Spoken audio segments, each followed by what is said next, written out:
bottom bread? It's a bottom sandwich?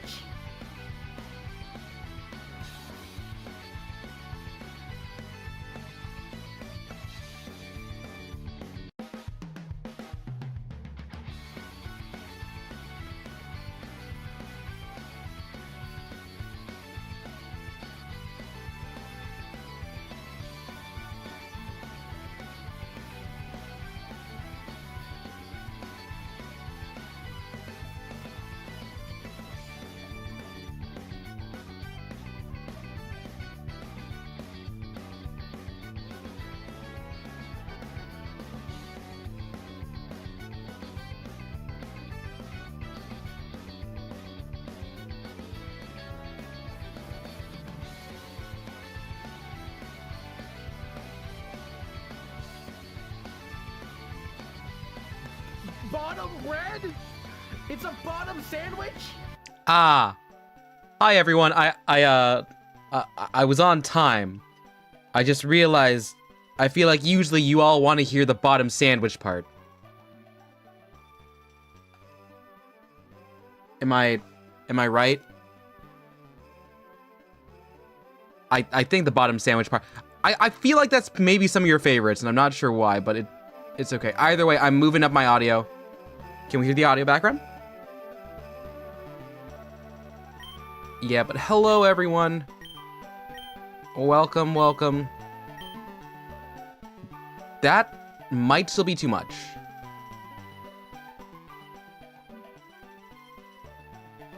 Here. I'll try to this level. Yeah, so like all of our past streams, we're gonna start by trying to get a jackpot. I've been kind of trying to grind some more out here because I want to get like more TMs to actually win this thing here. Not bad. First shot's technically a win. We got ourselves a positive payout of +5 on it. At +2. Now we're at +3 on the time. Fish. No, miss. Okay, now we're officially below. No, we continue doing this until we can get out. Because if we don't, the entire episode could just be us gambling.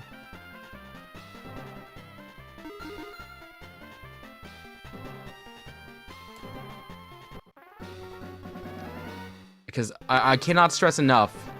I was at like 2100 last time. I was gambling for a solid like 40 minutes last night.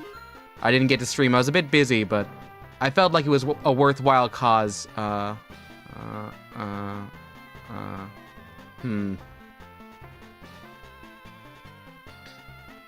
feel like you can actually time this out, though, is the thing. Okay.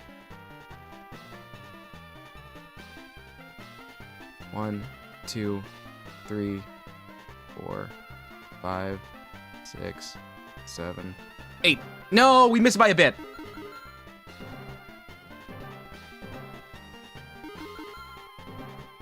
Come on. Come on. I want to get a jackpot real soon. Boom, boom. Bwah, bwah, bwah. No.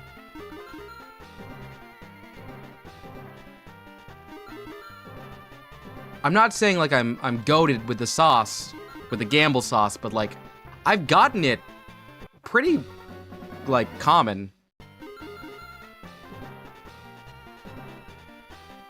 And like this is the third time we've got the same top row setup. I mean, like, come on, really? No. The worst part is when we do that, we don't even like get the immediate below, which is a matching set of Magnemites. I understand how my grandpa had a problem with this. Not a problem with watching children gamble, but a problem with gambling. The problem was he was okay at it. But he wasn't bad at it, because I think the worst thing you can be as a gambler is someone who has won in the past, but not much.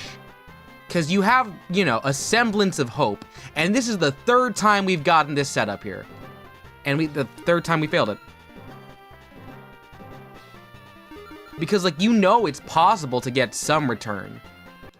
At the same time, you're not gonna get it, most likely. And, like, this is probably the fairest kind of gambling, because, like, I know there are, like, some higher odds, but I want to say there's actual timing involved in this.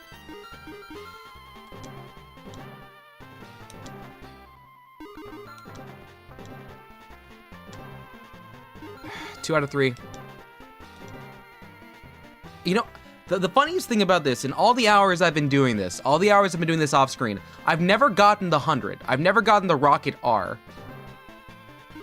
But I've gotten the gold, I've gotten the red 7s, like, at least 7 times.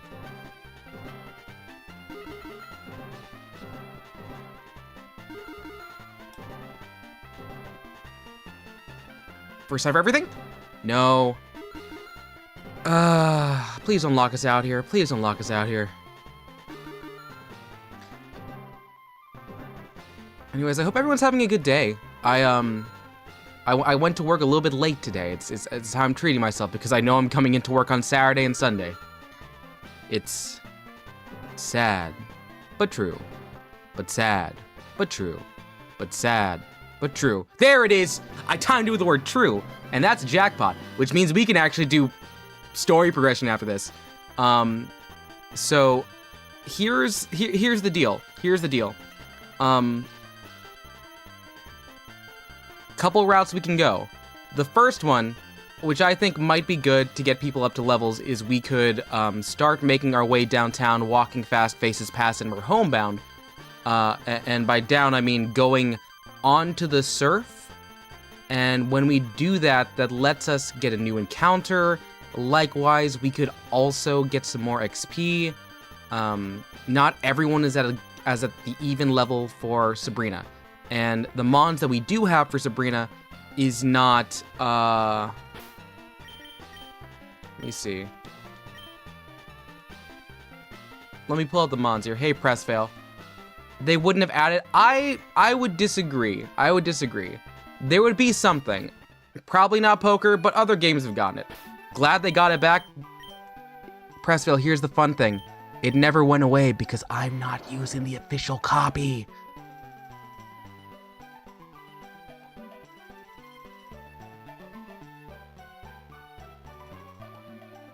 I had I had a bunch of I used to have a Game Boy Advance, so I have a cartridge. I can see it, and I have a we'll call it a super special link cable.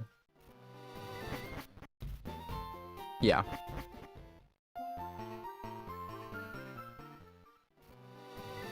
No. At the same time, I understand, like, even from a game mechanic sense, the slot machine isn't as satisfying as, like, getting real good at Voltorb Flip. Because I really did suck at Voltorb Flip for a long time. And I kind of do now. But at the very least, that's a skilled-based game of Minesweeper. And it really does contribute to how cool Gen 4 is. And how it actually, like, went back. And I think it's a bit of an improvement. Well, yeah. It's a really fun time if you get good at it, and you can really chain yourself into more coins. Either way, we're at Route 19 now, so we gotta get we get our first encounter. But what I want to start with is I want to get into this check. There we go. Let's get a fight. And I'm gonna do a quick check and see what all is my encounter table here on route number 19. Am I guaranteed? Okay, I am guaranteed a Tentacool, and that's good. I could technically try and force my way into a Slowpoke for a 1% or a Krabby. Krabby will help us in the future. I do think, yep, here we go.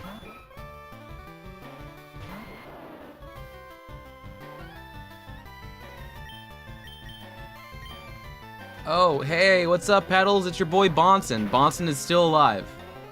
You're welcome. I haven't thrown him to the wolves, and he has not come back pregante.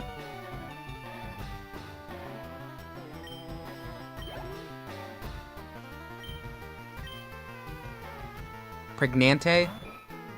Pregunon. Prego. Pa, ra, ga, na, ta. Pika Pika. You want to pay someone else to do it, but no one does. Writing commissions is enough of a loser to do that. Okay. If you want to, here, give me some prompts. We'll spitball it here.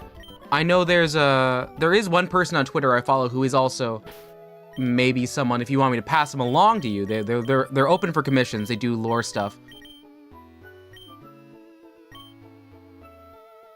I guess my question is, like, when you're talking about what is the code, is it uniform for the fence, or is it like uniform for the height? And okay, hello, Tentacool, level 9. Well, we gotta do it.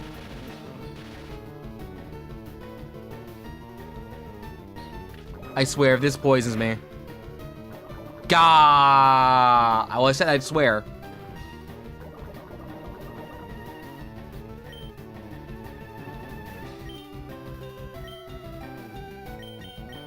Trying to find the I don't have the soundboard.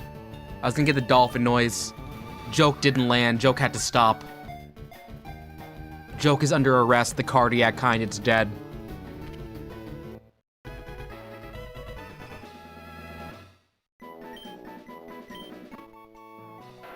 All right, who wants to give a name to the Tentacool? Anyone here want to name the Pokemon that,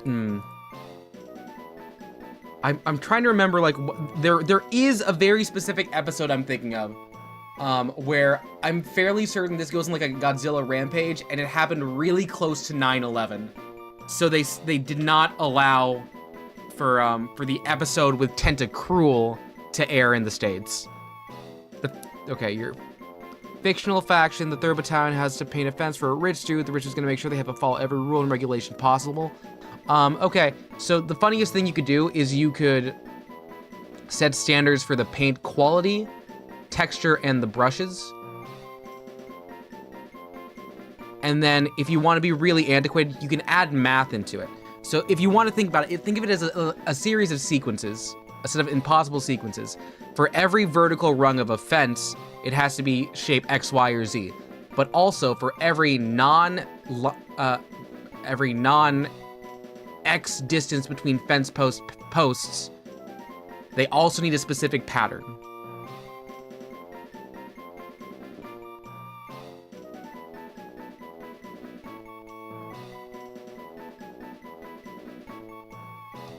Like, think about it this way. So, let's say we have a fence. It is a length of 9 across a square encirclement. All corners must be pointed to a triangle point. In between that, every other post should come to a rounded point. Any non-rounded points must be painted in the color lilac. Every 3rd lilac must be using a specific imported kind of paint.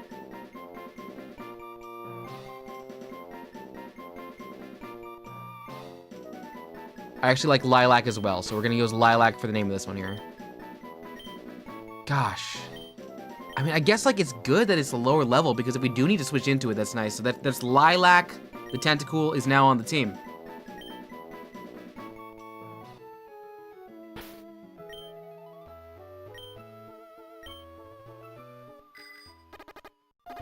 And now we gotta go and heal up Nimmy. Yeah. It's thinking. The idea is to think in the worst possible bureaucracy. Like, does this rich dude have any sort of political power in your world? Because you can add stakes and be like, well, if one of you messes up, you die. Or you could do something I like to call the Mulaney approach, which is if they mess up, you take the one thing you can't replace. So if one of them is a painter, you take away their thumbs. Whereas if they're a runner, you gotta do the thing that happened in, is it, okay, so are you aware of the manga Berserk? Berserk? Big Swords guy, Band of the Hawk. There were about Hawk 2 adaptations. Well, technically 3 if you count the movies of the Golden Age arc.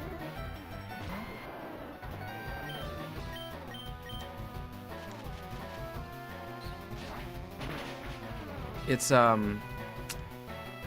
so content warning. This is mentionings of assault of the S variety. So Griffith, who people will often say did nothing wrong, did some very wrong stuff to the princess as they were staying in their kingdom. And Griffith is a sword fighter, very graceful, a leader of a band of mercenaries, and in order to punish Griffith, they throw him in the dungeon. They lock him in the dungeon. They also, I believe they cut all the sinew and the tendons from his body. So he physically cannot move his joints, and he is emaciated. So what I'm trying to insinuate for you there, Petals, is if one of your people in the 3rd Battalion messes up this paint job, you could very simply cut off their sinews. Also, hi, Fishy. Hello, Jevil. Welcome, welcome. We're currently doing a little bit of training. We are not at level 43, which is the level cap for Sabrina, and I am mildly concerned because we don't have many great counters. We don't have a dark type. We have one bug type move, but it's on Zapton, I think. Zapton.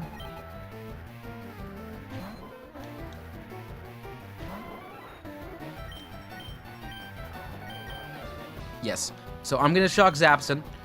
We did catch a Tentacool, which is a very reliable mon. Unfortunately, it is like level 9, so any sort of training is gonna take a long time. There are some points where it is actually better to be using a Tentacruel evolved form as opposed to a Gen 3 Gyarados, but the Intimidate check is still really good. Would I be cooked if I was fighting Sabrina? I would say it's a toss-up. We would definitely not go out unscathed. So, like, that is the precaution here. Technically, we don't need to go there. I think we can get through a bunch of the mons here, and a bunch of like the fights. That way, we have a lot of experience, and if I need to, we're looking nice. So the idea is for this section, we level up Zapson. And then in the gym itself, because I have dark glasses on my Arcanine is going to wreck shop. Like a bull in a china shop. Or I guess in the case of this world, a Tauros in Kanto. Fishy is going to be planning a run for Persona 5 or 4. Ooh, okay. So Fishy, I'm going to say, I have never played Persona 4. I think I have 3 reload on my Steam. But I have played 5, and I think you came for 5. So, when you say Nuzlocke, how much are you adopting? Are you adopting the idea that, like, it's per Persona user, or is it like you are also adopting the first opponent that you find in the palace is what you're getting? Because I've seen videos for both, and they are absolutely terrifying. I could never do it. I could never.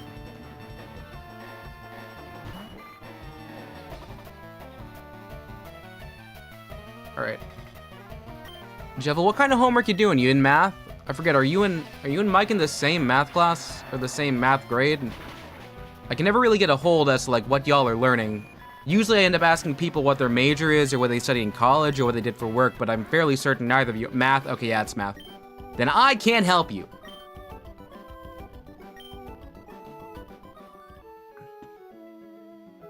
The only volume I can help you with is with sound, because I took like a lot of choir classes. Wow, this tentacle is low.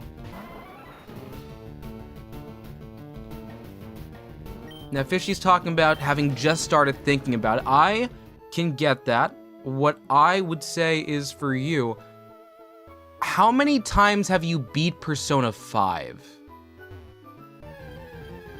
Yes, and I do expect Petals to be the one to be the math knower in this chat, on account of the fact that I feel like if you don't know math, you should not be allowed by a weld or any sort of construction, because it is very important to know how to do math for construction.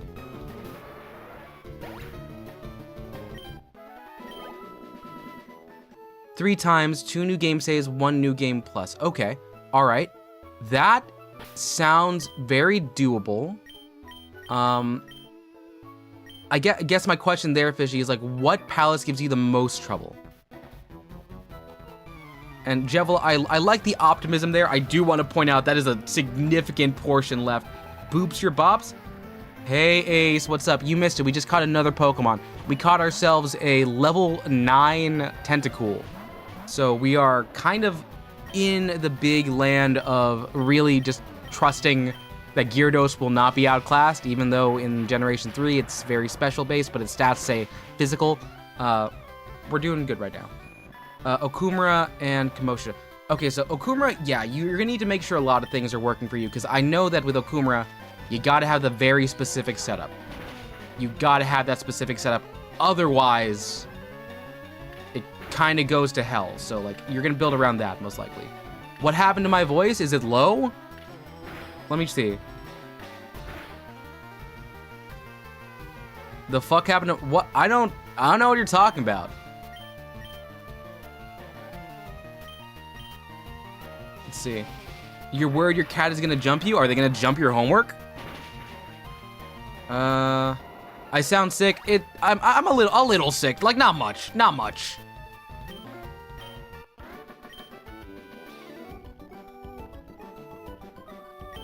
To be fair, the first question I asked after they hired me was, can you read a tape? Wait, so they asked that after you got, so they did, that wasn't a preliminary question that you could read a tape measure?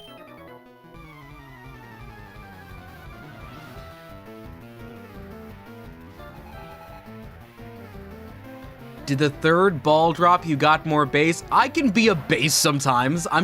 Look, my voice has a weird resting position. Sometimes I'm whimsical and in my nose. Sometimes I'm mildly sick because I woke up at like 9 o'clock in the morning.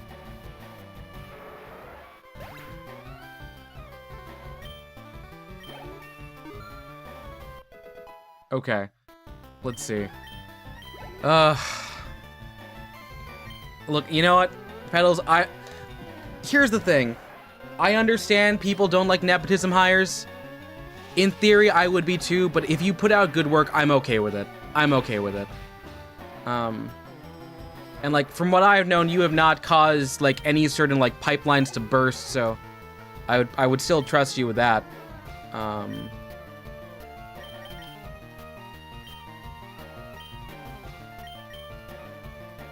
I guess, Jevil, like, what YouTubers can you tell if they're sick? Are you like... Because I can never tell the difference with Stampy, but Stampy was my primary Brit.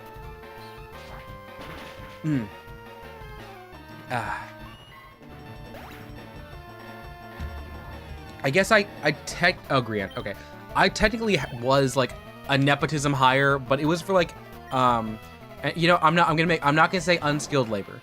What I'm going to say is it was advertised as unskilled labor. I didn't need it either. Like, I was like fully employed on and off for seasonal work. Like, I would take like a break during final season, but I was working consistently at a bar beforehand.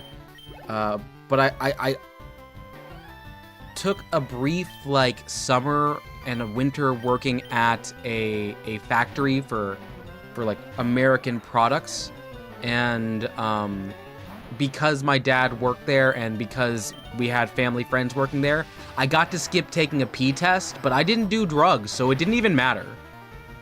What's nepotism? It's okay, so it's treating people better than others by way of previous relationships. Most often when we talk about nepotism, it's relating to familial nepotism, but you can say there's like nepotism in other ways, but oftentimes it does get overlapped with just networking. like, relatives, friends. It's like, oh, yeah, I work at this restaurant. Can my buddy have a job too? And then it becomes nepotism when they get hired over someone else. And I also want to point out again, like, it is family and friends and close ones. It's one of those things where, like, I understand the concern with Nepo babies, but you also got to remember there are Nepo friends too. And there were Nepo friends that I brought on to work with me when I was working at the bar because I did not want to be alone there. I wanted people I knew and I could trust. However, oftentimes when that happens, like, the people you bring on just, like, they're like, I want to chill.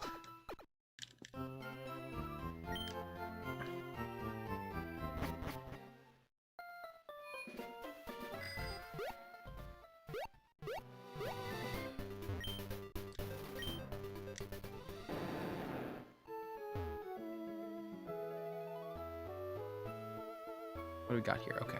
Have I got you yet? I did. Oh, so we get the foursome here? Hi.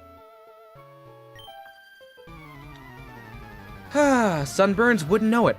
I have melanin sometimes, so I just get tan. Our mechanic is also nepotism hire, starts as a laborer, now he runs the fleet, good at two. Yeah, it's like, the thing is, nepotism is how you get started.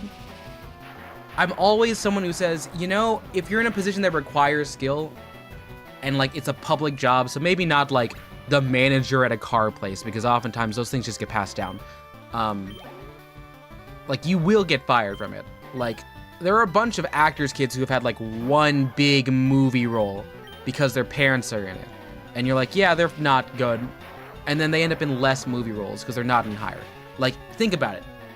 Jack Quaid, who is Superman in My Adventures with Superman, and Uwe in Du Bois. And I think he was also the lead actor in Novocaine. Great actor. Two famous parents. But, like, he earns it. He's pretty good at what he's got. Narcissism, okay, and Jebel, I do not know how old you are. I want you to understand that when we talk about, like, these terms, we are not the biggest experts on them, but in the way that, because I am hedging what I'm saying here, I want you to understand I'm responding to this with care. Narcissism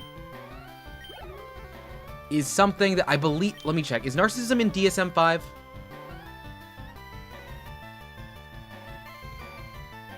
I need to make sure I'm talking about this in a way that's, like, accurate so I don't ruin this. Okay, yeah. So narcissism is in the DSM-5, which is how you diagnose mental illness, disabilities, personality disorders.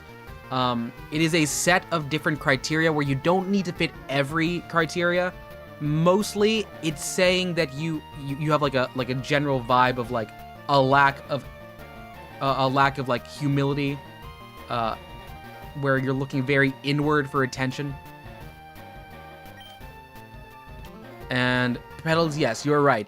Jaden Smith, by way of being the son of one of the biggest box office draws of the 1990s and early 2000s with the rapper Will Smith, was a Nepo baby. I do think that the proper place to put the Nepo baby label would have been The Pursuit of Happiness, where he was in an award-winning movie as a literal smaller child. I do think he was pretty good in Pursuit of Happiness. And I also think he was okay in the Karate Kid movie. He's a pretty okay rapper. And you know what? Jaden Smith is a Nepo baby, but he also gave us Neo Yokio, which I thought was hilarious when I was younger. And honestly, I probably wouldn't think about it right now. But they gave us the giant Toblerone. Is everyone... Okay, so... Am I too old, or does no one else remember... Or does anyone else remember giant Toblerone? Everyone here is so blind. Here.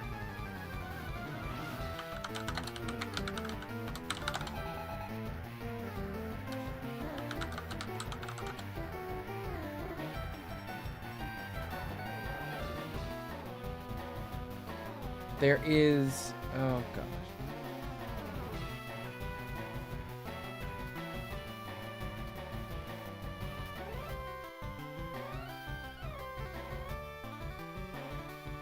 I'm gonna get a Google image. I'm gonna get you a link to a Polygon article about it. There is the article from Polygon about the Neo Yokio giant Toblerone. Gaze on it and be happy that it exists because it is whimsy and it is fun.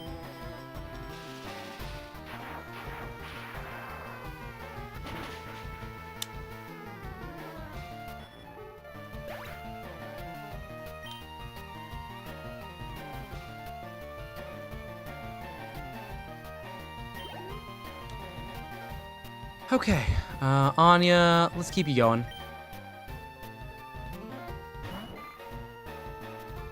You know what you're talking about. You always thought Yoki was lame, not that funny after Okay, yeah, you're right. It is for certain not the Boondocks. The Boondocks is probably peak American, like, adult animation.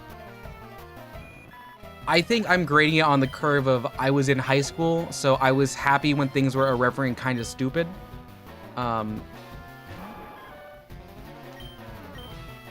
There was some pretty cool, like, music on there. I don't know if you ever looked into it, but there was a member of Vampire, I think Ezra from Vampire Weekend did the music, and I'm pretty happy with that. And I also realize now, I'm pretty sure the character in Neo Yokio, his name is also Kaz.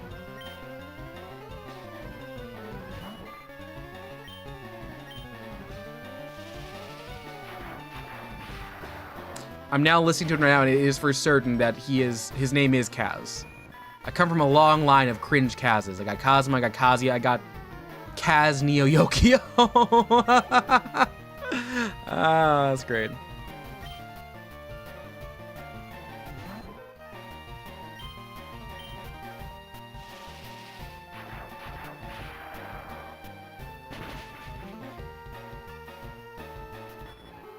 I'm now listening to this scene, I'm realizing, oh yeah, this was Baby's first class consciousness.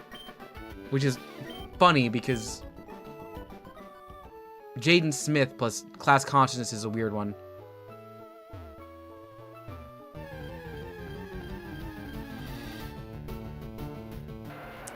Ace, I've never asked you this. What's your favorite Boondocks episode? Because I'm trying to remember what mine is. If it's the Usher one or if it's the one with Ballaholics. Maybe it's the Christmas episode. There are a couple good episodes of Boondocks that come back pretty frequently.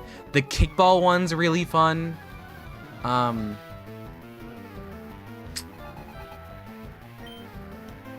Feels weird. I feel like there are like some pretty consistently good ones you can talk about, like, oh, for each character.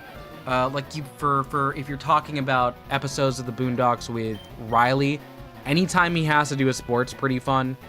If we're talking about like Huey, I think maybe it's the one where he's in the car with two like criminals who are white but played by like Sam Jackson. That's a pretty fun one. There's the one where he, you know, has a crisis of faith because he tried to get a pardon for some guy. Grandpa has some pretty cool ones with like the first Stink Meaner is a classic. Tom has ones where I just feel sad for Tom.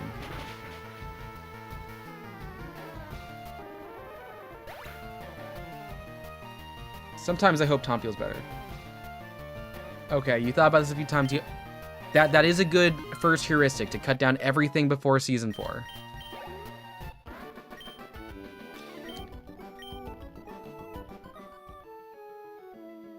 Okay, I'm at level 41. We're getting close to that level cap.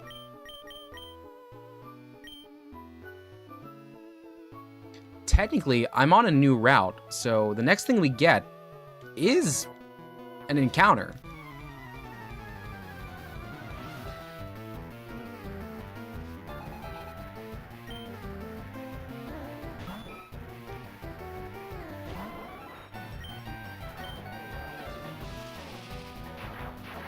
Give you a okay. Yep. Okay, sweet. So you've gotten your favorite season list. I want to find mine too. I'm gonna look at the Boondocks Wikipedia, because like I also want to go through these here, because it's like 55 episodes. It's not bad. Oh god, I forgot. It opened with... No, sorry, it opened with a garden party. Its second episode was the R. Kelly episode. Holy crap. So Granddad's Fight's probably one of the big ones you want to get for the first season. Let's see. Gangstalicious was fun. Huey Freeman Christmas is nice.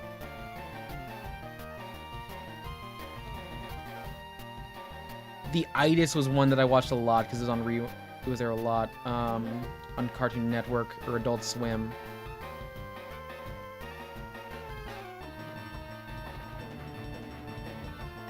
Season 2, please. God, there's so many good ones in season 1. Darn. Okay. I'm gonna keep looking. Tom, Sarah, and Usher's in season 2. That might be the one.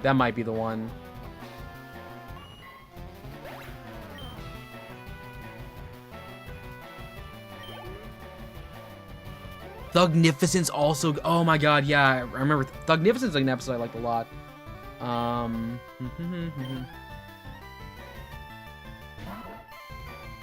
Ballin. Season 2 has some really nice ones. Oh, I remember the Katrinans. Sorry, wait, Lil Wayne was in this one? Gee.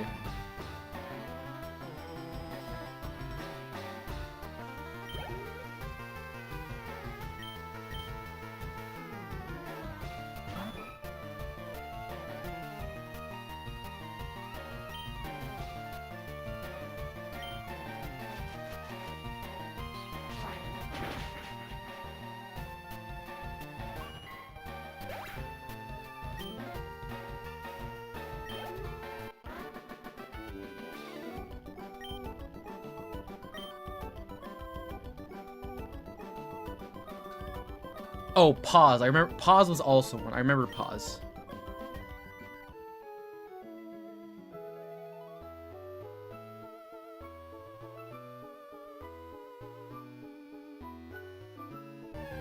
You know, the more I'm reading about this, I think like I continually am just hearing that I really like season 2. I can't... Huh. Honestly, I can't remember any of these episodes from season 4.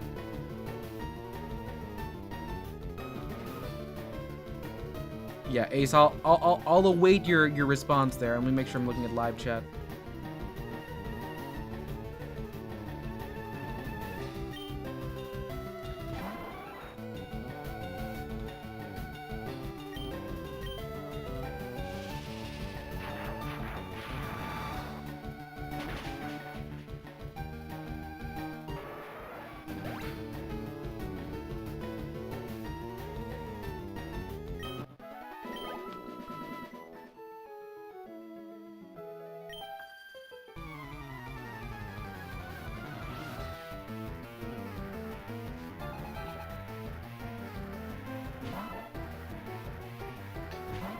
Alright, Zapson.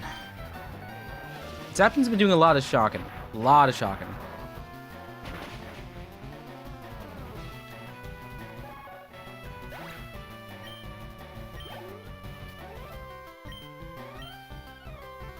And you know what? Bonson can stay up. Bonson can stay up for a minute.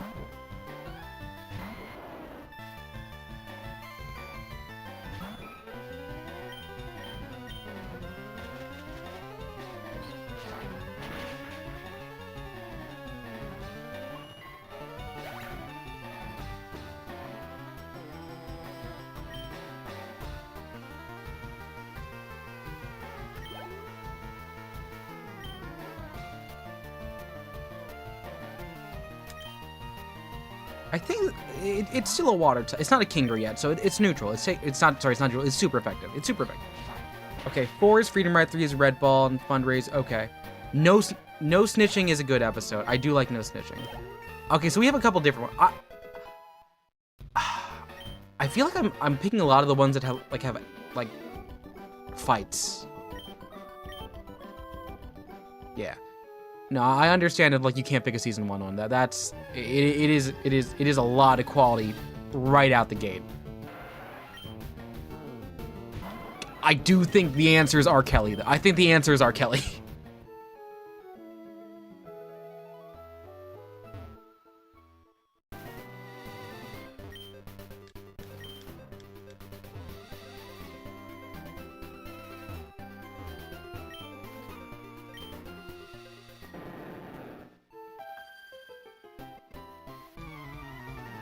Okay.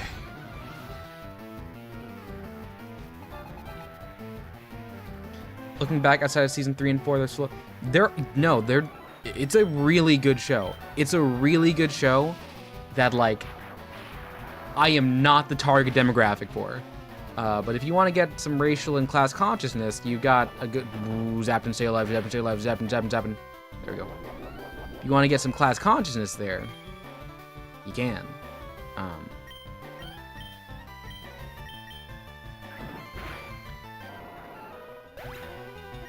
Is that the first time I heard the... Is that the first show I heard the word from? I think it was. When did I first watch the Boondocks? They definitely played that, like, uncensored on Cartoon Network. Oh, sorry. Adult Swim. I need to make sure, like, there's a difference, because those are different programming blocks, and the people who are there are much different.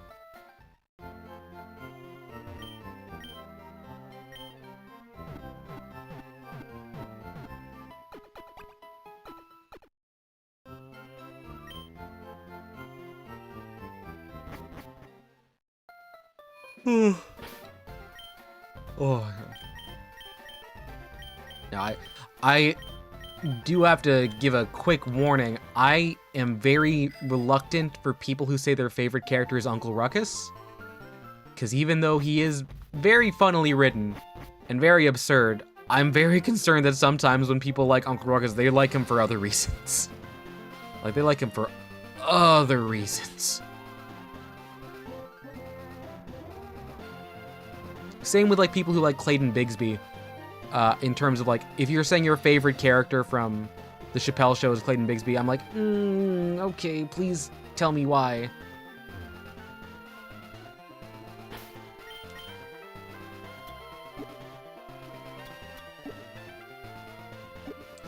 You know, that too, I should probably think, what is my favorite Chappelle Show sketch?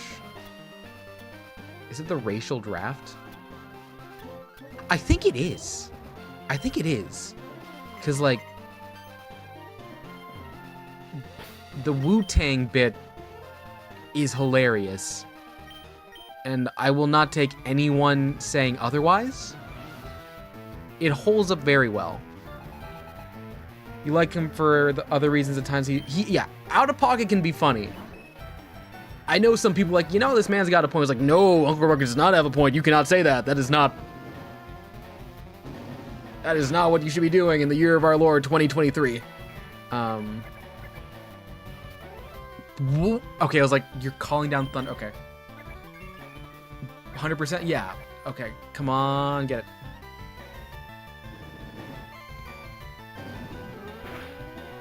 Ugh.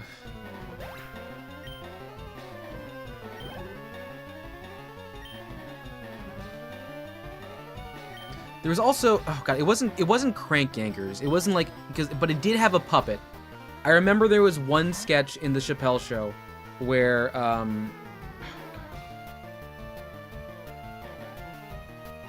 it's like a Sesame Street. It's like a Sesame Street one where, like, one of the puppets has, like, a disease that I don't want to talk about right now. And there's like a minor musical number. Like, it stops really quickly. Yes, the drug addict puppet, that's the one. Like, I remember, I was watching Chappelle's Show for the first time because I was faking being asleep. Because I was at my aunt's place, like, when I was 12. And we were all sleeping in the, it was an apartment, so we were sleeping in the living room. That's where I heard the N-word the first time. It wasn't Boondocks, it was Chappelle. It was Chappelle.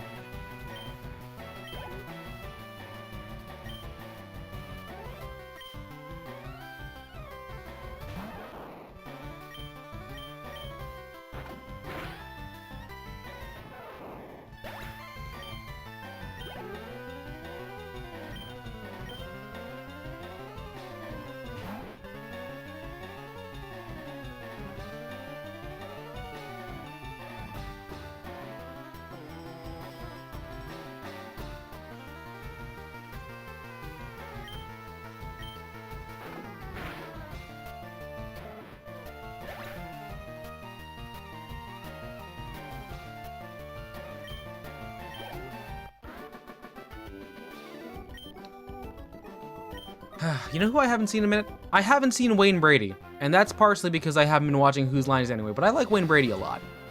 I was introduced to Wayne Brady via How I Met Your Mother, because he plays Neil Patrick Harris's half-brother, and he has a pretty couple, like, good set of guest spots, but he doesn't really do much afterwards. It's kind of sad.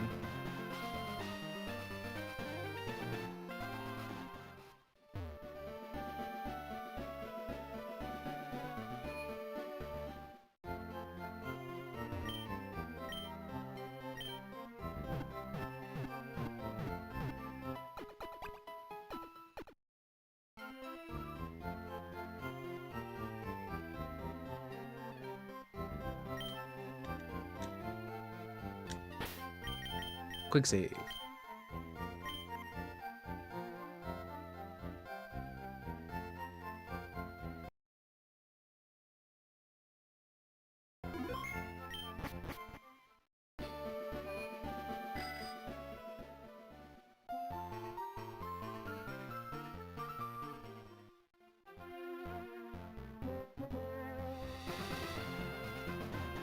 I need to get the electricians because I know that they are the ones with magnemites.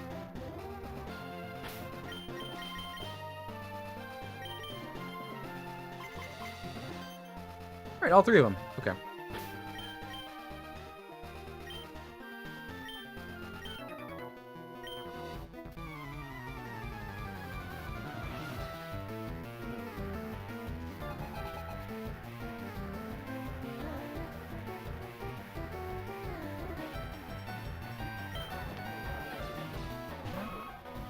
And now I'm just, honestly, I'm now just kind of looking at a...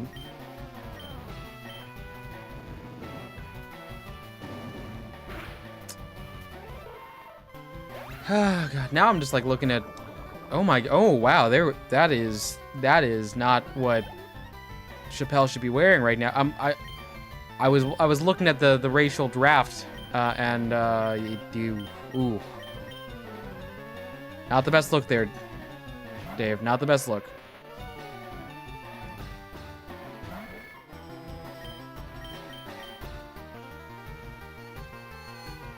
Oh, no, Dave, no, your teeth.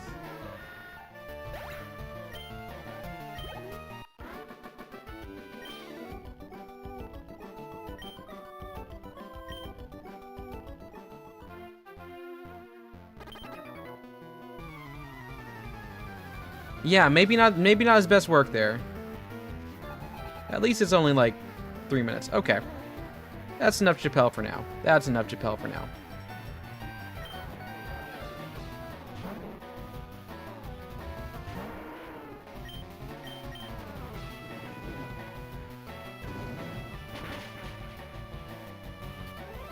Maybe I should buy some more DVDs. I love DVDs. I like physical media.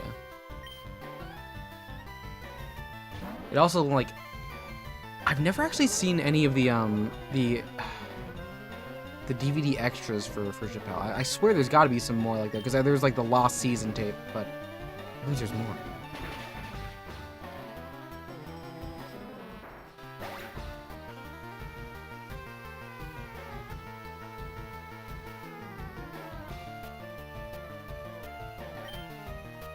Alright, Doomed Yuri, you are level 38.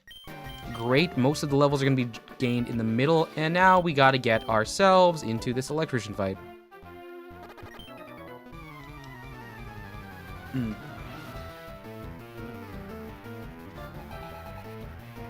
Alright, let's go, Bernie.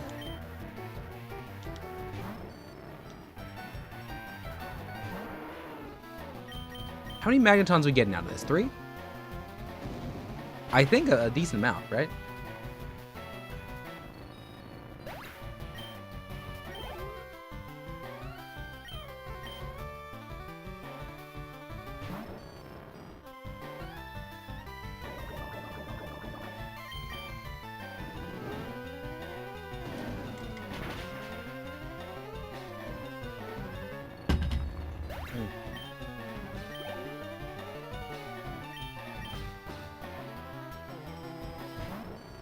We're faster, right? So we'll take a damage, but we're not gonna die. We're good. We're good. We're good. We're good.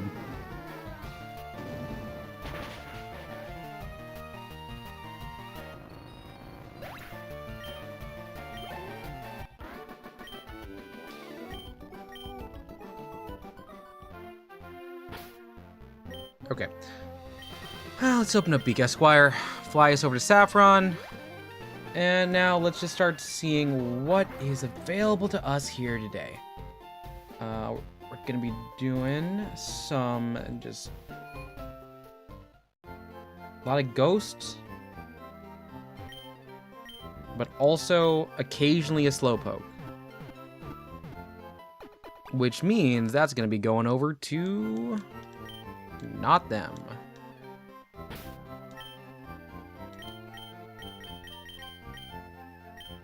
Zapson will take the first shot.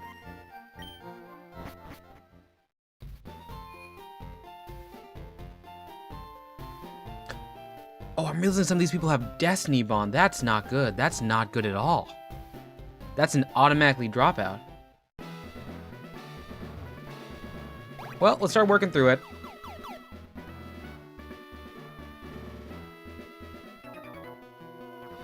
Right, what are you?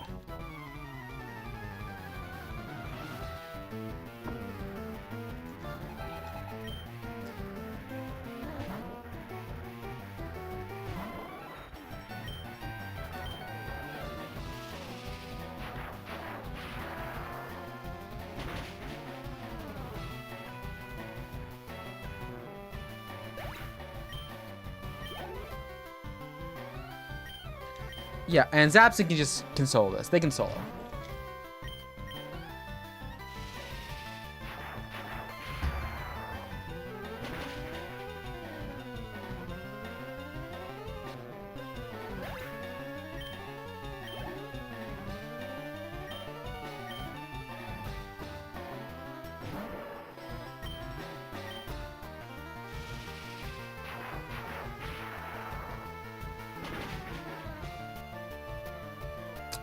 Almost.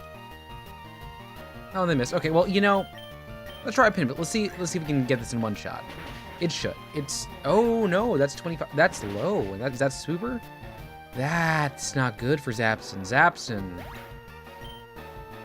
is our option 2 for a reason. Okay. You want to learn Thunder Wave. I mean, I'm pretty fast to begin with here. I can get rid of Quick Attack.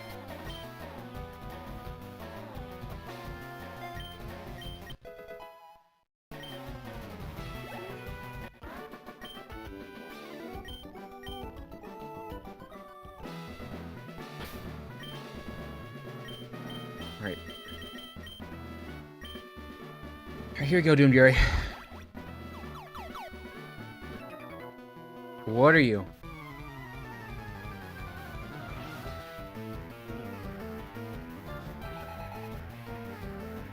Okay, Johan. You've got... Okay, yeah, that's fine.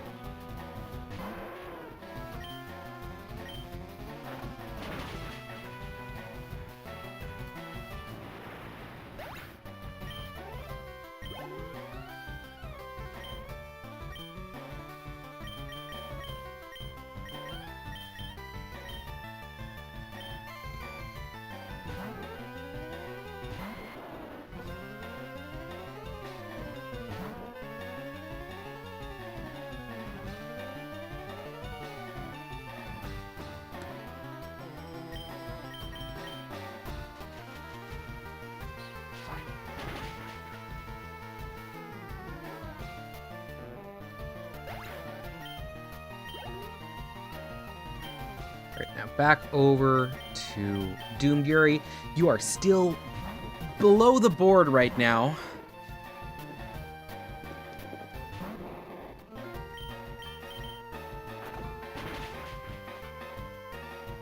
Flinch? Yeah, that's good. That's a good dog. Good dog. Good Yuri.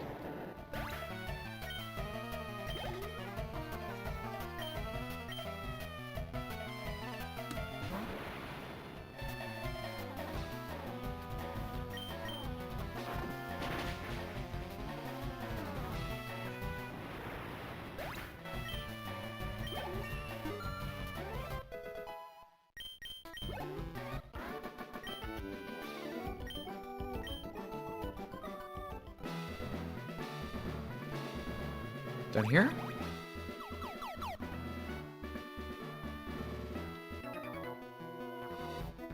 Right, which one are you? Tyron?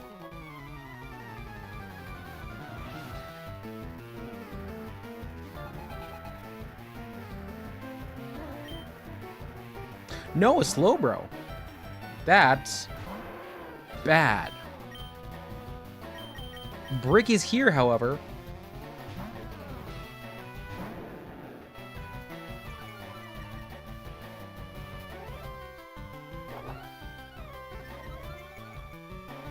Has defense. I do have special here. That's a real slow move. That's a slow move there.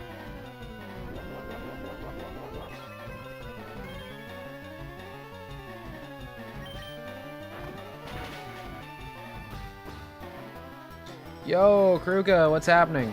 We're a little bit under-leveled, possibly, maybe, but we're working through, we're in here, we're working through Sabrina. We got a little bit more there, in terms of, like, levels, but we've got options. How are you doing? You done any more, made any more progress in this, or Pokepia, either one?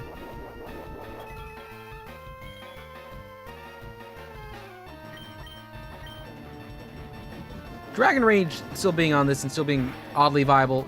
Confusing, but okay.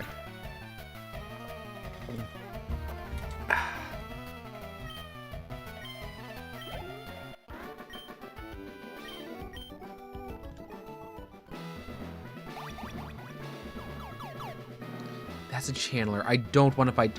Channelers are dangerous.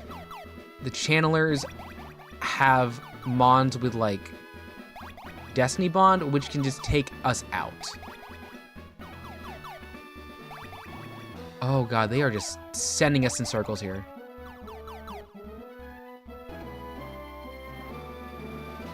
Here? Oh, another one.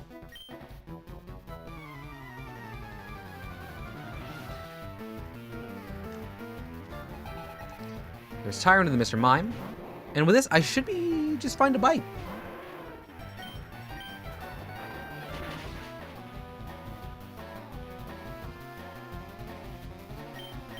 Yeah, so here's the thing. I don't have enough to one-shot. And Destiny Bond props for... Well, wait, maybe that's a good thing. Oh, I don't want to risk it.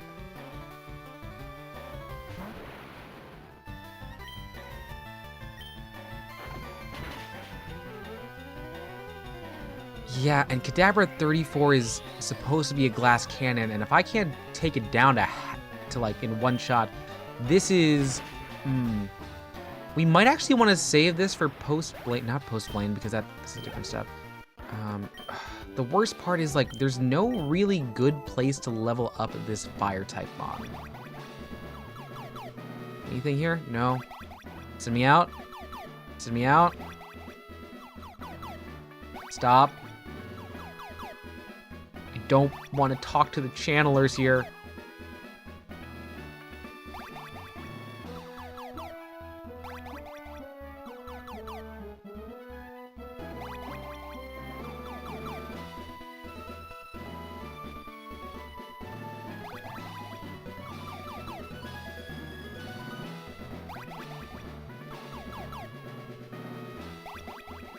Not on fire. You made a lot of progress on Pokopia. I think you'll make more on... Oh, okay, cool. Anything, like, cool lore-wise that's happened so far?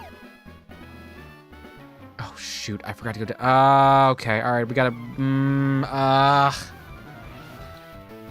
Please be the one that just has the Haunter. No, you have a Ghastly. The Ghastly means you can Destiny Bond here.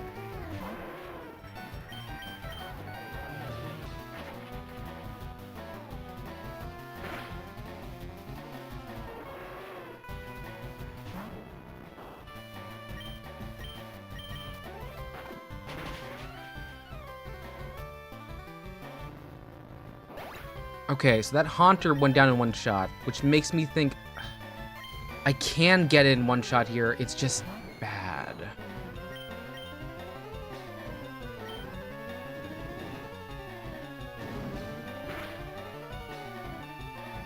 Okay, the unnecessary or whatever.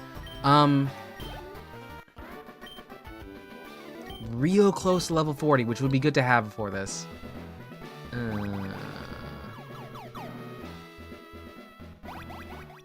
There's gotta be a way out. Okay, hi Sabrina. Sabrina, you're saving store quest for environment level 4 on the beach land. Who's your favorite, like, it's not companion. The word's not companion. Your non-Ditto. Who's your favorite Pokemon that showed up to help?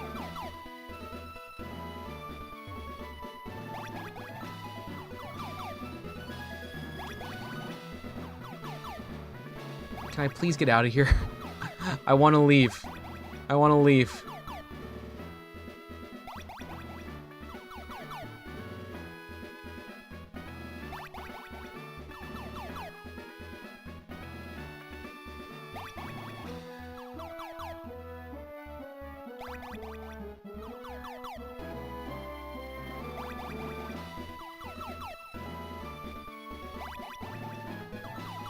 Okay, sweet. We made it out.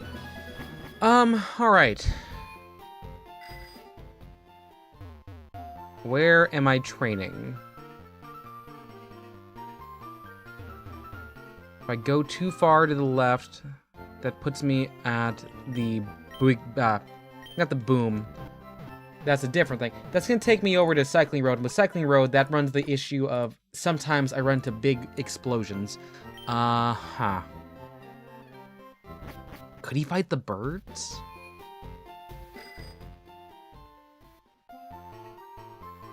Yeah, I guess he can take on the trainers at the bottom of Cycling Road as opposed to the top.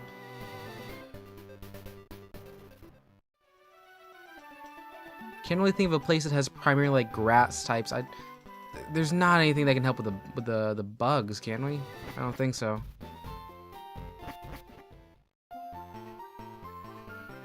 Piplup is oh, cool.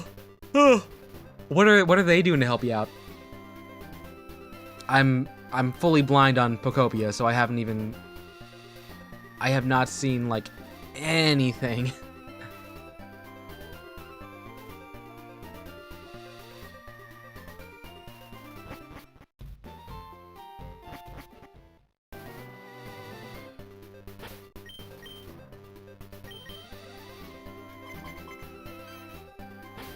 Just one? Okay.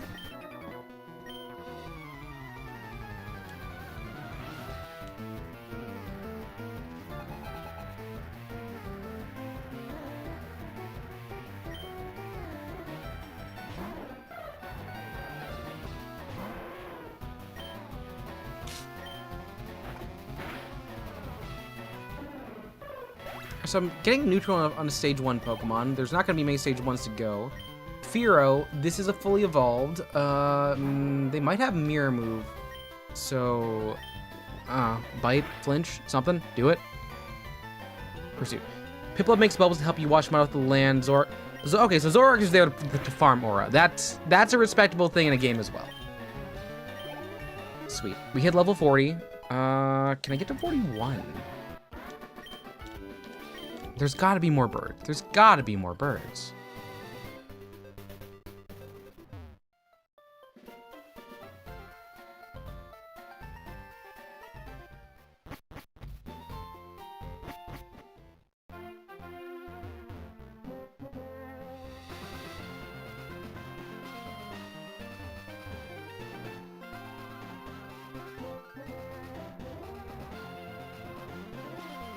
These 3 birds?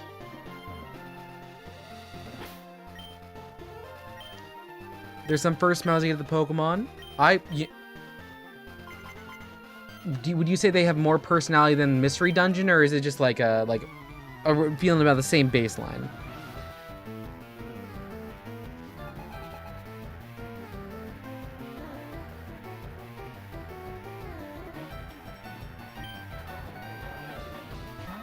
All right, come on, Pidgeotto.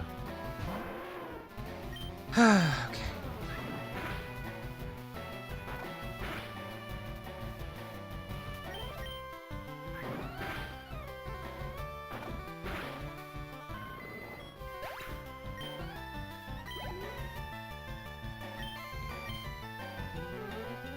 I don't think Beck has guts. I don't think it has guts. Bit of Animal Crossing. This is where I'm gonna be like, it's not a game for me. I'm not someone who does like Sims. I mean, I understand the mechanics. I think it's cool that you can do a time thing. I like conflict. I guess I'm a bit of a shtickster, if you know what I'm talking about there. Yeah, cause like I talk about Nuzlocking like I'm some big like expert on it, but I still play pretty sentimental. And I also like am not someone who has calcs. I don't have my damage calculator out. Like I'll have it every once in a while, but it's not gonna be like primary. It's not gonna be like always me trying to guarantee the win. Sometimes I play lame to win games, but also sometimes it's like exhausting to do so, especially because I don't have rare candies.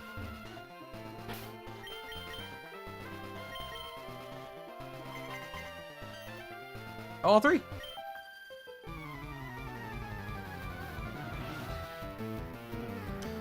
More detailed.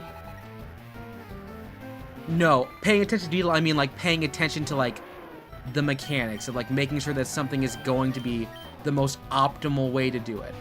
Like I'm not good at Stardew. There is a very low ceiling I have. Like I am not a floor raiser. Like I go from floor to ceiling extremely quick, but I do not grow. Like I'm like, well, I can do this manually. It's why when I'm playing Minecraft, I usually can get through the first part where you end up going through like all of your checks, you try and get to the nether, but I don't speed out past that. If you were noticing, during like my Minecraft series a while back, I get to the nether pretty quickly for hardcore, and I also do the blaze fight in really inopportune and like inefficient ways, very dangerous ways too, just because that's how I used to play when I was like not in hardcore. That's probably the most like cautious I've been. I think it was like what, Cascore 12 or something where we beat it. But at the same time, like there was more action, it was more involved. Like I could slip and I could have like lost the game with like an Animal Crossing or like what is it? I'll just say Pokopia. I feel like if I mess something up or if I miss something, I'm not gonna have to restart because I feel like that'd be too cruel.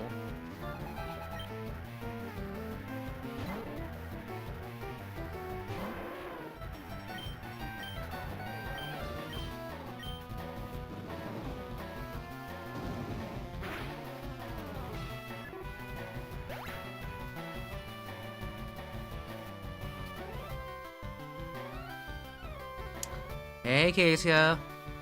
We're currently doing a little bit of training.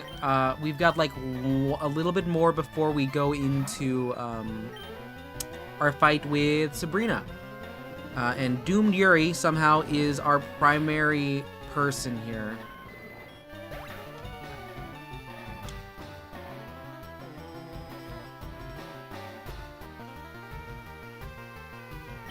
What have you been up to? Have you been drawing lately?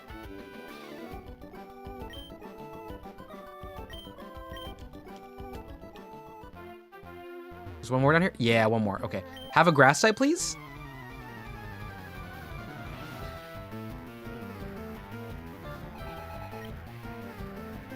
Nope, more birds. It's a whole lot of birds.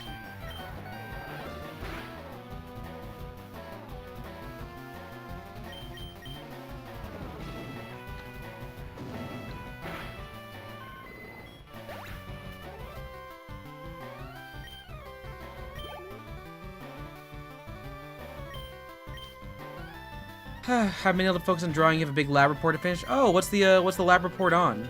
What's the subject? Are you doing stoichiometry? You doing bio? You doing chem? I have not done anything past environmental science, and that was, oh my god, that was like 9 years ago. Jesus. Even though Jesus, I think, would be like 2056 years ago.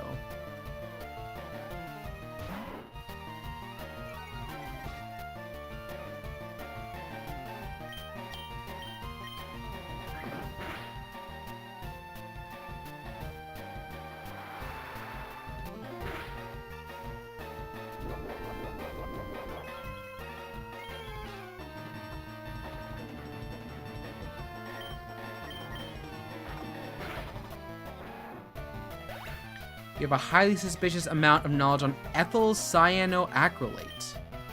Can you give me the formula for that?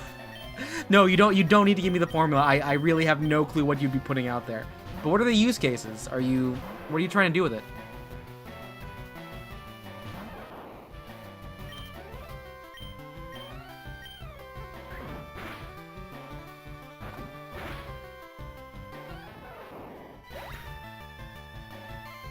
What level, Sabrina? Level cap is 43. C6H7NO2. Okay, all right.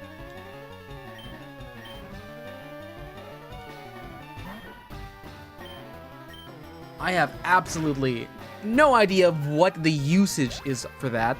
What kinds of qualities do you have with that compound?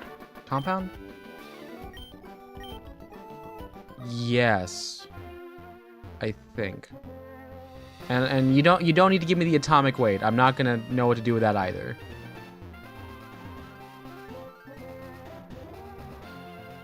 No, because one of the worst things that you can do as a trivia player is you can be a generalist. So I decided to be social studies, pop culture, literature, media. When I went to college, so that meant all the equations for chemistry just absolutely gone. They do not exist in my head.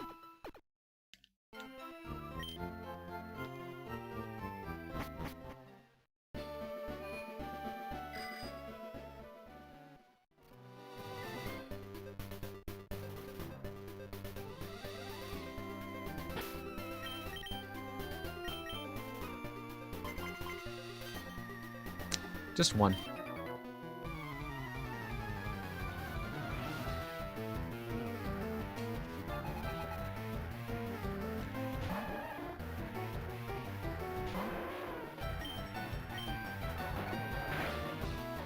Hello, hi, Jobbers. What's up? I'm Kaz. We're playing a Nuzlocke. We're doing a little bit of grinding here before we take on our real big boss of the day, which is Sabrina. And then after that, it's time to make our way towards Blaine. You've been playing Pokemon lately? Anything fun going on with your life? And I know I'm speaking with a little bit of up-talk near the end of my voice, and it's in the nose now. But no, my voice settles in some weird places.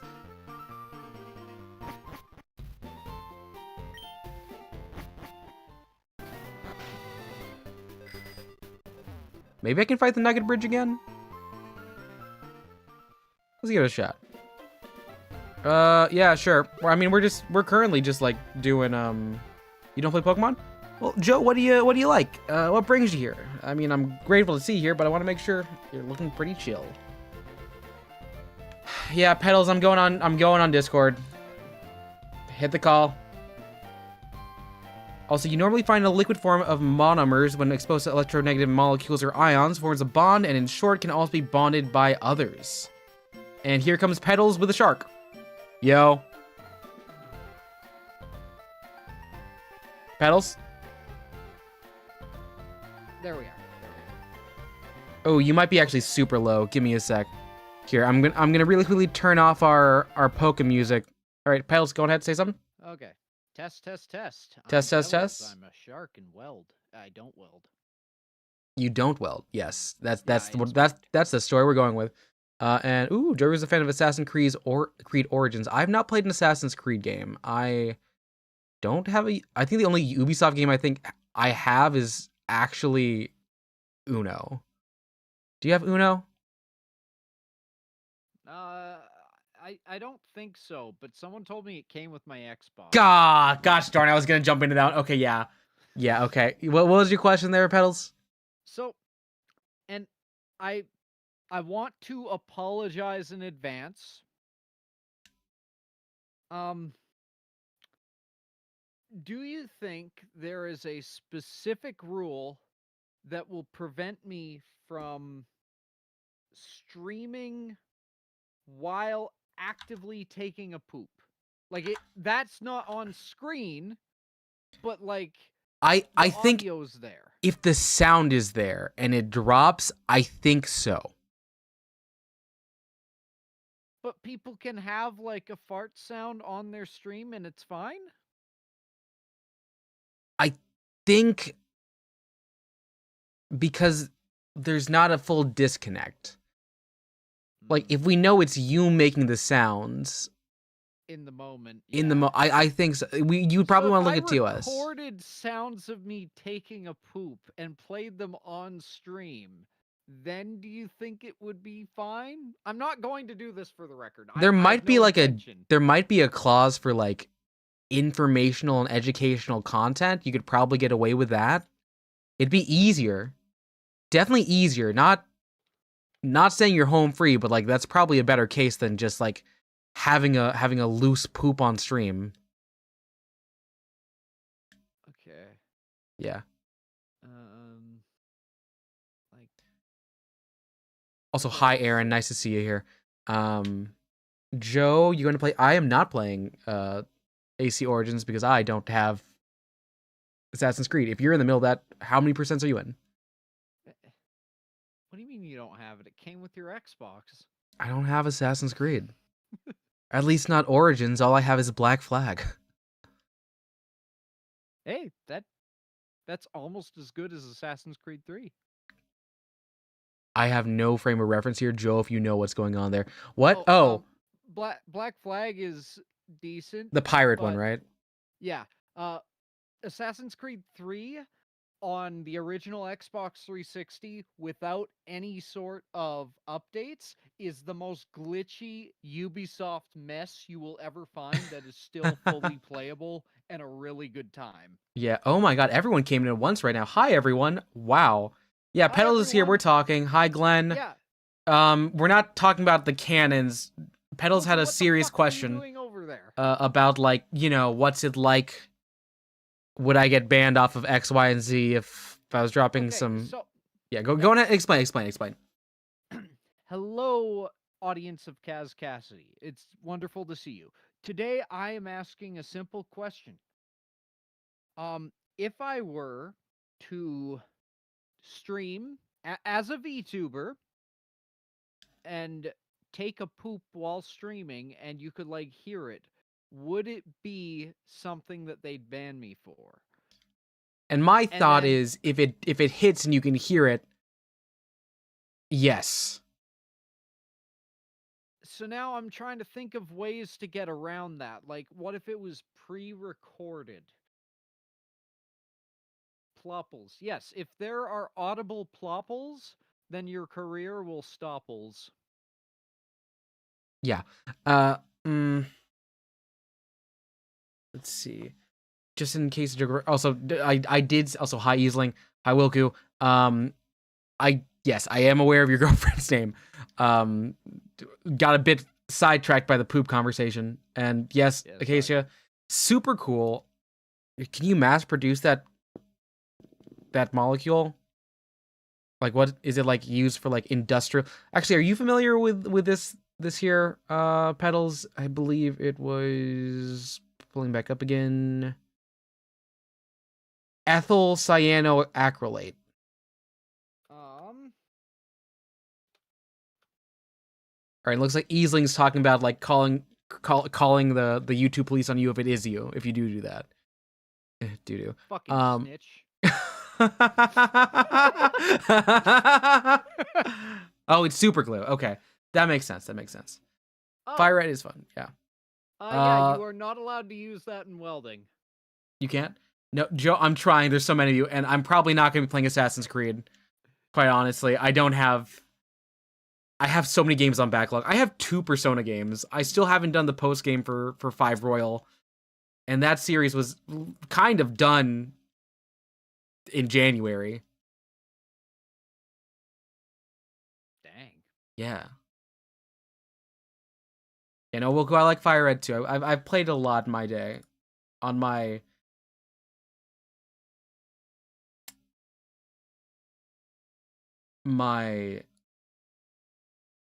you still have physical console. I hope that's not League of Legends. Is paddles? No, paddles. Do you have get a paddles costume? Like that be the alter ego. Oh my god. Yeah, you should do that. Okay, so you want to answer the question about welding? You're an inspector, so. Okay, yeah, I am a level 1 CWB inspector as well as an AMPP level 1 inspector, which means I can watch you weld and I can watch paint dry. And it looks like you may want to add a quick disclaimer there. Glenn's talking about talking to lawyers. That is funny as shit. Yeah. Glenn, you're cool in my book.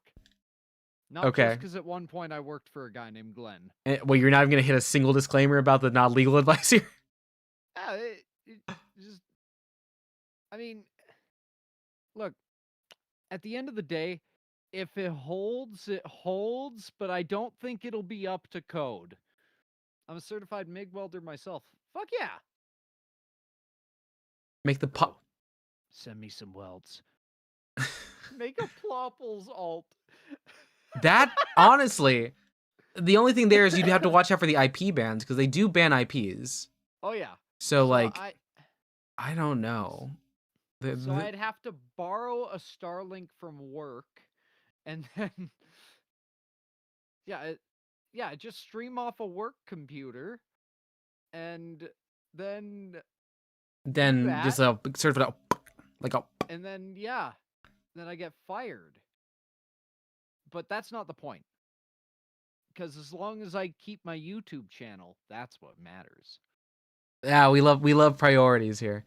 If my employer is watching, that is a joke. Odds, mine might actually be watching. Some of mine might be. It's a pretty big company. And a lot of people are like into VTubers. And I forget, I remember at some point, I want to say I did actually like advertise I was a VTuber on like an internal board, but I did take it down. It's been a couple months. The code can't actually stop you. All it can do is penalize you afterwards. You're not technically wrong. It cannot physically stop you. I mean, the inspector, depending on the depending on the company, they might have stop work authority. Sometimes you don't, and then you just you tell the welder, "Hey, your cap's too low. Like, can you just throw another rod on?" And he tells you no, and you just have to just sit there. All right, Pedals, I'm gonna need to take a quick we're gonna have to like do a quick break here. I'm gonna need to do this boss fight here, so I'm gonna turn the music back up. Just head out. Okay. Yeah, I called you to talk about taking a poop on stream. This isn't something that's very important. So. All right, talk to you later, Pedals. Take care. Glenn and Eiling, you guys are both cool. And you know what, Joe, too. As long as you admit that Assassin's Creed 3 is pretty cool. Okay, the stream is the shit. Yeah, I know, it's hottie like a bag of Takis. It's the shit. All right, yeah. It's... No, I'm fucking out of here. All right, bye, Pedals. It is. I am not the Pope. Gnarly. Okay, all right. Let's do this one here. What is the order I gotta work with? The order I've got to work with right now, looking at this boss fight. She's opening with Kadabra with Reflect. Do any of them have light screen? None of them do, which is amazing for us. Yeah, I like Doomed Yuri just goes.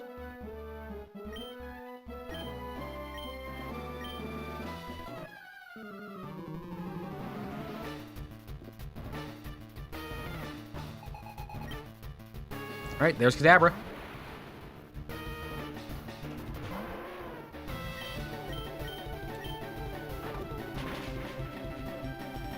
Okay, all right, flinch. Okay, Calm Mind's fine. That's fine. You're gonna get some defense off of this. It's only one stage up. Does she use? Yep, she uses the thing.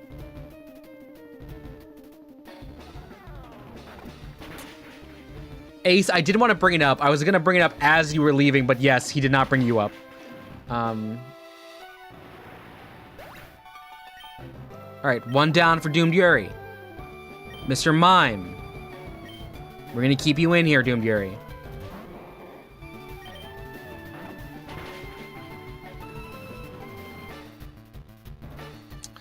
I don't like how they're doing these setup moves. Unless, I don't think there's a speed tie. I think we have this, even with one stage up, not buffed enough.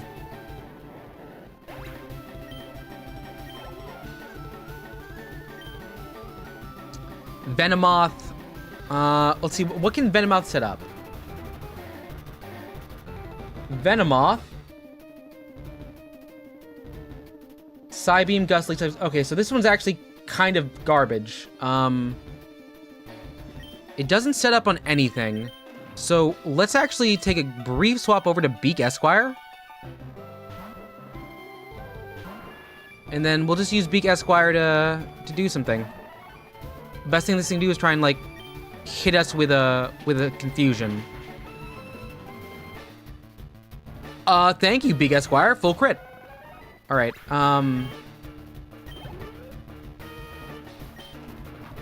we're gonna try and hope this is a glass cannon. So we're going to take a look at Doomed Yuri, do a quick confirmation on your special defense is 91. Technically speaking, Zapson is more. We're going to do Doomed Yuri. If it doesn't, yeah, Attorney gets Squawk. If it doesn't do more than half, we're gonna swap over into Hypno. Okay, Calm Mind, it is faster. It is, in the worst way, Spatak maxing.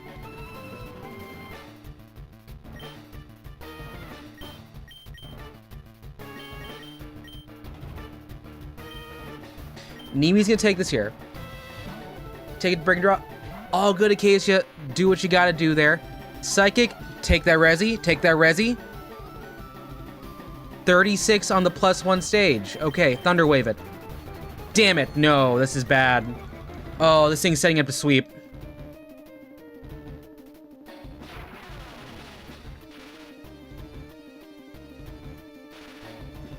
It has Synchronize?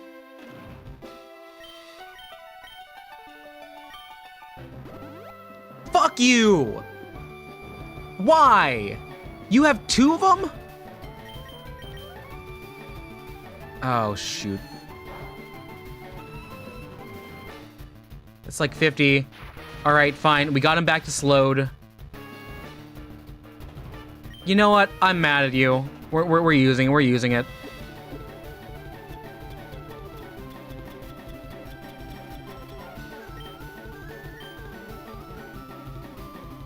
They are pretty cute. I think that's a perfectly reasonable stance to have there, Glenn. Even if Nemi does look like a bit of a bastard. That's Psychic 3. That is 40 on the regular. Flash it. Alright, if this crits, it's 80.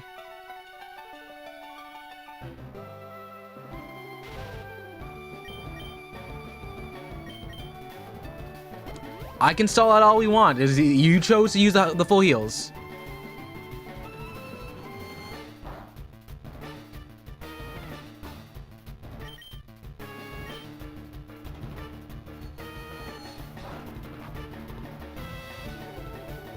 That's just a high roll. And that's bullshit. Oh, it is the full skill. It is the full skill. Items are part of the game. I did not say this was a hardcore one. And that's what we're waiting for. That's a crit. We know it's 100 on the crit.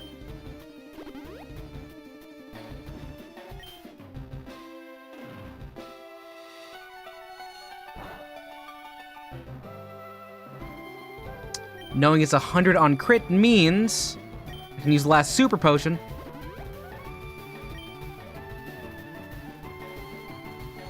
And I think it's almost out.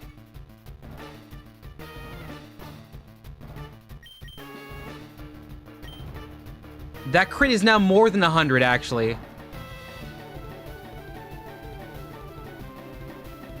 Nemi, what the fuck? Okay.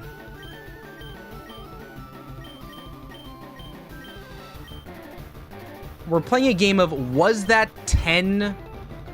Was that 10? This has to be 10. You cannot have any more. I do not think you have any more.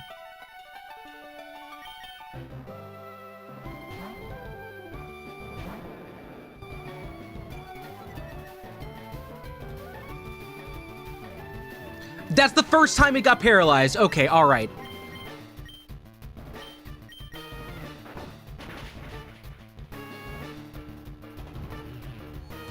So it's locked in future sites.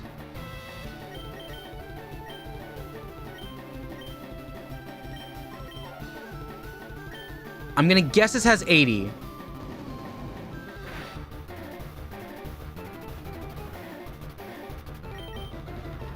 You bastard! Oh my god, no, I think Brick's dead.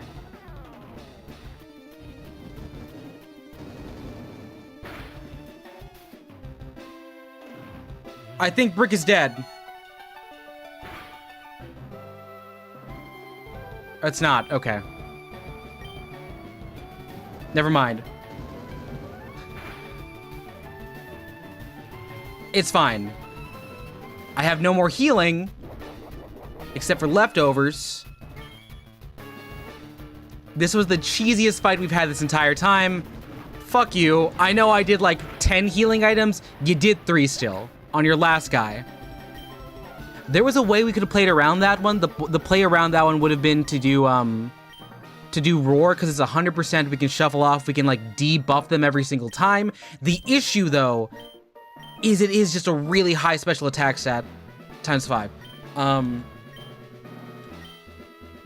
We didn't use our Jolteon at all. Okay. Well, the Bonds and Boys are up. Time to get more money, or get more things. Yeah, no, we won with the power of, like, Seto Kaiba, because screw the rules, we have, well, no, it's in the rules. It's in the rules. For my neutral special, yes, I would like my neutral special to be for my dog to have a gun, and my dragon to have a gun, and my other dog to have a gun.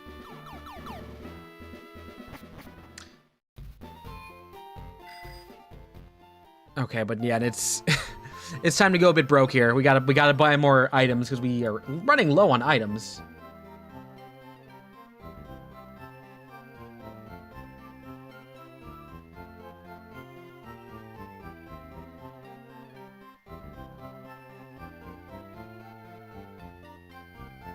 Okay. Still, you know, yeah, you're right. Maybe having a Charizard would have been better. Maybe it would have been easier. Okay, let's get some more there. I'll buy some full heals. The worst part is, like, you don't actually want max repels. You want super repels. They're just more efficient for your money. Oh, yeah, you mean, like, inattentive artistic bean, also known as Acacia, also sometimes called the bean. At least it's not real life. A super rich person can buy out all the healing items and make it impossible to win. Yeah. Kind of sounds like the idea of a privatized healthcare system doesn't really work out that well, does it? If only someone had... Nope, I can't say that full sentence. I was gonna say like, wahoo! We're 2 days past this guy's birthday. This guy's brother's birthday. Yeah, and Pedals, thank you for the context. That's much appreciated. But we do get to go to the Seafoam Islands. That's pretty fun. That's pretty fun.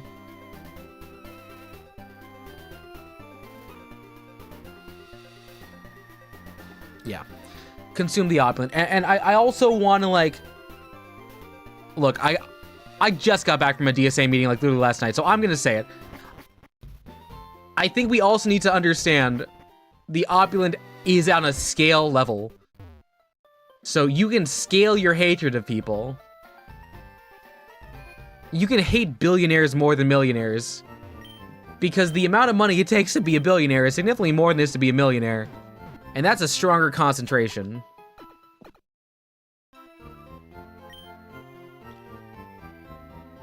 So, like, per number of people, you would probably, like, have less in caloric outtake if you were to, caloric intake if you were to eat a billionaire, but you would definitely get more monetarily.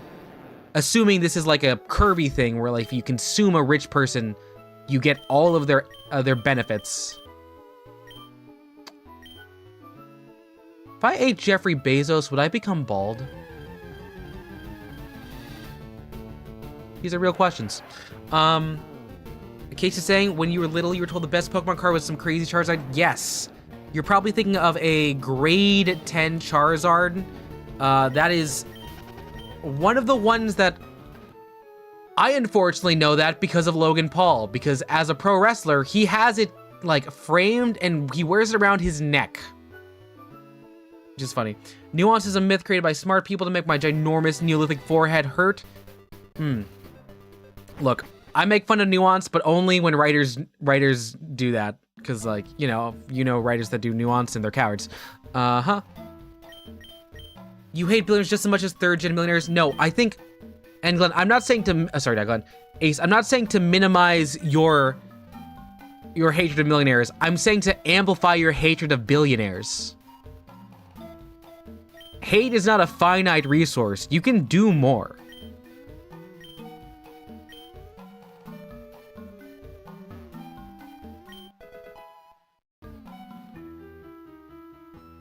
Thank you, Glenn. I realized the meme was subtext.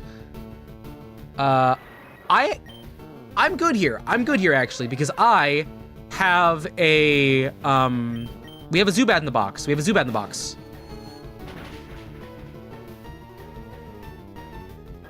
I'm hoping to get like a, actually, what are the encounters in here?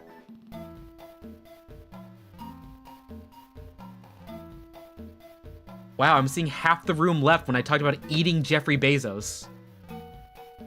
Glad to see that's where we stand right now. Let's see. Seafoam Islands.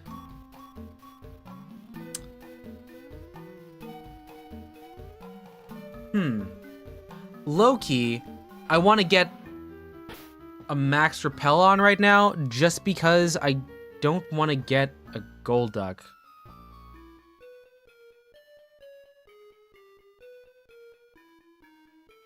Can I guarantee a seal?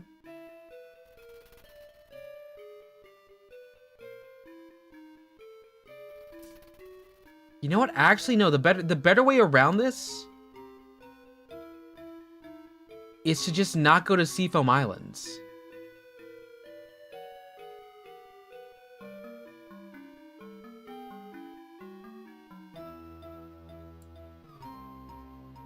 Let's see. I do need to really quickly put on a repel, as unfortunate as it is, because I am already partially inside the place. We're going down from there. From Pallet is the pathway to go.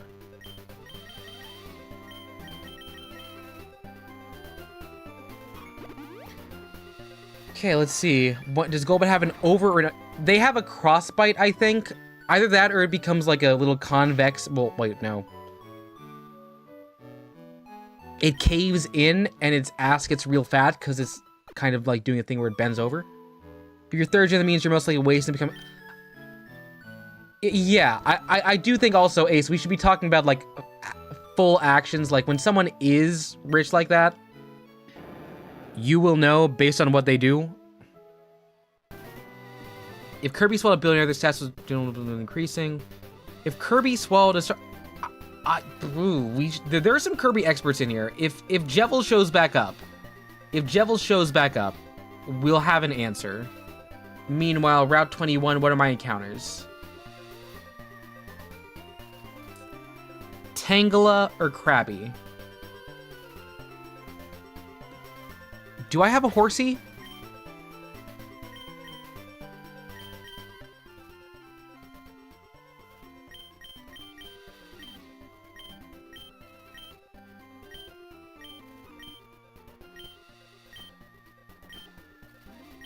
I do not have a Horsey, which means we could get this or a Psyduck.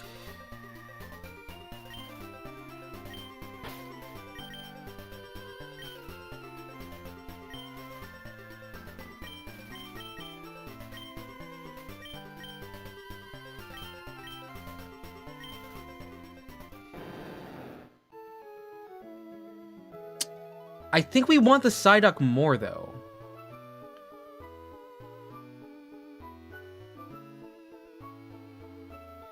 Standard Surfing is always a Tentacool. Super Rotting is 80% Horsey, 1% Psyduck. I could also get a Krabby.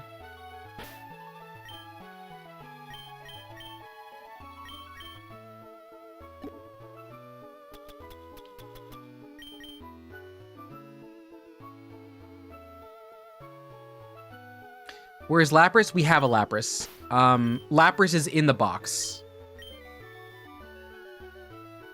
Horse of Snow, Boons from the Mighty. Oh my god, I haven't beat Hades.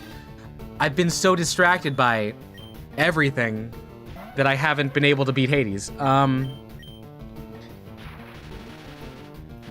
know. I hope y'all aren't, like, bored of just consistently being Pokemon streams. I want to get this done and not be like other streams where it ends with me just, like, drawing it out. So it's why this entire month has just been this. It's just been this. Yeah, but who wants to name the horse? Who wants to name the horse? We want to call it Athens, Athena.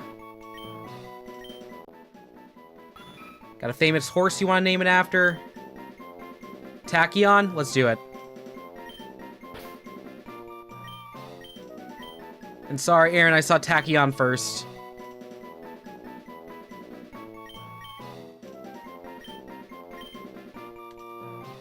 So that's a Route 21 encounter. And, let's see.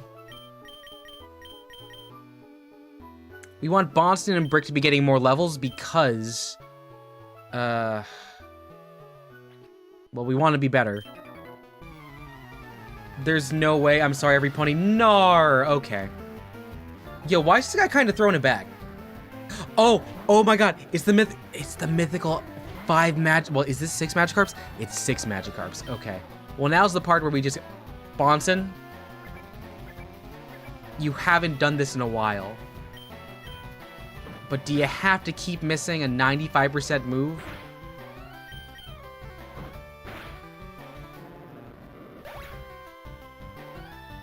I kind of want to give him strength. But I also want to give him Toxic, because he's good for stall, I think.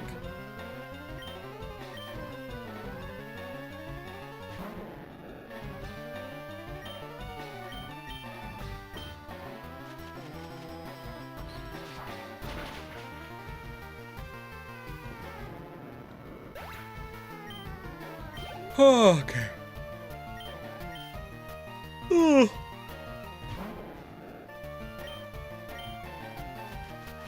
Gonna really quickly also... I'm wearing a hoodie right now. It's getting kind of hot.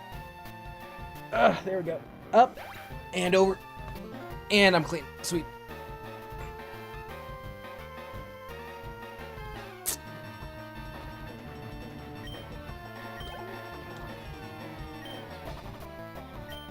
Is there anyone really low level? No, 38. Beak Esquire is kind of falling behind, but it's fine.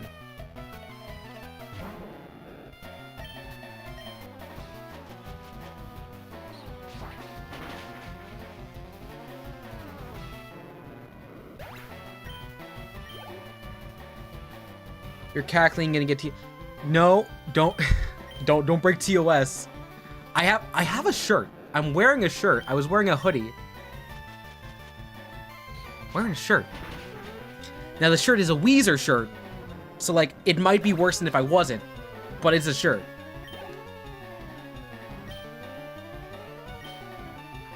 All right, let's get these some aspirational stuff here.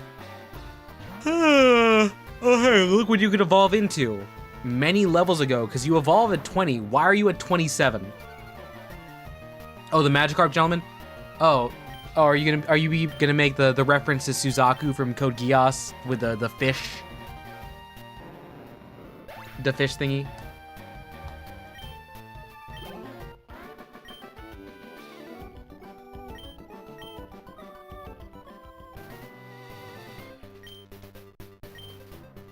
Oh, it's worse.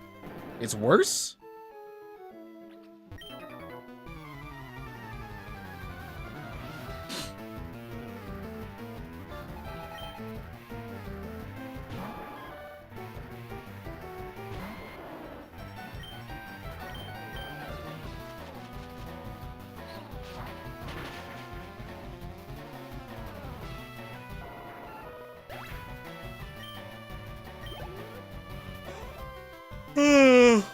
Oh god.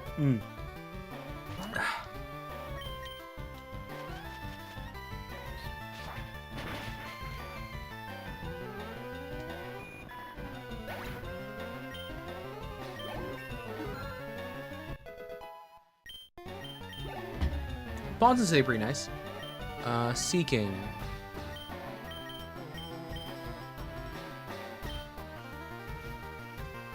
Part of me wants to get more on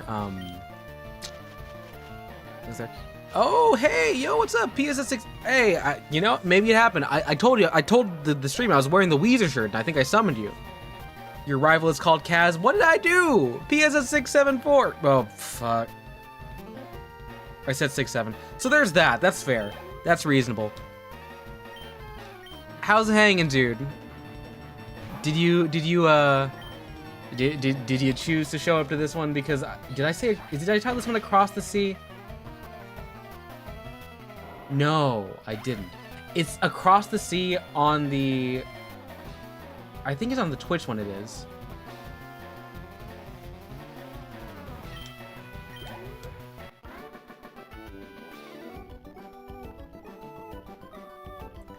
What's your team look like right now? Have you gotten what's your starter? Technically, Petals chose our starter for this run.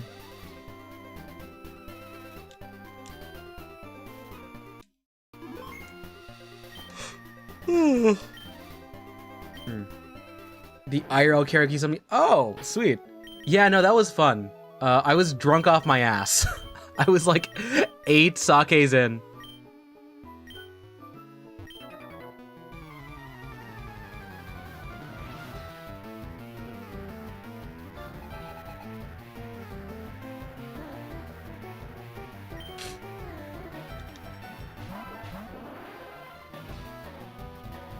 Oh, this looks like a pretty good yield.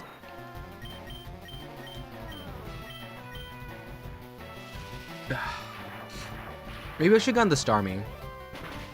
Starmie is a bit more dangerous, though. Because it does have psychic moves, and Boston is still poison.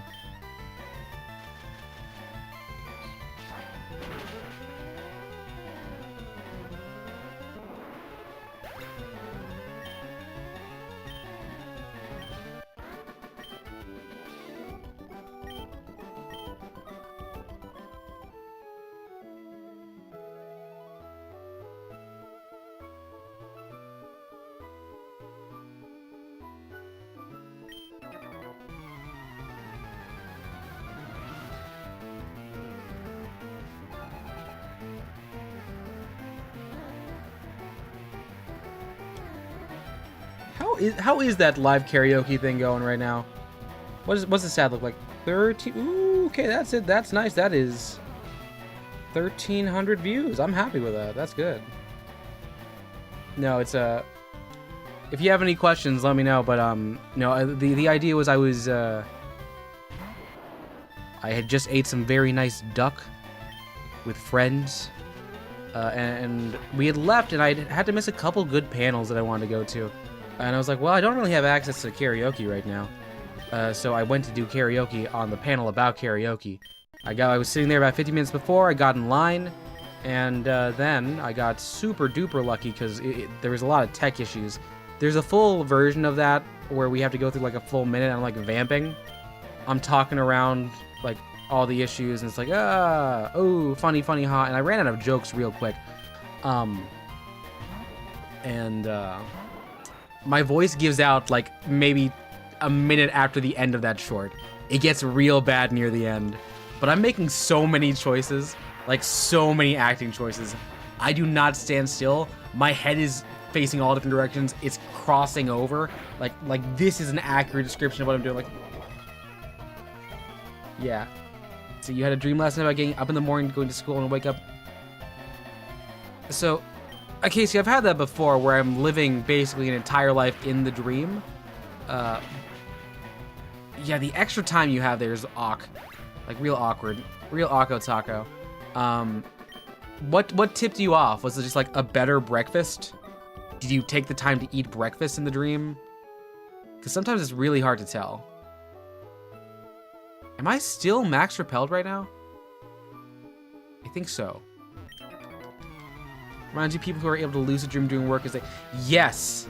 Yeah, I tried to lucid dream, but I ended up just getting like night terrors and sleep paralysis demons because sometimes I would trigger that stuff during the daytime. Because the trick is you gotta break your circadian rhythm, and if you fall asleep with lights on, your eyes don't know what to do, and then it will make you think there is a hat man in the corner trying to kill you.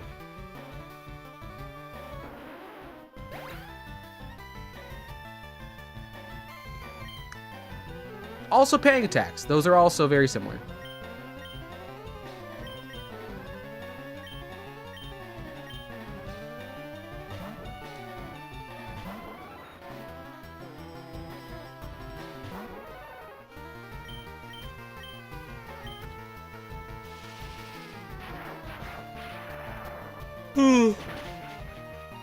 Okay, she doesn't seem to know how to lucid dream.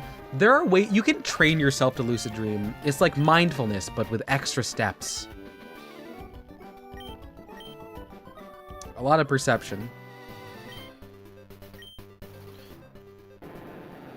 The worst part is sometimes you get stuck in a part where like you're half awake, because your body won't do it, but you are like perceiving everything around you, and the numbness does get to you. There are a couple times where I will like wake up with my eyes and I'll see around me, and like it's just like a heavy weight on your chest. What if mindfulness and active judgment? That's it. Like actively, you're rolling the dice. You'll either have a lucid dream where you can sometimes do really cool stuff, or you will have inconceivable terrors done to you, and you will feel like you are a soul trapped inside of a body that is not your own.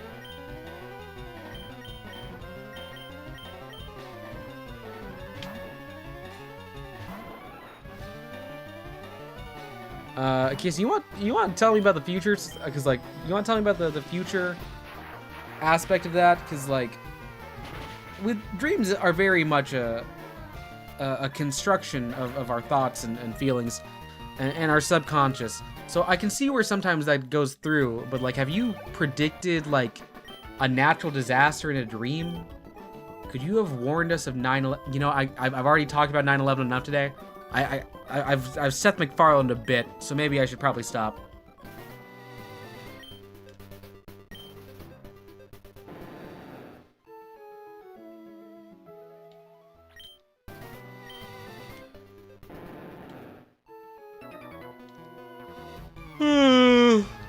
Okay.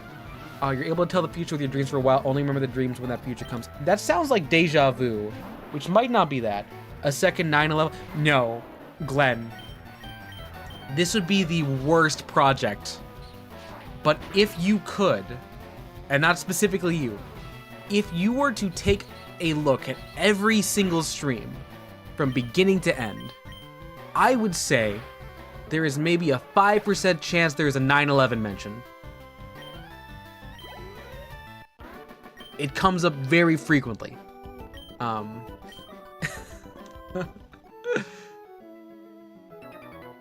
Okay. Put FireRed because you're figuring out the controls. You haven't met Oak yet. Wow.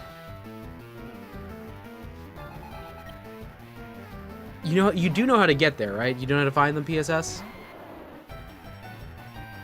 Say no, Glenn. No. You cannot be doing a repository of how many times Kaz Cassidy talks about 9/11.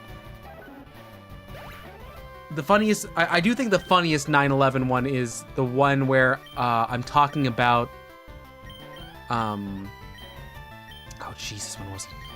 It was a game of, it was Power Wash Simulator. I was talking with B because Garfield cart came out, and the new Garfield cart, which I do have, which I haven't played much since it came out.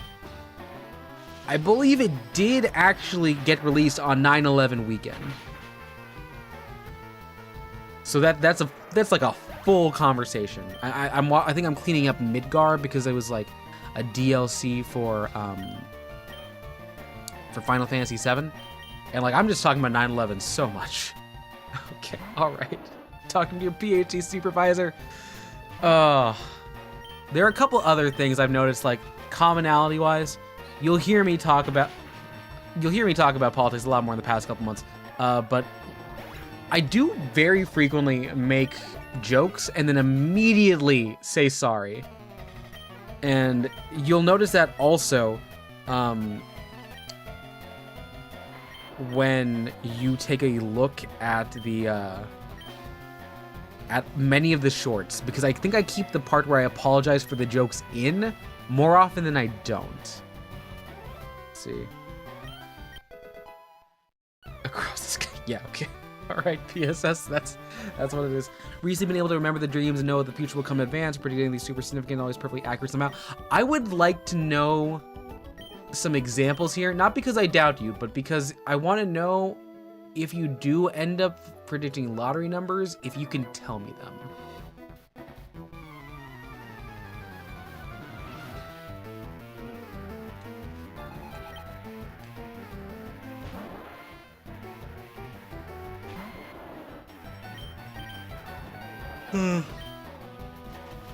Huh.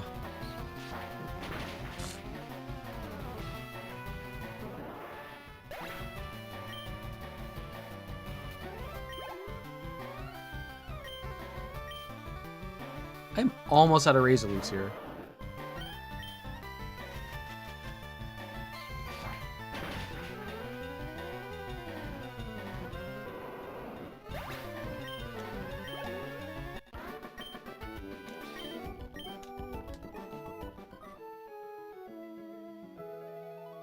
Oh hey, we made it to Cinnabar Island.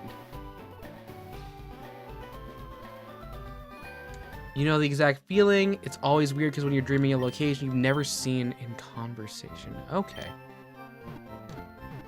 I don't know. Sometimes the subconscious is weird and wacky. Not like Freud. Not like Freud wacky, but like it's definitely something we work around with.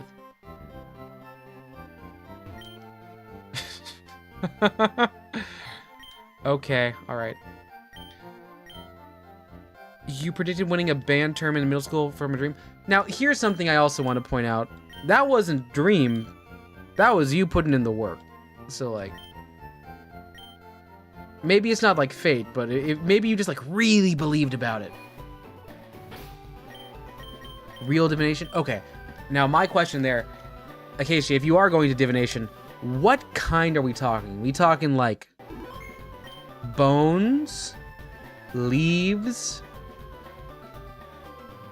What kind of divination are you speccing into?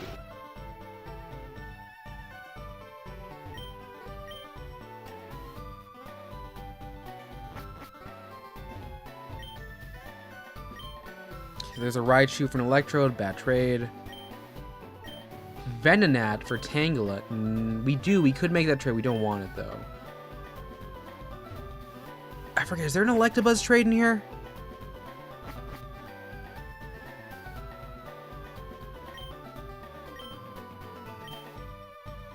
We're not metronoming. Bones? Divination just ran. No. When I'm talking about divination, like there are different like ways you can tell the future. Let me find. There's like divining rod. A divining rod is the way that you can like find underground minerals and water. Let's see. Turtle bones. Divination. Yeah, it's called Plastromancy, a ritual of the Shang Dynasty in ancient China. You may know as like an oracle bone. Like it's like a turtle shell, and you can predict the future from it. Otherwise, like you can read tea leaves, you can read the stars. A lot of things you can do there.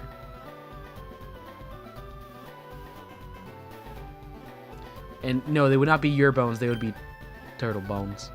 Okay, let's see.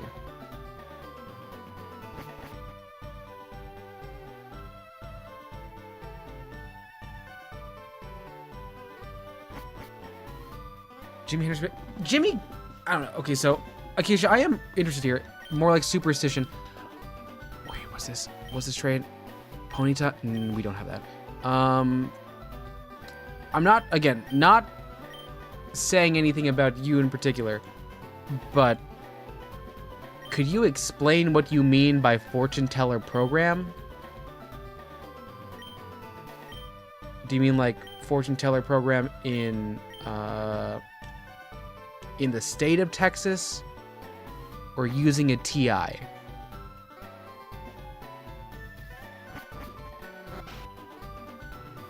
Not something your morphological brain understands. Okay. So, I guess my question is like, what is attributing like your own dreams apart from that?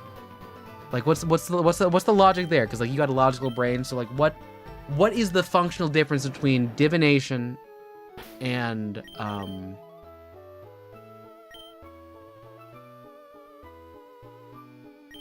dream prediction? Yeah, I just follow some instruction to coding class. Oh, okay. When I said Texas, when I saw Texas, I was like, is this a TI Instruments? Texas Instruments? Did the fortune come true? Was it vague? Was it like a cold read? There's some really interesting stuff about like how you do fortunes and how people like can use the power of suggestion to like point you towards something. God, there's a South Park episode on this that is like pretty decent, but there's a lot of podcasts too. What's this? Yo, hey Toast! We beat Sabrina with some real cheese, and by cheese I mean spamming items, because I did end up letting Alakazam max out stuff. You're predicting the future with a TI-84 graphing calculator. Look! You can do a lot with a TI-84. You can do a lot with a TI-84. You can play Doom like a couple different ways with it. You could probably play Doom multiple times concurrently. Hi.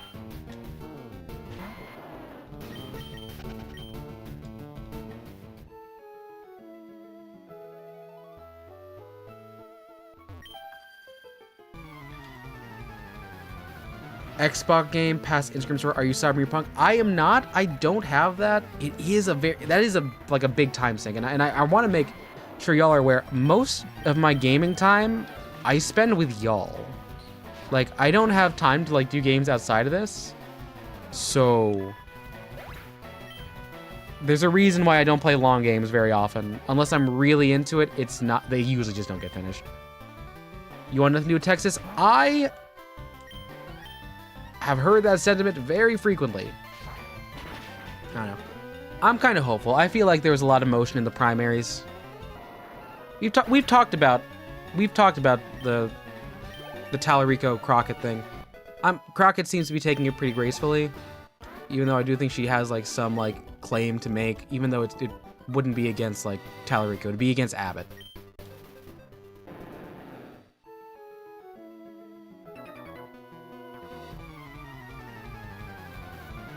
I mean, look, most of the perspective I'm hearing that from is like, I actually like have like two cousins from like San Antonio. They always came up to where I was at when I was younger for the summer, so they didn't like being in there. Maybe it was too hot. Maybe it was bad for other reasons. One of them is gay, so.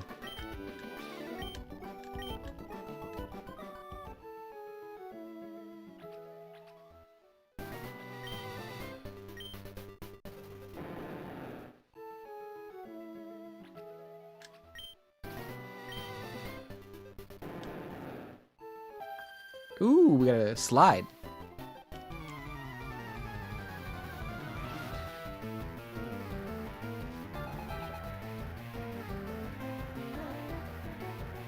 Ace, you good there?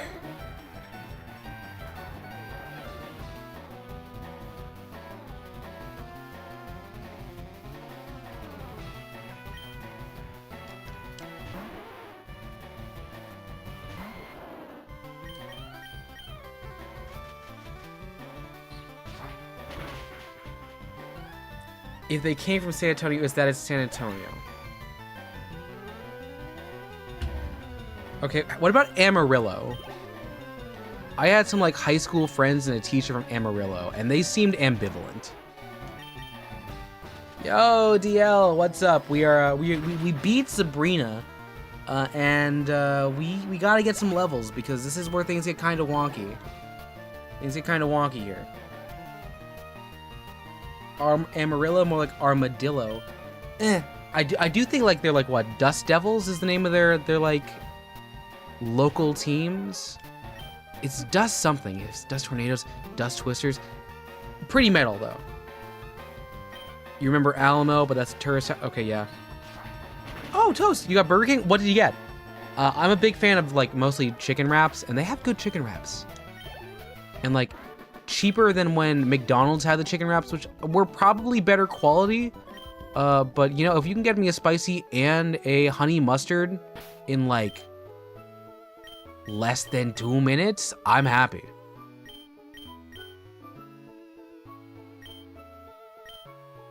The famed American city, yellow.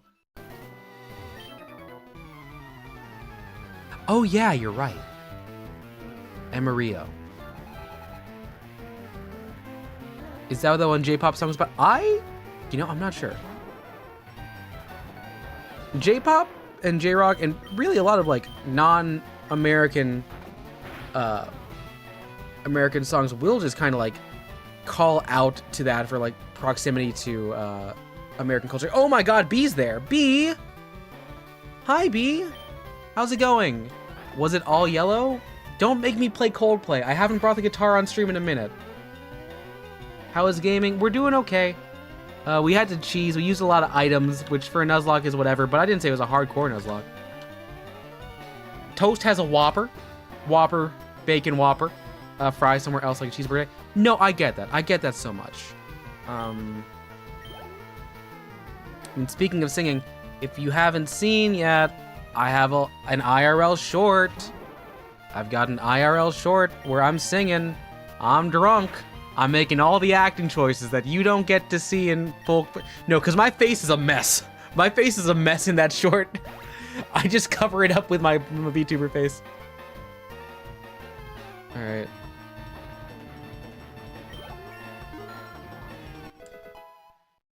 No, the Burger King fries are very like soggy and kind of like airy, but not in a great way about it. So, reasonable complaint. Did not know you mess. B, you have access to things many people here don't, which is you get the option to freeze frame with my face, making a lot of different positions there. Do that as you will. Let's see. Oh shoot! Oh no. Yeah, you know, DL, I hope you like get a good like night's rest, because honestly, if you're doing a retake on the ACT, that's a Saturday thing. That's a Saturday thing.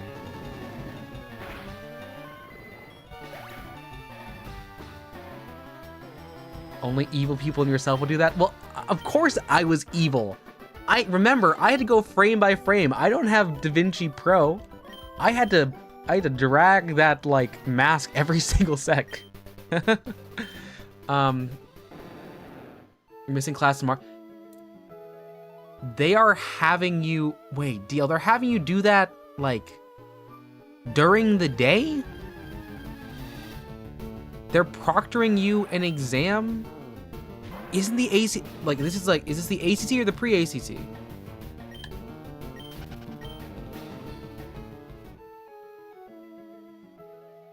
Okay, I mean, I'm trying to catch the threads here. Trying to catch these threads. No man is ever truly good, no man is ever truly evil. That is a line from the theme song from Aleister Black. Also known as like, oh god.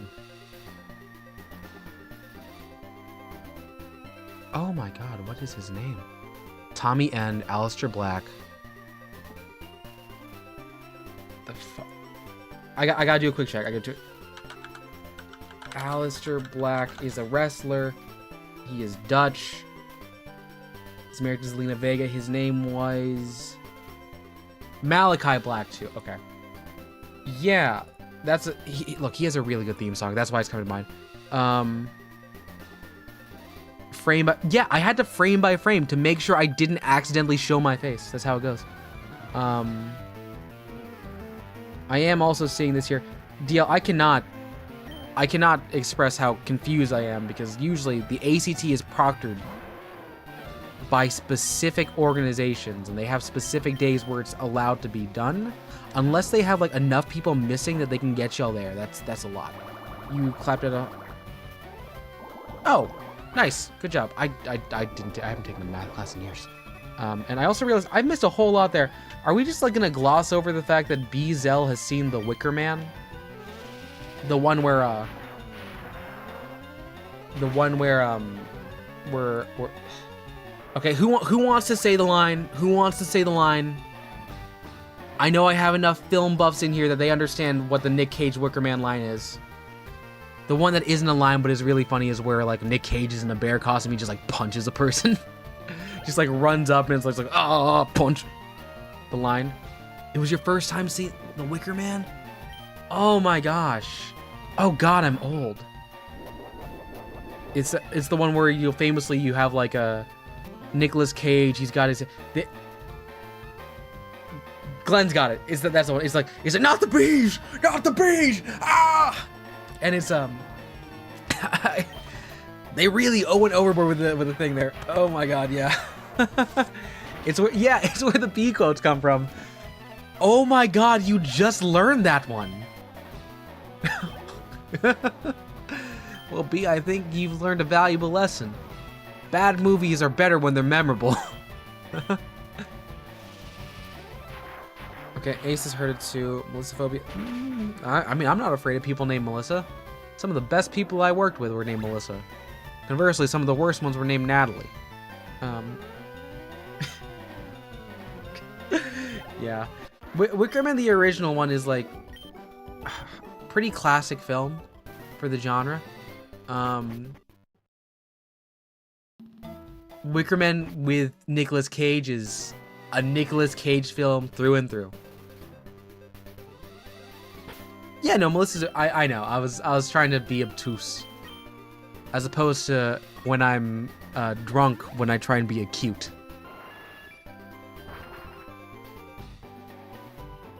But you know, I'm always right. I'm always right. Always 9 degrees, never an 80. I could never be straight. Kaz Cassidy could never be a straight angle. Okay, so we've got ourselves an encounter here. I'm gonna take a look at what we got. Ooh, let's go. Okay, yeah, no, B, you're having a fun time. You're doing slashers? You're doing a slasher unit on the middle of March? Man, this is where having like media studies classes during the fall gets real fun, because like the teachers, they get the syllabus and they get to be like really funky with it. Like all of a sudden you're watching like, oh, these classic films, like, you know what, screw it, we're watching Elf. I personally don't like Elf, but I respected the teacher for trying something fun. Cinnabar Island. What are my encounters? I get a free copy, I get a free Ammonite, but what are the encounters I get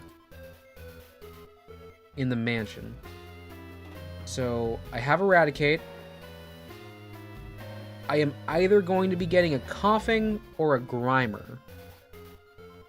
Coughing or Grimer, which means there's a chance that these things are gonna explode. Anyhow, if the trigonometry and AC mess your score up, you might cry, not be memorized the trig identities. I only know Sokotoa, and that's because a girl said it once when I was 13, and I thought they were smart and pretty. And now I don't know what it means. Okay.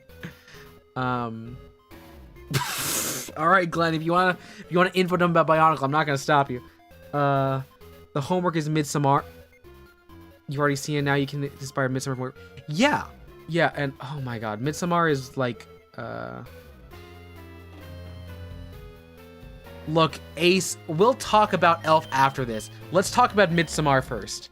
Because there are some moments in film school where you're like, oh yeah, this is a good dynamic switch. Because you're like, this is the let women have their own bad movie. And by bad movie, I don't mean like poor. It's a very good Ari Aster movie. There's some really fun color grading and like things there. I think the thing that like a lot of film people came into, not only is it a really fun Halloween costume, but it is Women's Wrongs, the movie. And sometimes you gotta watch them like, but the implication. I'm sorry, what? Your professor worked on Midsummer? Now, B, unfortunately for me, I have not watched Hereditary all the way through. I've seen it in bits and pieces. I'm a slut for Alex Wolff, and I think he does a great job. I think Toni Collette does a great job. Really, that child actor is ahead of the game with what they were doing there. Jaw on the floor.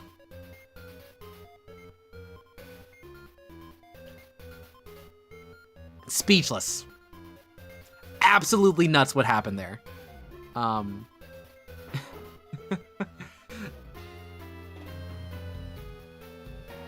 Though Hereditary wasn't scary, you didn't like it at first because it's a scary movie. It is a scary movie in vibes and in imagery. It was also sold to me as a scary movie, and the reason why I didn't watch it all the way through was because there was this girl in college that I was really into, and she invited me to see it, and then halfway through she moved like 2 rows down, and I was like, what am I doing? I showered, I groomed myself, I'm not saying anything, I'm just watching the movie. So I didn't actually watch it all the way through, and it's kind of a bit of a mental block there for me. Yeah. You watched it understanding it wasn't gonna be scary. Yeah, it's a good. It's a vibe piece. It's a vibes piece.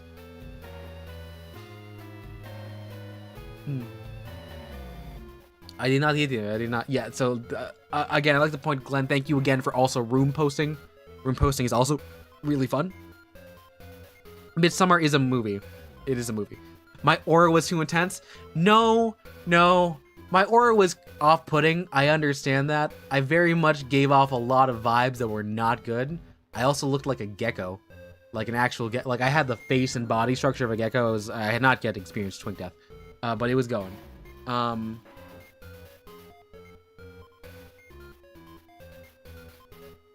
okay. So like we're also getting a math one here too. Sokatoa, Gecko. You feel like because you're drawing first work in the movie is 1 billion times. That's, you know, B, that is something I think would be good for you. I think it'd be nice, like, some professors like you when you suck up, some don't. I'm not sure what their vibes are, but it's not gonna hurt to check. You also like seeing women fuck up, like women fuck shit up, or women being punished. Because I mean, if you're doing horror, you'll see a lot of that. You might see a bit too much of it, quite honestly, like a disproportionate amount. Yeah, because no, my big thing was media analysis, and sometimes you analyze it, and the best thing to say is like, "Damn, that's fucking crazy." Like, damn. I don't think that warranted that. Or sometimes like the occasional like, damn. I didn't know you could draw body parts like that and like have it not be rated X. The last girl thing? Okay, nice. Cool. Movie directors doing stuff in poor taste, surely you jest? Oh yeah, no, I'm jester maxing so hard here. I was not jester maxing when that woman had moved 2 rows away from me while watching Hereditary. Oh, wow. Okay, hi. That's not amazing for us. We need to get out of here. Unfortunately, we can't even... Okay, we gotta catch it. Brick, you're gonna be here to take it. You're not a fan of Final Girl Trope. You like Midsommar Ditto? Okay. You like you should watch it? There's some really good things there. There are some really good things. I should rewatch Hereditary. Well, B, we'll find a movie night. We'll find like a server movie night. Whatever. Fuck. Glenn, it has to be, you're right, it has to be the name. We gotta catch this and call a Weezer if it doesn't explode. Have I seen Pearl? I've seen X. I have not seen Pearl, and I have not seen Maxine. I have seen a lot of the memes, and I've also seen a lot of the clips. Buddy Holly maxing. Famed Pokemon Weezer. I mean, it's kind of like Weezer. It's like, you know, how one of, like, Rivers Cuomo's legs is longer than the other naturally.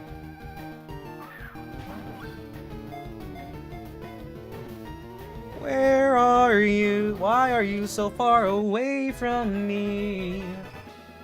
Da-da-dum, somewhere across the sea. How I long to touch you. Wouldn't that be wrong? Ooh, that was a really ugly one there. Wouldn't that be wrong? I got your letters. You got my song. All right, here's Weezer.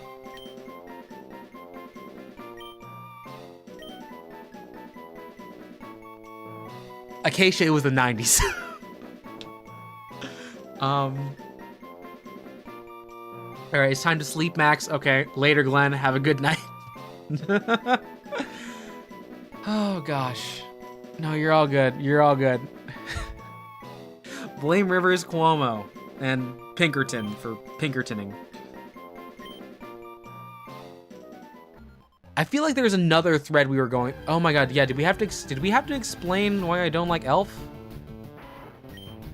Yeah, I think it's because I'm not a big fan of like Will Ferrell man-child comedy. At least not like when it's just him. Fish Out of Water stories are good, and I understand there's like some pretty cool stuff there. But like, if I'm gonna watch Will Ferrell be terrible, I'll watch Step Brothers. Because it goes like, there's a good back and forth with John C. Reilly, and John C. Reilly is a very, very like strong actor. Like, he's great in Chicago. Yeah, same boat, B, same boat. No, here's the thing. Another backstory thing, more lore, because I remember talking about how I was like in a film group that helped decide whether or not people got money for grants, and I consistently got voted out for it. Well, we had to put an event on, and it was like, oh, we have to get licensing, because you have to license like actual studios and distribution companies if you're going to be showing something and it costs something, otherwise it's a crime. Because we were an above board thing, we did. And I was like, okay, let's see what movie we can do. And I was like, you know what? We should watch 8 Crazy Nights, the Adam Sandler movie. And they're like, no, let's watch Elf. And I was like, why are we watching Elf? They're like, it's cute. I was like, the vibes you have told me about the kind of men that you are concerned about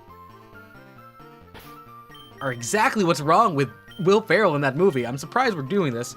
Okay, bye, DL. Good luck. Good luck on the ACT. In Acacia, I understand that too. Time is weird and wonky. It's like, I don't have time to watch much anime, and now I'm an anime boy. So a lot of what I do is I watch it either when I'm in a hotel for work, or if I'm at a convention trying to catch up.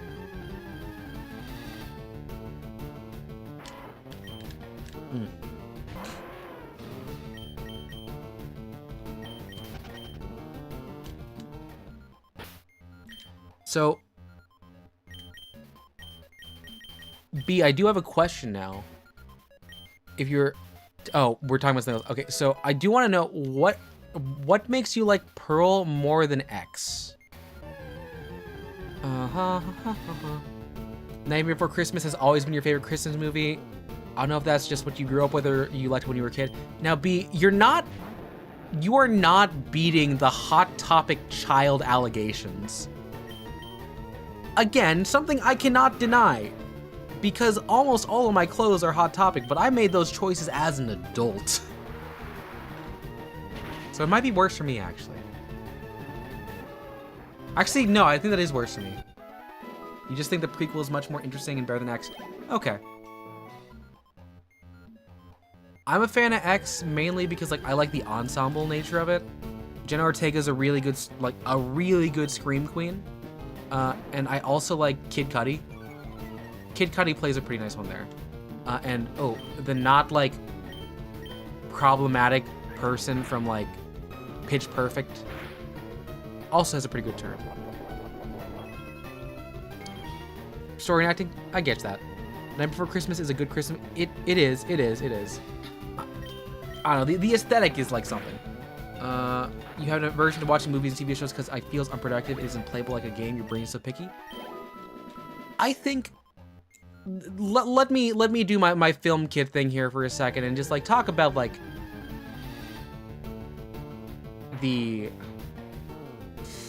let's just talk about the power of like willing perception. Like we've talked about mindfulness very briefly today when we were talking about sleep paralysis and lucid dreaming. I think watching movies and watching TV is often clowned on because it's like, oh, you're consuming something and you're just kind of sitting. And it can be a very inactive experience. But like there are times when you're just like fully locked in and you're like appreciating this. You're looking at all the different aspects. Who is doing this work? Who is writing this? Who chose to make this color? And like if you have an analytical brain and if you like being like, oh, you can connect this. You can see what this is in conversation with other movies and other things people have made. I think it can be one of the most fulfilling things you can ever do. Like the same way that like you are putting in inputs in a game, you have to imagine that anything that has gone through the process of like standard production and distribution has touched hundreds of hands. Even bad movies are great to think about because you're like, you have to think, how could things have gone this wrong? Like bringing it back over. Who keeps letting Nicolas Cage cook is a really fun through line to do. Because he is a trained actor. He is a Coppola. He is like probably one of the best like pure value actors on the market. And by pure value, I mean enjoyment as opposed to quality. They can put out quality, they can put out garbage, but they're never going to give you like a 1 or a 2 in terms of like effort. It is going to be 10 on either way, and that's commendable. I'm realizing here what's happening here. Gospel performance in Pro is like crazy in the best way, less gory and slashing, more descent to madness in a funny way. Out of left field, from what I've seen, I'm really having trouble figuring out like how it gets to those points, but cool.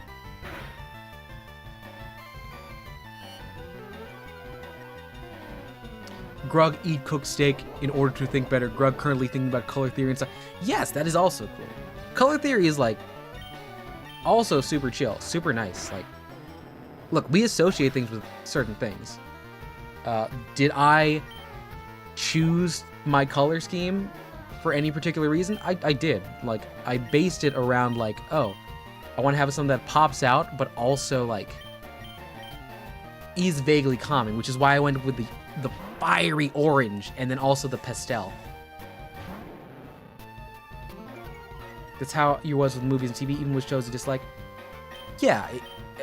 And this is where sometimes I'm like definitely a bit of a killjoy. I'm like, you got to think about this. But you'll also notice I'm a killjoy in a lot of things. So whenever I make these statements, I try and talk about why I have this reasoning here. Let me see. Because I'm like this with video games. Like, oh, why do you like this choice? Why do you have this opinion? Like, in trying to figure out what's going on behind someone's head as it happens, very valuable. It also lets you catch people who are bullshitting. Like, people will say The Godfather is the greatest movie of all time. I've watched it. I think it's cool. It's less fun, so I don't think that's my favorite movie. But you have people who are just like, oh, the shot. It's like, do you have emotions with this? Like, if you are someone who like is saying it is the most fun you ever had in the cinema, I am concerned and confused. But if you're just like, I'm someone who appreciates the craft, I get it.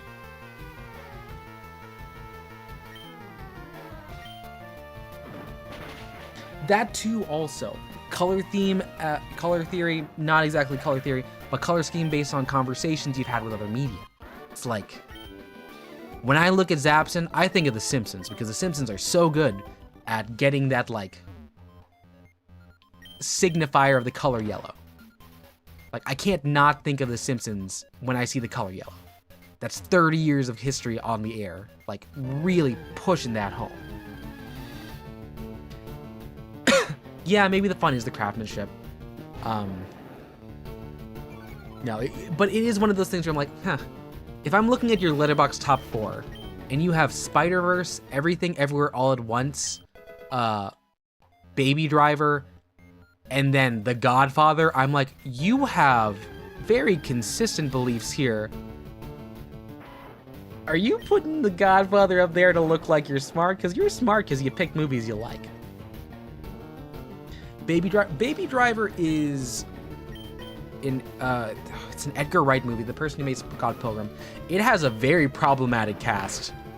Like, it has Kevin Spacey, Ansel Elgort, and John Hamm.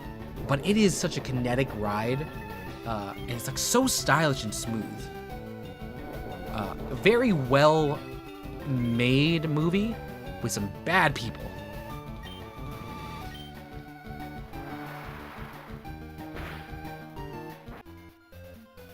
Is my stream showing video? Because it looks like it's not on this. Okay, I just reset. Isn't Spider-Verse a magnum opus of animation and being a Spider-Man movie? If someone is insecure about liking it, then they gotta think my taste. No. I'm saying what they're insecure about is being perceived as not as like a high culture film, because this is one of those things where, like, people say it and there is some truth to it. It is also slanderous sometimes. That, like, there is like the power perception of, like, you want to be seen as someone who is of high culture.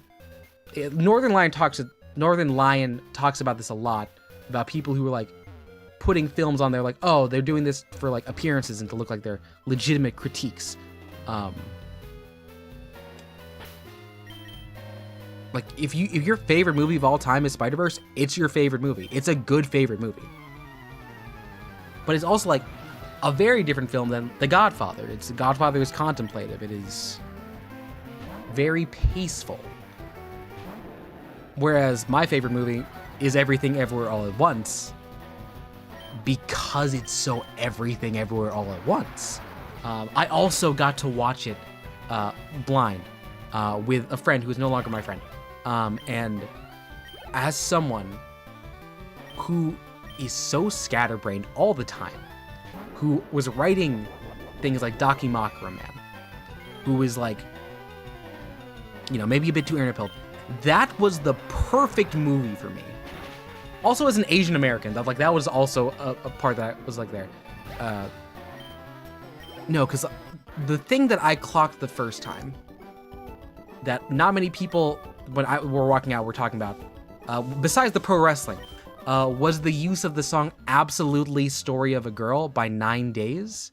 For those of you who don't know the song, it's the song that goes, this is a story of a girl who cried a river and drowned the whole world. And she looks so sad in photographs, but I absolutely love her when she smiles. So that is something I recognize from Todd in the Shadows, an internet reviewer who talks about one-hit wonders. And I was like, this is a reference, maybe to him. But really, I was like, this is like the entire theme, central part of the movie. Like, it's saying like, oh, this is what's gonna happen. This is a girl who cried so much she wanted to destroy the universe. And I was like, that's really cool. And it kept popping up in different scenes. I was like, this is a thesis.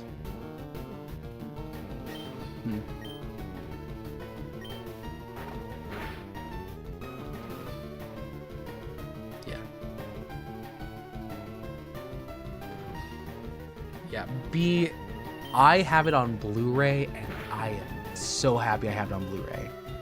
It's got so many great, like, things going on for it. It's got Harry Shum Jr. It's got Jenny Slate from Marcel the Shell with Shoes On. Great casting. Jamie Lee probably shouldn't have won supporting actress. That should have gone to Stephanie Hsu. But, like, you got some. You had to freeze there, like the first two Godfather movies. You can't just watch them with the other. Part of me wants to go through like the Family Guy. I want someone to do the Family Guy bit where they're talking about Peter not liking the Godfather. Like, I did not care for the Godfather. What? It's a language of subtlety, something you don't understand. I like the Money Pit. I also like the Money Pit. It's the one that goes, it insists upon itself. It insists upon itself. Lewis loves. Oh my gosh.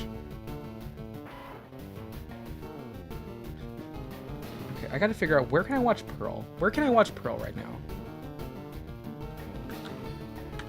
Where to watch Pearl? It's on YouTube. It's on... Is it on Netflix?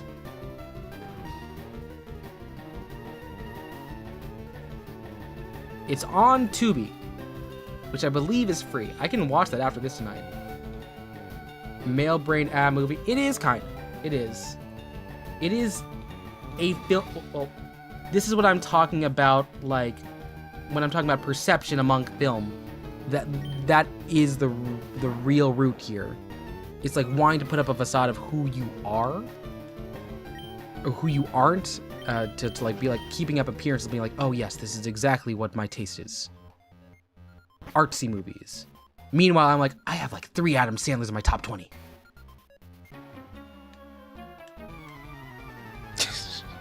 Okay. And B's got Tubi for Garfield. I'll check to see if Cecily wants to watch some Garfield there. I feel like she'd appreciate it.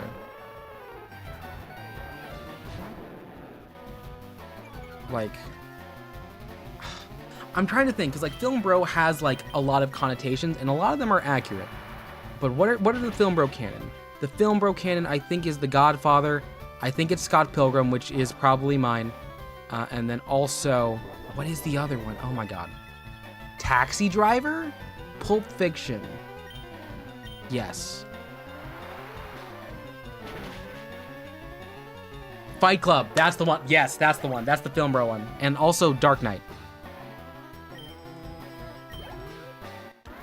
Movie for manly men who don't like childish girly stuff like emotions. I think there are emotions in The Godfather. It is one of those things like we're doing like, oh, the common male emotion in film is rage. But there's some complex things going on there. Fight Club and Scott, they are good movies. It's another one of those things where like you need to make sure that people who aren't media literate, you can't make it so that they are the primary voices talking about Fight Club.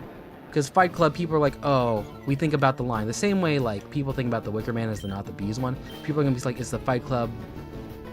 Don't talk about Fight Club, where people who don't even have a surface level thing, they just understand the reference. The next one is where people are talking about like some of those speeches by like Brad Pitt about Project Mayhem.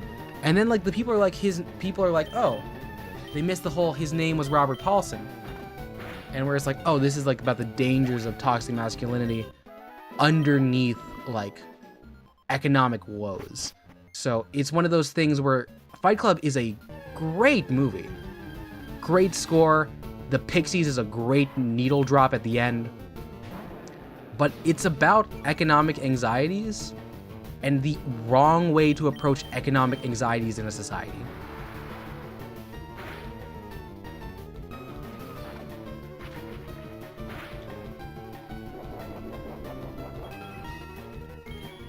Fight Club is actually so good. It despises me. Yeah, I know. Mentium. It's no MRAs who like Fight Club are like concerning because I'm like, dude, you are being alienated. You are feeling alienation. It's under capital.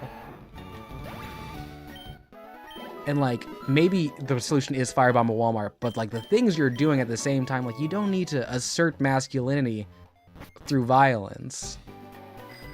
You can be snarky as hell, and that probably works just as fine. Okay, let's see. B, that's so... I'm really interested. I really want to know, what scene was it? What scene did you paint?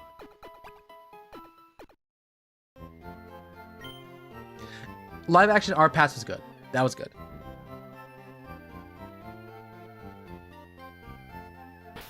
I do think there are good reasons to tease people for liking art, and that's if they say their reasons and they're bad.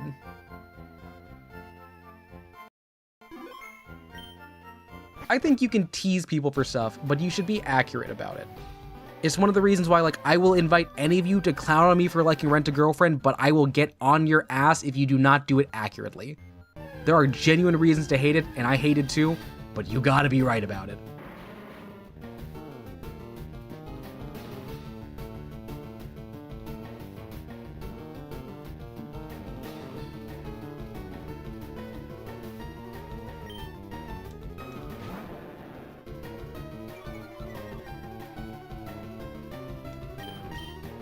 I didn't mean to Dragon Rage that one, did I? It is the essence of masculinity to be violent. Fight Club by attempting to sell his pistol. Ooh, that's a self-destruct. Okay. And repulsive accidentally depicted the mere men wanted to see. Yeah. Well, I don't want to go like actual like misandry here. There are positive ways to think of masculinity. Like there are like gender roles that even if they are kind of like regressive, that they are just to men, the qualities aren't terrible. Like the thought of like, oh, you are there like in a sense of brotherhood to raise your brother up. You are there to help provide some level of understanding for those in similar straits. It's the exclusionary way that like sometimes masculinity like says we will not allow femininity here at all. That makes it toxic. You know, men TN the ones that brought in. Yes. You mean the social? Do you mean the social construct or social contract? Because there are two ways we can go about this here.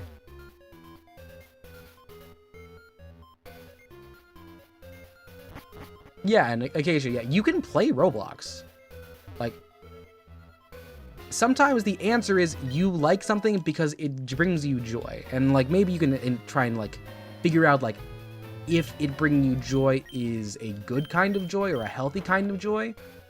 But, like, if it is baseline just that, probably fine. You cannot extricate the good from the bad. Even that camaraderie stuff, it stems from more effort and stuff.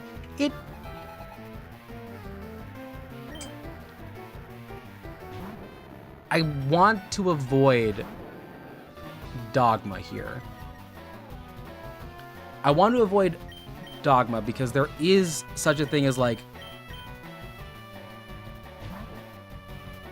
baseline emotions. I think camaraderie on the grounds of like it being something that is for the boys is toxic. I do think the feeling of like shared bonds and responsibility to those that you are friends with is a good quality, which is wrapped in that same thing. So if we're talking about like Aristotelian means, we want to find like the good middle ground, or we at least want to emphasize the good and pull out the toxic parts. You can have brotherhood, you can have camaraderie with anyone.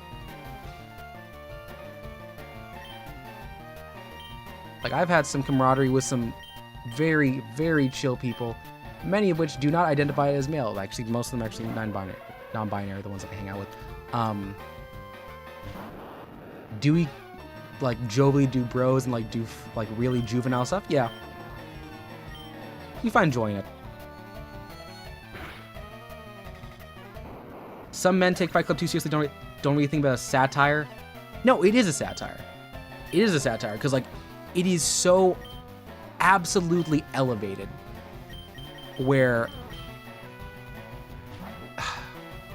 men feel emasculated at work because they don't feel any sort of power in the workplace and they feel kind of listless under not late stage capitalism, under 90s capitalism, that they decide to tap into primal urges instead of like, I don't know, starting a fantasy football league. And that escalating all the way to his name was Robert Paulson. His name was Robert Paulson. And then eventually turning to, okay, time to firebomb a Walmart, but actually firebombing a Walmart. That's heightened. That's heightened.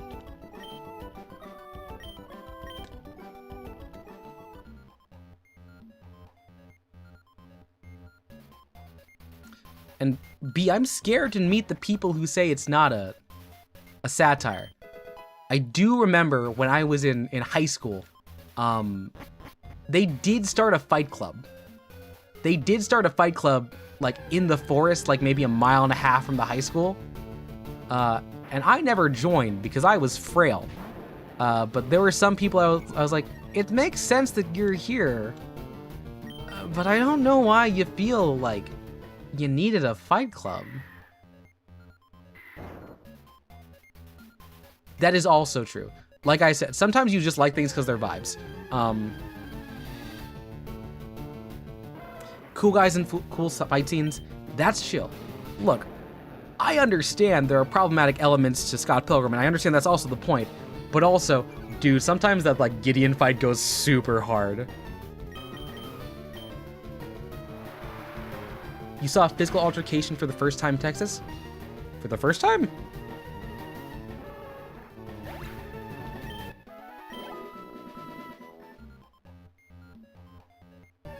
Kind of curious as to like how you made it past, because there's a lot of physical altercations. Yeah, no, B, same question. Same question to you. Can I ask what kind of violence we're talking here?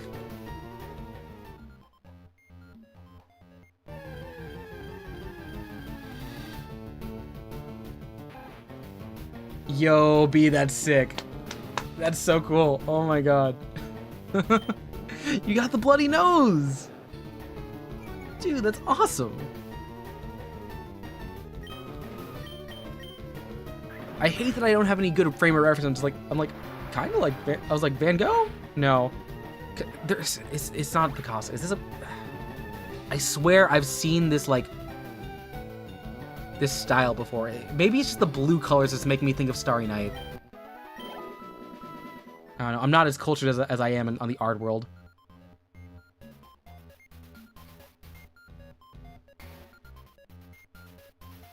There's no way out of this. You've been in fisticuffs, not a fun experience. There's no third punch. That is funny. That real life fighting is awkward. It is very awkward. It is also really funny because there's a song in the show Crazy Ex-Girlfriend, which is not like as misogynistic as it sounds. About the real life fighting being awkward. It's a parody of like kung fu fighting, and like there's a moment where they're fighting in a hospital and like no one knows what to do. So like someone grabs a weapon and it's like a tongue compressor, and then someone grabs like the next thing that's next to them and it's like a scalpel, and it gets too real. I'm like, no.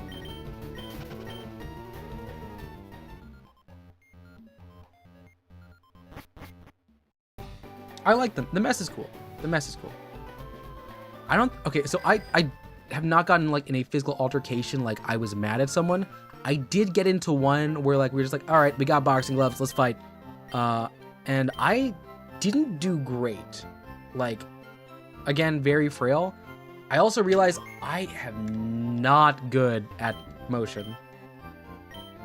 Like, I am not agile on my feet. I think I got like a good hit on like the other guy's shoulder, but it wasn't like great. And I was like, I'm tapping out. I tapped out like almost immediately.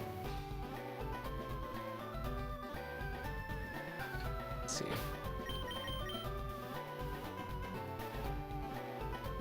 We're really low. You've only punched in self-defense. You feel like you miss out on punching people as a starter? You know, B, you got a lot of life left to live. There's nothing saying that can't happen soon. You always could. The thing with, like, you know, free will is you can just punch someone.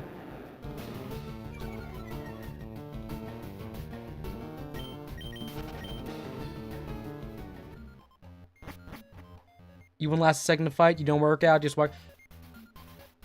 You would be surprised how well people can last in a fight. Sometimes you just gotta remember, if someone's got like testicles, you hit them, you win. You don't want to go to jail. I'm just saying, if you don't get caught. If you don't get caught.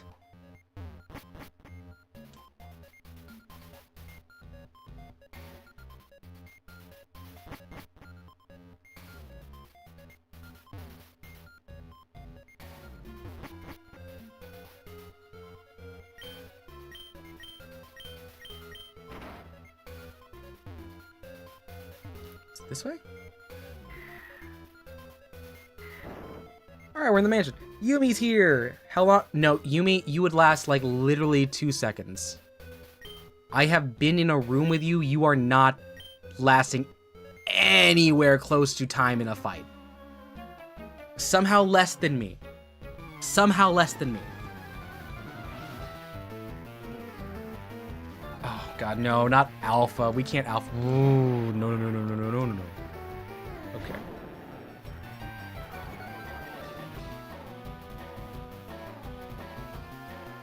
In America, depending on the state you're in, other person agrees to brawl, it's legal. Well, yeah, dueling laws are in place. slaps and oh, y'all are going quick. Only people I hit to get over adults. You know, actually, I have punched my father before. That is a thing.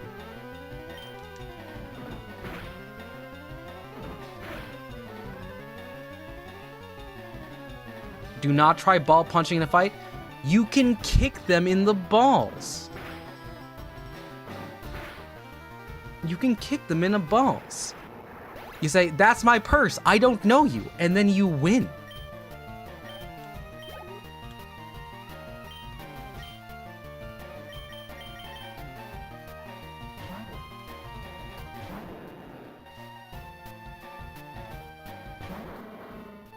You wouldn't last anyway, you're now crying. That, you know...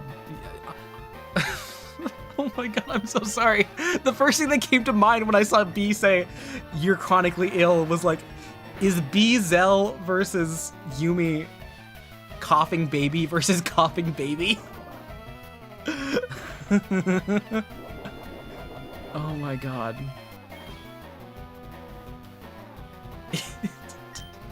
I'm sorry. But that's the hypothetical.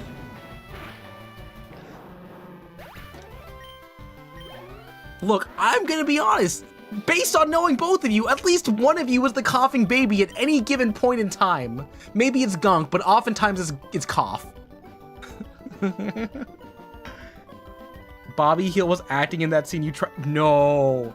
Well, then you gotta. I mean, maybe you didn't kick hard enough. You realize there's some actual violence you didn't realize it was real life for most. Don't recommend. Yeah, get a hit legit tell you something. Guess the question has merit. Yeah. I'm waiting for Yumi to jump in on this here. Okay, so they're both coughing. Okay, they're both coughing.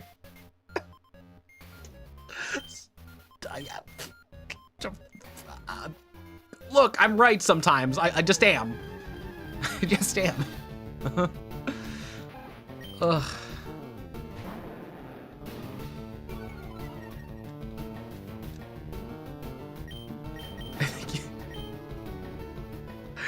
Yumi's either left and has tried to unsubscribe, or they're writing something very long. Oh my god. Okay. That's the exit. Okay, I know my cough is bad sometimes. I can still bite your shins. We're not... Actually, I am taller than you. Look, if you want to fight me, I'll be in California at some point this year. At least once, probably.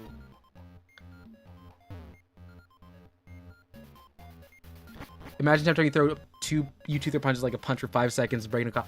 No, it's like chess boxing, except the breaks aren't for chest; they're for like inhalers. That felt bad. That felt that one felt like a bit too much. I'm very sorry for that one. Oh my god. If I hear someone cough, my kid just comes back though. It's because I'm basically forcing him to not cough and mainly breathe. Okay.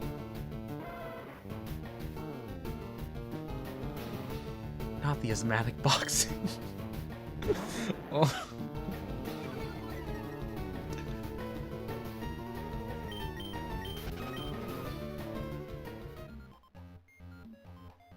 Okay, so like, unironically, this is the most mirror match of mirror matches I've seen in a while. Like, the amount of sympathetic coughing I can imagine here, it's ludicrous.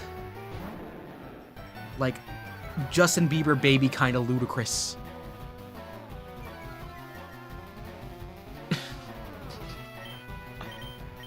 Well, I mean, here's the thing. Muhammad Ali versus the local asthmatic with a math PhD. I mean, if you want to dig up the bones of Muhammad Ali, be my guest. Oh, I got cash? I'm not in Japan. This isn't gonna work. Okay.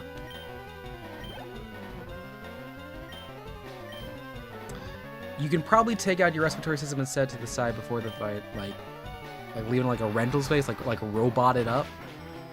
Feels like it'd be wrong to take bets on the fight, doing 5-to-1 odds on a double knockout in the first round. No, no,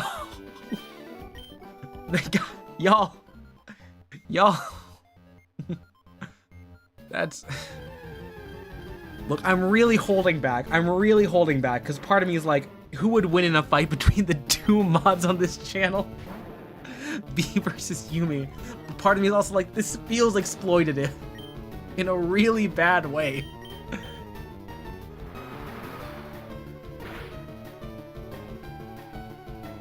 Your bat is one that disqualified, bedridden, doesn't show up. Okay. Okay, so that's the bat. There's that's probably like a not like a side, but that's probably like a prop bet.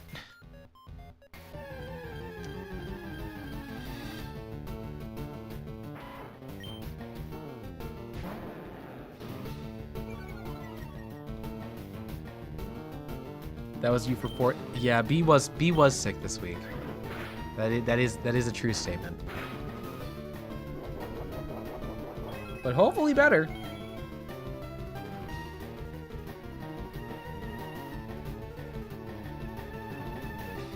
I'm learning that Acacia has access to a sword now as well.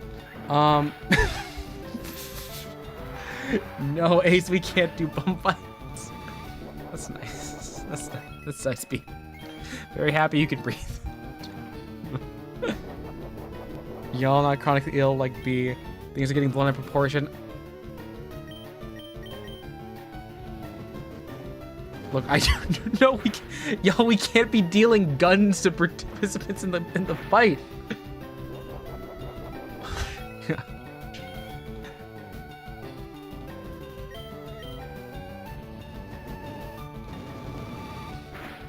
I don't know. I feel like having met you, Yumi, I feel like it would be easy. I feel like it would be an easy win. A blicky is a gun. A blicky is a gun. Oh, you want to go out for ice cream? That'd be nice too. That'd be nice too. Hydro pump, what are you at? 128.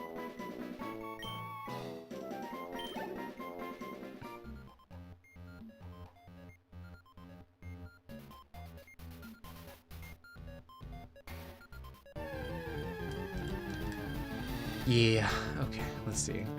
Oh my god, coughing, you are just like... It's got like Golbat mouth. Like the things are really doing a lot of work here.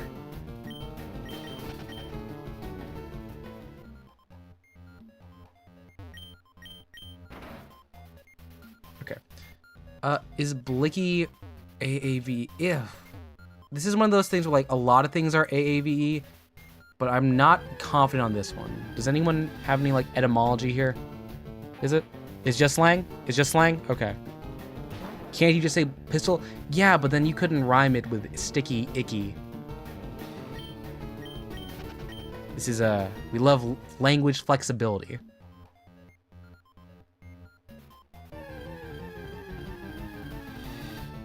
Where's the first recorded instance of Blicky?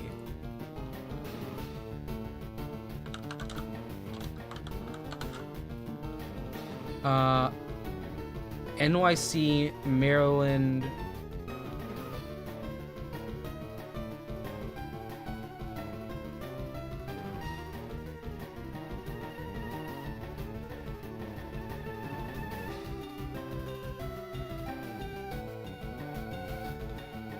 Yeah. Okay. Then Itsy Bitsy Portable Firearms is not as fun as Itsy Bitsy Blicky. What Glenn said. Look, sometimes language is fun. Language is a playground. You should have fun with it sometimes. The Itsy Bitsy Blicky climbed up the water spout.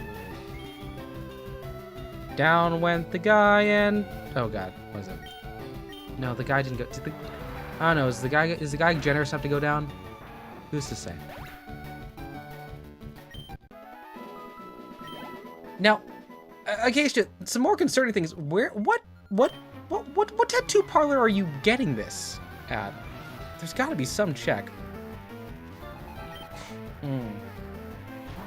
Yeah. That's... Many more questions as I walk through this here. Okay. I'm sure they all provide that. You might not want to think. So, like, tattoo parlors are not also all pawn shops.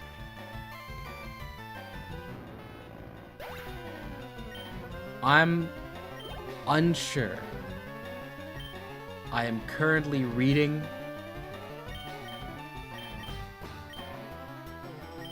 as I go. America's Wildlife. Oh, because everything has a... Okay. Honestly, I think the issue there is, like, tattoo very closely, like, not correlated, but, like, in the same vein of, like, there are, like, mid-class, high-class, low-class. It seemed like it had been a reasonable question.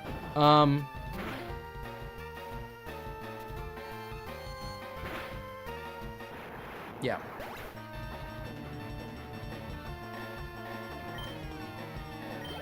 Yeah, but Walmart has, like, Sam Walton money. It has that Bentonville, Arkansas money. Bentonville, historically the place that's, like, less than an hour away from where I almost did crack.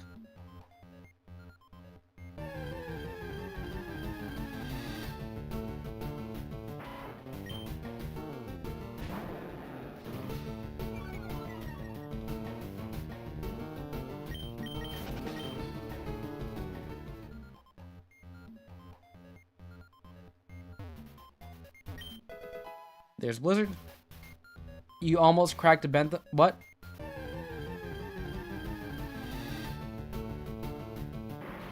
No. I wasn't doing a utilitarian thing there. It was very much not. It was very selfish. Like many things I've said, because a girl, not because like I was forced to do it by a girl, but because a girl thought it would be cool. I didn't do it. Oh, hi, Ditto.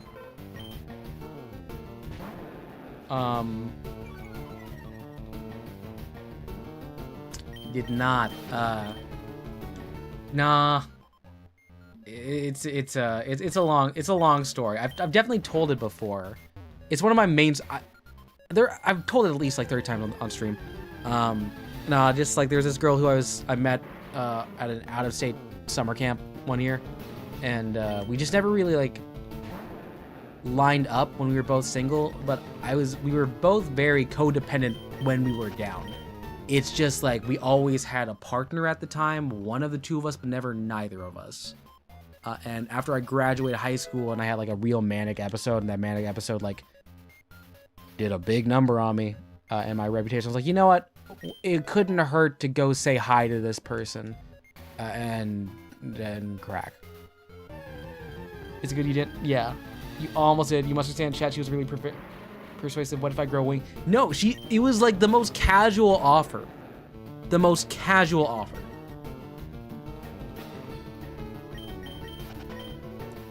Like it had been a really nice time. We had lunch. We had gone around to local stores. We had gone swimming in a lake, and it started torrentially downpouring. And then there was conversations about like what we could do later, and then what we could do later would have been that. It got really heavy. Yeah, it's wild. I hope she's doing fine. It's not a romantic thing, and I do promise it's not. But I do wonder sometimes how she's doing, because like she was a very important person in my life. And then after that, we just kind of... There was one attempt where I tried to talk, because she was very down and making it and it was public. And, I guess, you know, sometimes things just pass.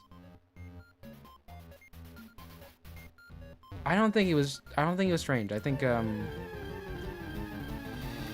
sometimes there's just like no shit to do in Arkansas.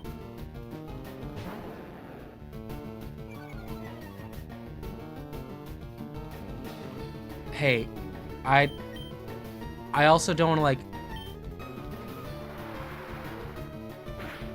I want to make sure you're using like proper language here. And I'm not saying your language is improper off the base. I do want to center her as a person more so than the fact that like she may have like jokingly offered crack. Like this is someone very formative to my identity, and like with anyone who uses drugs, like they're a person first. So she's always gonna be like, I don't know, she's something. And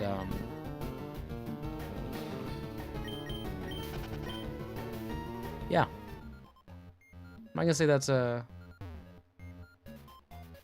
Oh shoot, I'm lost. Oh crap. I gotta reopen the schools. Yeah.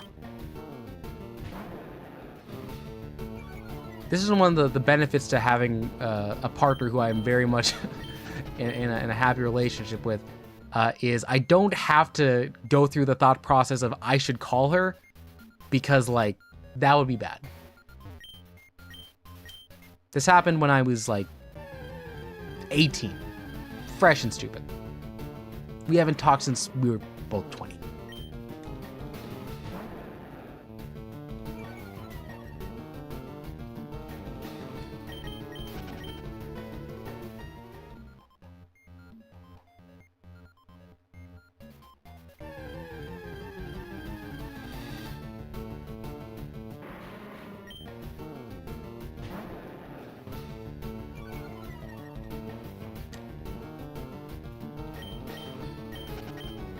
Oh yeah, no, you like decriminalizing drugs makes it significantly better, because like that stuff is like regulated.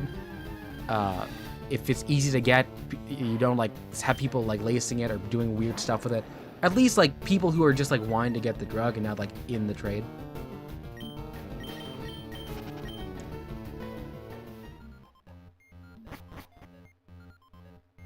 Decriminalization goes a long way.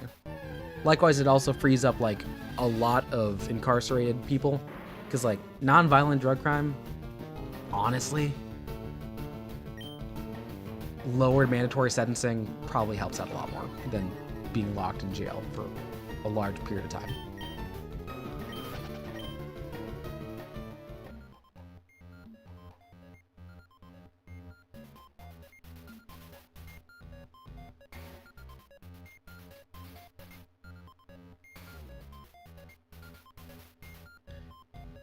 It's pretty bad, but okay. This is one of those times where this is probably a place to actually do lesser of two evils. It's the same story of like, I want you to have fun, so if you're gonna drink, do it in the house. You gotta think about harm reduction. Harm reduction is infinitely easier in a place where like, if there is access to drugs, it is monitored and legalized, there are proper channels so that things are being done well.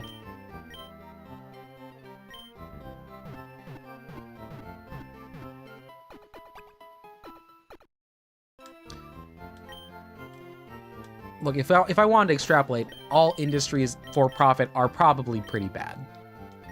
Just for like the consumer and the individual. But look, drugs exist. People like drugs. It helps to make them safer. They were written in the law in order to persecute enemies of the state and these. So yeah, no, we're not even gonna talk about like how like feds legitimately push new drugs onto like, what was the 80s? It's crack the 80s. Cheap. Easy to transfer. Community breaking drug. Mostly in the inner cities. That's a mess. 80s, thank you, Ace.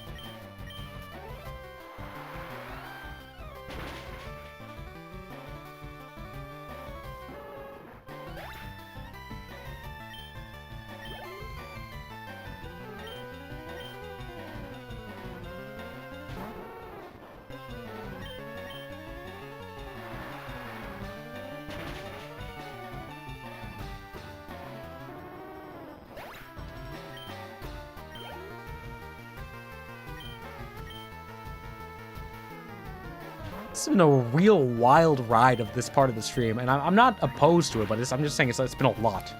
It's been a lot. Let's see. The government doesn't have any real interest in ratting out the drug cartels. They mostly want... Yeah. Look, because incarceration, like, is an industry. Private prisons are a very big industry, especially people who are supplying it. Like, materials, supplying food that at very low prices. Also, like, when you have an imprisoned population, you can have them work for absolutely terrible wages. So you have near free labor. Yeah, and good on you, Easling. If being drug-free helps you, which in most cases does, good on you. No issue, Martin. Cartel busing, tax exasperate order. Yeah, I don't know. This is where I'm not gonna speak much on international, because most of my understanding is primarily domestic in most of my political affairs. But I do worry about the destabilization of Latin America, on account of the fact that it seems like we really are talented at doing that, especially when things are mildly related to drugs but are mostly related to industry and power. I do think that is a judgment. I'm not saying it's a wholesale wrong judgment, but I think you also got to remember, sometimes weed is just like, it's just weed. Like, it is a recreational relaxer. It does help with pain medication. I have more issues with people who make weed their personality and don't have a chronic illness than people who just take weed just like as a general populace. And what Yumi says, alcohol is a drug. It is. It's just one that's not illegal, and like they tried before and it didn't work. Yeah.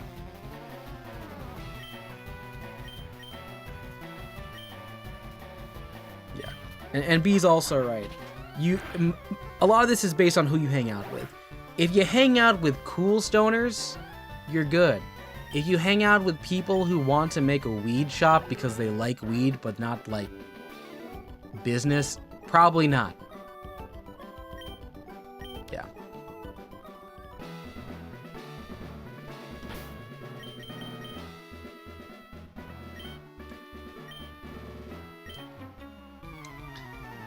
No, I hung out with a lot of people in my middle school days, and a lot of my, well, middle school into high school. At the first part, I hung out with like a lot of sober people, and everyone was like just so stressed out.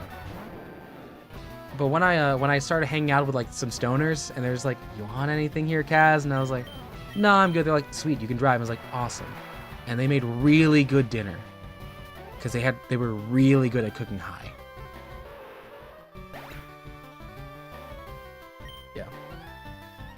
Tobacco's worse than weed? I'm not 100% sure. A lot of this depends on when you get it, too. But tobacco is very bad. Tobacco's bad.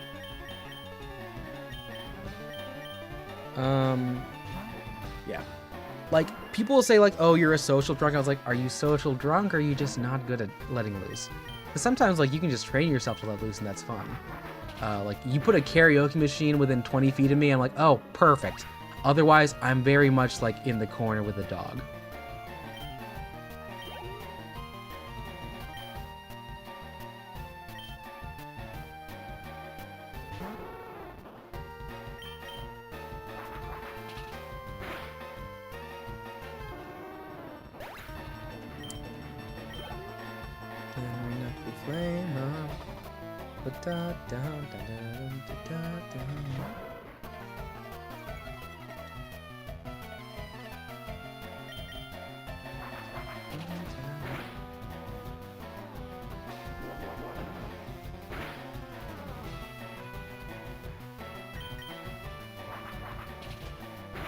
Maybe that's just the issue with people who make one thing their entire personality in general, though. Tobacco, I will say tobacco is I will actually blanket statement tobacco, though. I don't like tobacco. It's crazy how big tobacco combated lung cancer lawsuits and stuff by adding filters. Yeah. Tobacco, I can just say, is like, I don't know if there's a safe way to do it. Nicotine patches do their thing, but they're mostly for detox. You haven't said enough about repression of certain ones by the state. Yeah. Oh, yeah. No, there's, I'm trying to remember, what was my personality? Oh my god, yeah, there was the Machine Gun Kelly phase. A genuine phase where I was like, well, if people don't like me as a person, they'll at least remember me if they're like, holy shit, who's that guy who dresses like Machine Gun Kelly? And you know what? What sucks? It did work. It did work. having a bit that strong does work. It does make you very terrible in parties.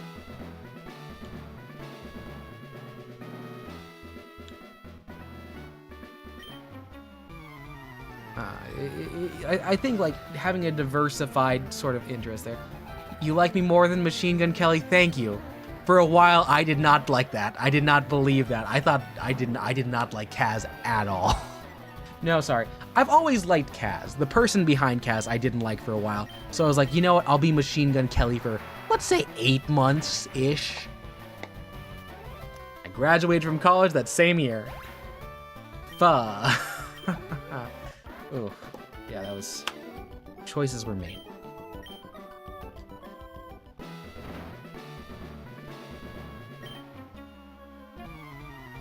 Yeah. There's a point where you do need to protect your peace. Yumi, you've got a point there. Like, it hurts to push people away, but sometimes people are just, like, very much gone. Like, this is why rehab exists, and we should probably be funding more. We should probably be, like, dedicating much more for, like, state, local, and federal funds for rehab. Man, I just wish we had better healthcare. Yeah, Acacia, good. You don't need to learn Machine Gun Kelly. There are some pretty good songs, but you don't need to learn about it. Oh god, I'm thinking back to the. It wasn't a date because I was talking with a friend, and this is the girl I play guitar at. I did tell her at some point I was gonna go drive across the state to go see a screening of the movie Good Morning starring Machine Gun Kelly. And I was like, do you want to go? And I realized I must have put up, like, there were no such thing as a redder flag than that. We did watch Top Gun Maverick together, and that was a pretty nice time.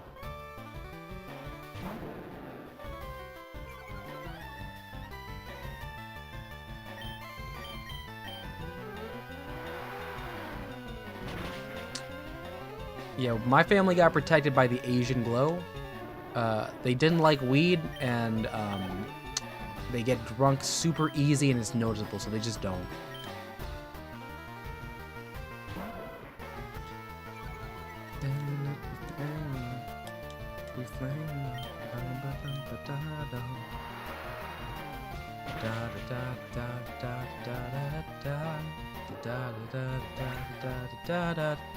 Okay. Unfortunately, now with that, I'm stuck thinking about, like, the song Tree by Chance the Rapper. Is Tree on Starline, or did it not make the album? Just a song about weed. Just a song about weed.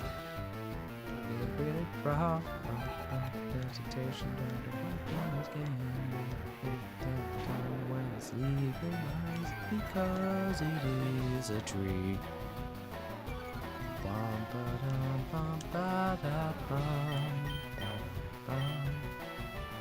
Smoky.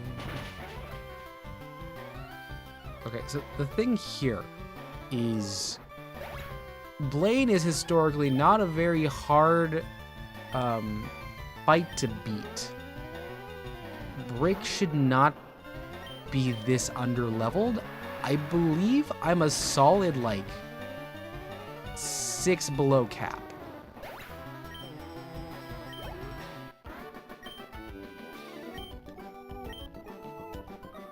Yeah, I'm 6 below cap, and yeah, that is just Blade. So, however long I'm still up is mostly going to be grinding or gambling. Probably a bit of both.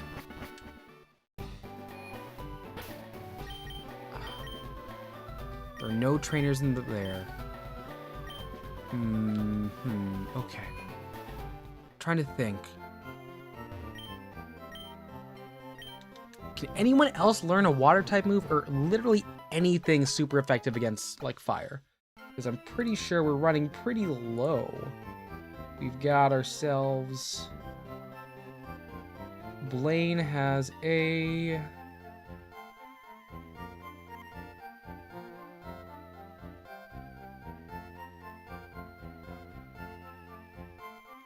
Okay, why are you not listed here?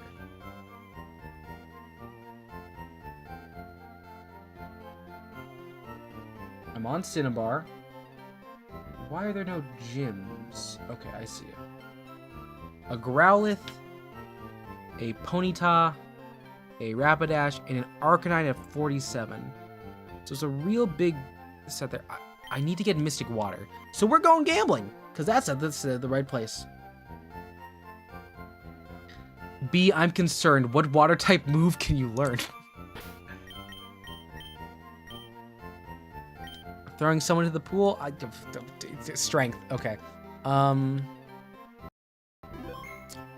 It's not worth it to raise another Pokemon.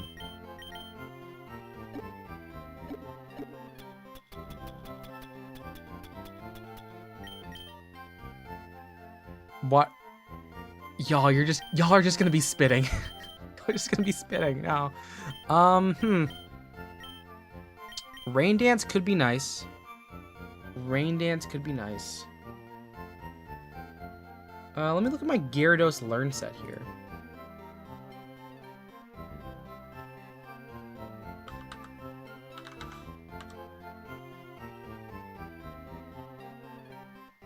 Gyarados. Do I learn Rain Dance naturally? That could be fun to set up. That could be fun to set up, so I would just get rid of Tackle. Or... I mean, I can probably get rid of Bite. Right? It's like, I have so much attack stat. And this is really bad, because I don't do anything with attack. Like, it's literally 134. If I put strength on this thing, it'd be a matter. And Nimi, you're trying your best. You are.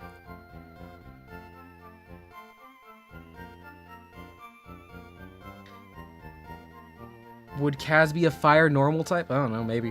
What fairy Poketype would you be based on vibes? I've been told bug. My vibes, I don't know. Do I talk too fast? Am I electric? I don't want to say I'm big brain psychic. No, I'm an ass. Maybe I'm a fighting type.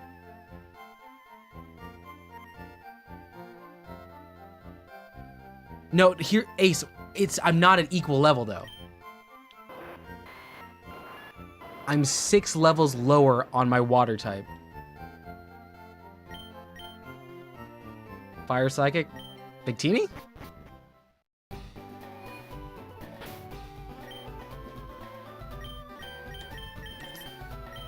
Bean, what's making you fire type? What are you thinking there? Also, like, Ace, it's fine. Mystic Water is like 1,000 coins, which I'm gonna do a quick check and see if there's another place to get Mystic Water in Gen 3. B is a bug. B would be a bug. B would be a bug. Have you ever seen a Smurgle? Mystic Water, FireRed.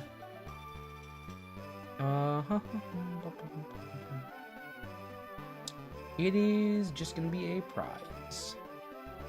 A little Cerebi.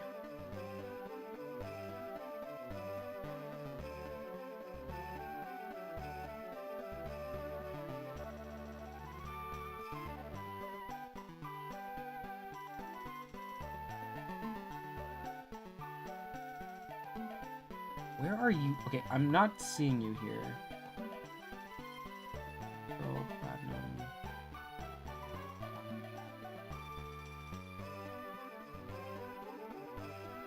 Okay, yeah, so we're sweet. Smurgle is the painting Pokemon. It's like a dog with a brush for a tail.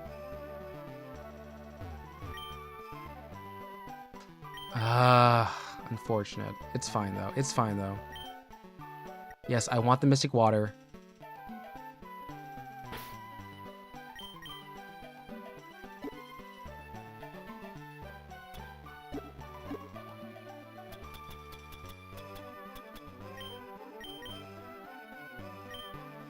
Right, Brick, you're taking that.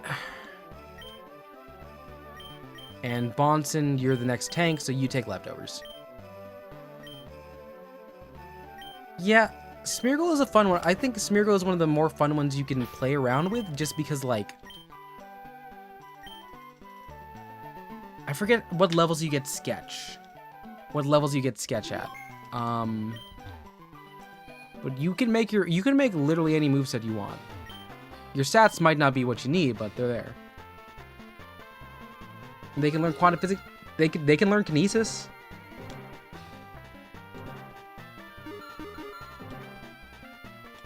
That was 3 jackpots I just spent.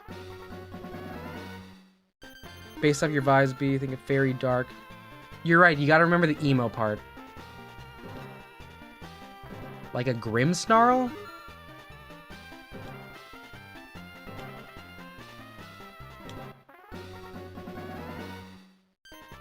Well, I mean, Acacia, we really don't know you that much. I mean, like, but you did say fire, so I think I would be, like, hesitant to say anything else. You also know science. Maybe grass.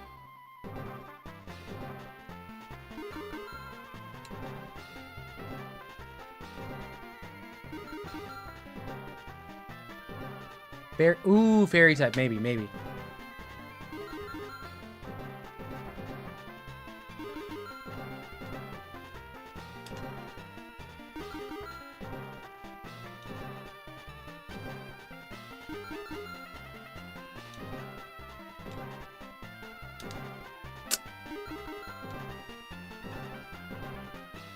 Can I get some 7s? I'll take the 8.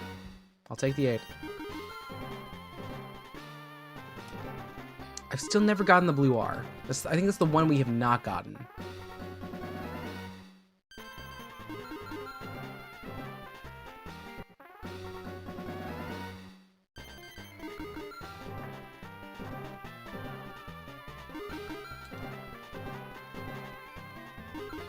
Why is 7?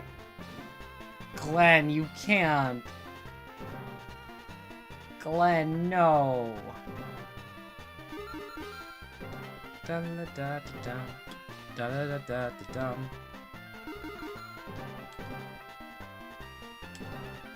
Almost in the R.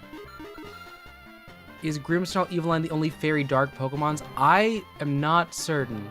Because even though I've played all the games, except I have not finished ZA, or at least the mainline games and the base games, not the extras, they're the only ones I can think of right now.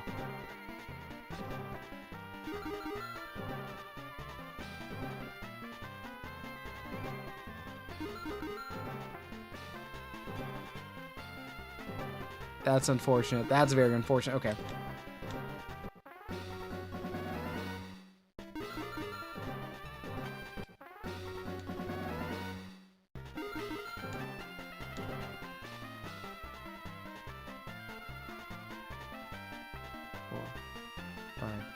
Six. Oh, come on, almost. Almost had the R.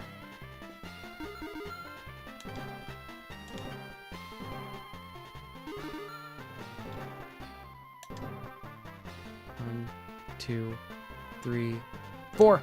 No, a little bit.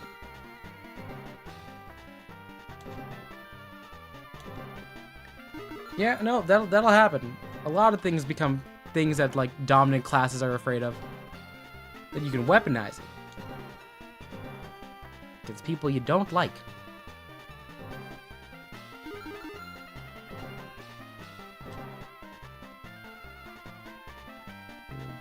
Three. Ah. Oh, come on. You can do this. You can do this. Come on. Let's go. Fuck. Almost.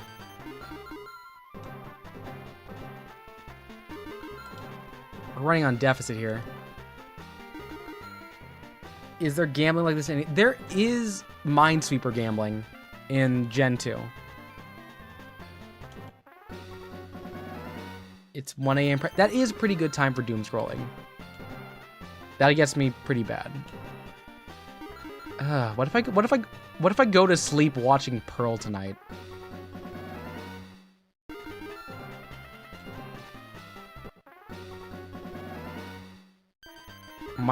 It's gambling if you're betting money to play the Minesweeping. Which you do in Pokemon. If you can fall asleep during Pearl, you'll be shot. That a challenge, BZL VTuber? That challenge? And I will also say, yes, Wikipedia is probably one of the better ones, because you'll at least be able to, like, make associations with things. As opposed to when I'm dual scrolling on Twitter, I'm like, wow, some of you people that I share a space with are pathetic. My God.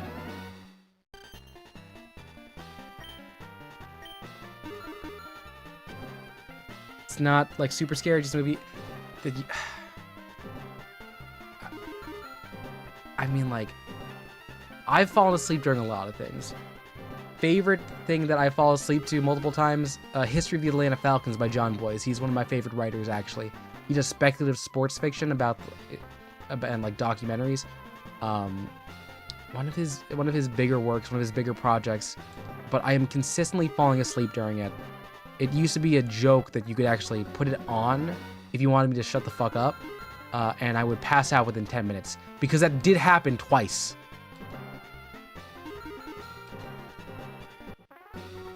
Oh, almost again.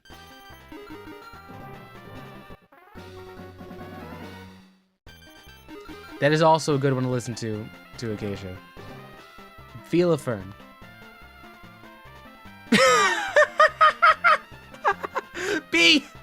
B, you can't be saying this. You are not hiding anything. My God. Wait, so you're telling me you went to bed to MCR and you woke up to New Perspective? Where is your Fallout boy? You haven't balanced your diet.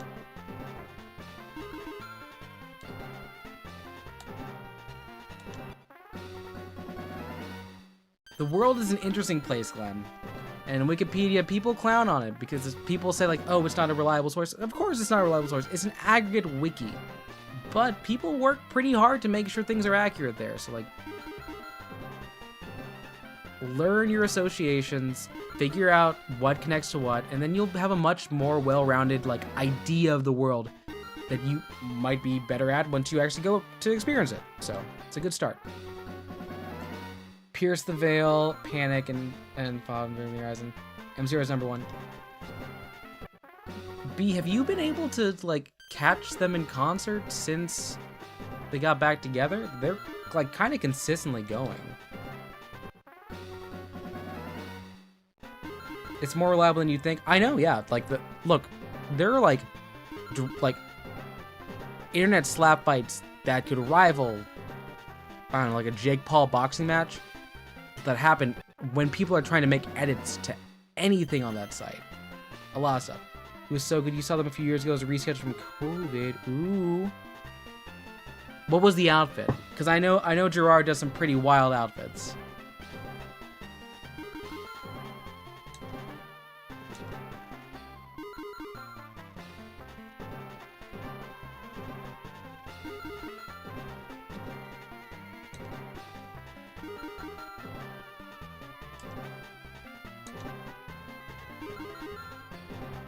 Don't say we're almost at 2030. It's still 2026. We're halfway through the decade. Oh God, we're halfway through the decade. I am... Yeah, I know, it feels weird to say that.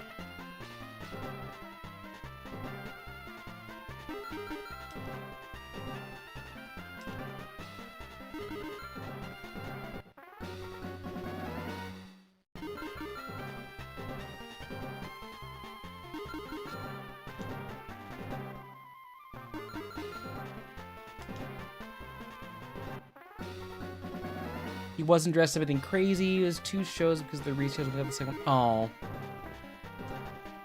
I always see like a bunch of like Gerard like really just going for the most, and respected for doing the most. But there's like some Tumblr blogs that really like do a good job of cataloging. Okay, I gotta lock in. 1, 2, 3, 4. No.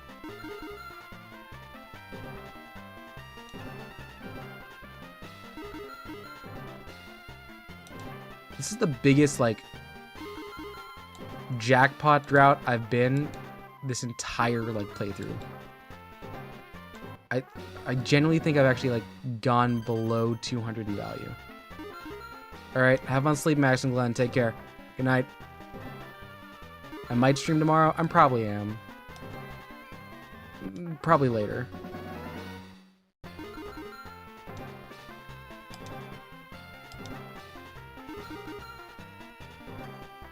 Manifest girl, you're gonna wake up, but you're gonna wake up with a Cavendish.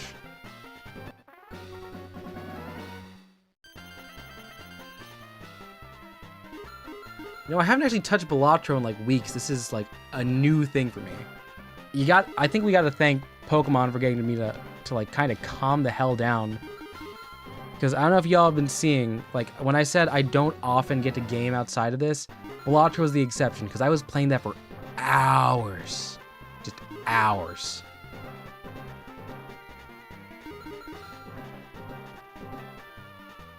I was getting pretty good at getting E's. I just have yet to get Nanimp, and I always try and like do Nanimp fully solo, like fully like random.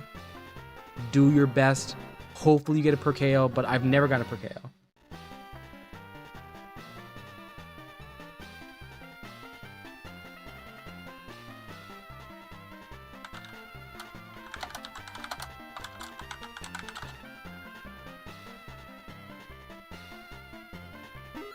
Did you speed Solitaire, Acacia? I know I have some people who are like really real fast at it. Bum. Bum. Bum. There we go. Jackpot.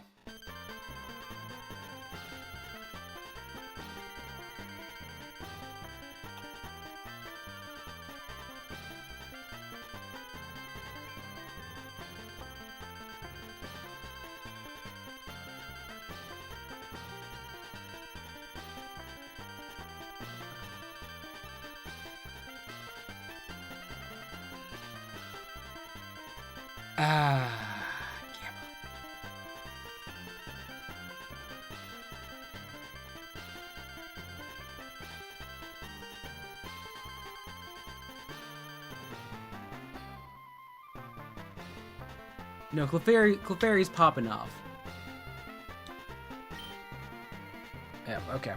I'm gonna save that. And I do want to keep going.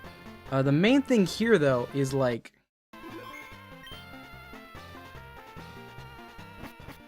I think I can get the Amulet coin in with one more Mon in the Dex. So if I can evolve one Pokemon... If I can catch a Pokemon... we get it. Unfortunate. I don't... Wait, actually, what level does Dom Yuri evolve? What's a Spearow evolution level?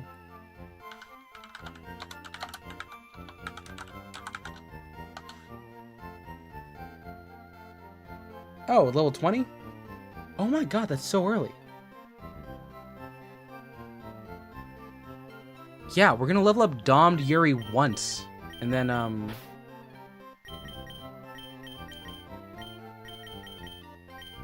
we'll pick you back up later. Okay. Oh, hey, Yumi, I forgot. Yumi, we named the turtle. We named the turtle.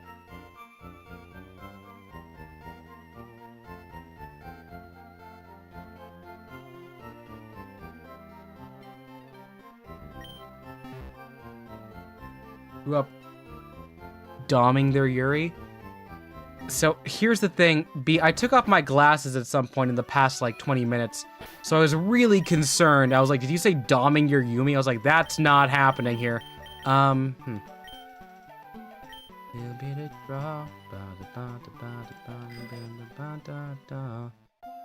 it then together till it's legalized because it is a tree. Father, he's Sean, very smoky.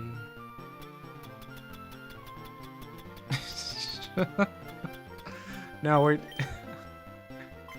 You're single, not available for everyone. Let's go, Yumi. Let's go. Again, sorry. I am not that good with my vision when I don't have the glasses. I'm taking them off because, like, I've been using them all day and I work at a computer. So sometimes you gotta even it out a bit.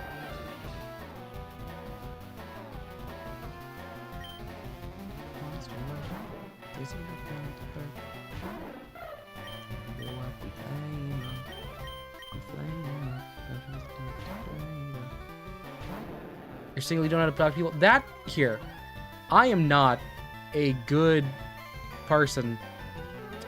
Be a pain in the ass. Okay, so I see. Okay, I see glasses. Yeah. Okay, nice one there, B. I did have to figure out if those were more L's. You should not ask me for dating advice. Mainly because my experience in college was having attractions to very many people. Many of which I did not know were gay, but were gay. Followed by many years of just kind of vibing. And then being silly goofy on the internet and that getting me partners. So, not a good example for y'all. You're saying you'll never okay, so it looks like a lot of people aren't getting matched. Sweet. Hey, Quotidian, do you have any God damn it. I don't know. Genuine. If you okay, let me put it this way.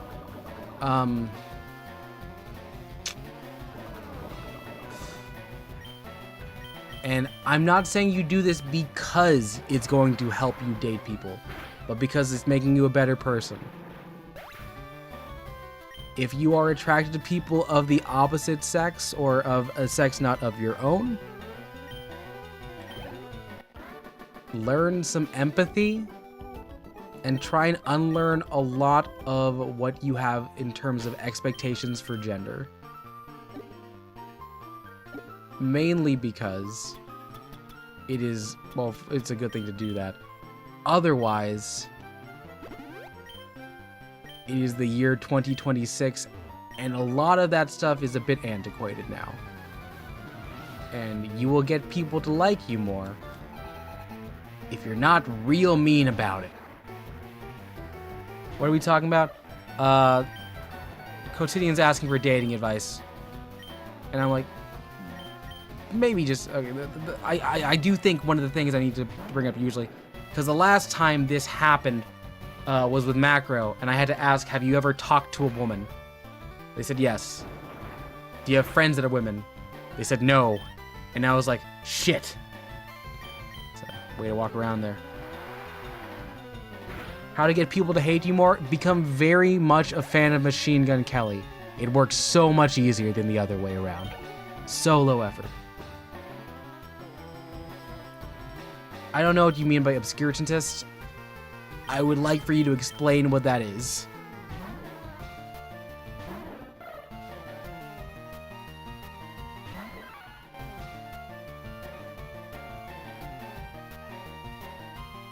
Acacia, you're also, from my personal experience, also kind of correct.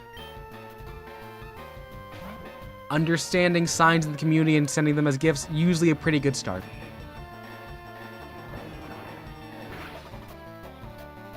Oh, not giving full detail? Thank you.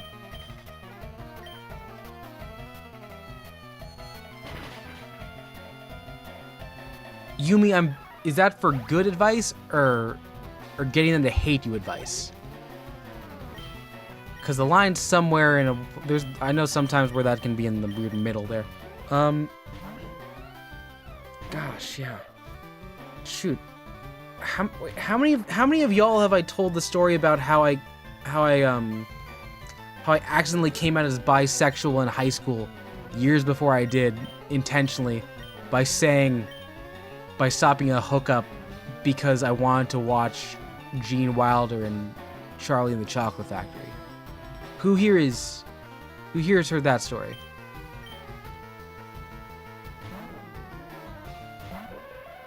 Who's aware of that? Just show of hands. I feel like I tell that story a lot. 3 poker streams ago, you've not heard the story? Well, there is a YouTube video on my channel about the time I hooked up with my ex's best friend. And that's not a Machine Gun Kelly reference, but it ended up being so in the future. We really had known each other longer than I knew my ex at the time. And it was always like very antagonistic.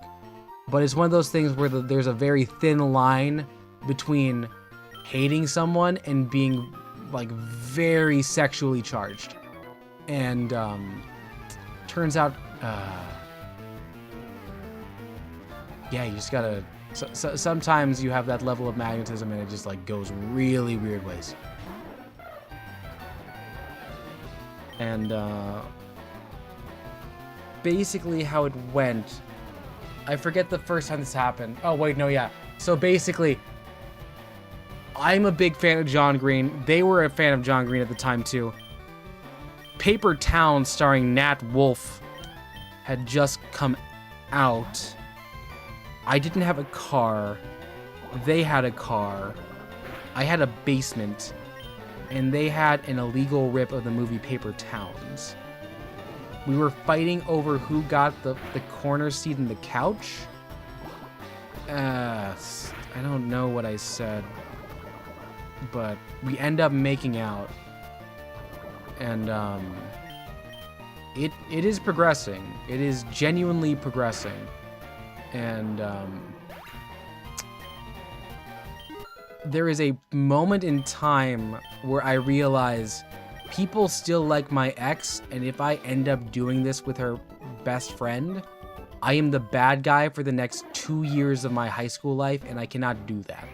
So I stopped it by pointing to the next available thing. Because the movie was over. We'd been making out the entirety of Paper Towns. I did not watch the rest of Paper Towns for a long time. And then, basically I had a copy of Charlie and the Chocolate Factory. And I was like, can we watch this? And she was like, is that a mood killer? And I said, not for me. Gene Wilder's got it. There's a better version of this story. In fact, I will grab a link to it and I'll put it in the chat so y'all can take a watch. Like, come back, but like, or put it in a separate tab. It's not my proudest work. It's one that I did a while ago when I was doing more music and I wasn't too afraid of like copyright strikes, but it's there. Give me 1 second. I'll get us the link.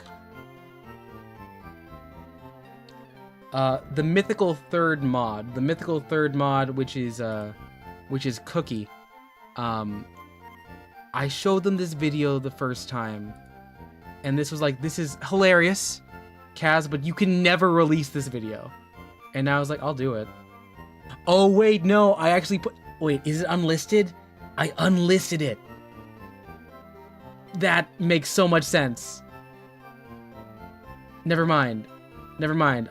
Okay. Yeah, because when I had to go on TV, I was like, I can't have this on the internet. Here. Some of you are getting links directly to it.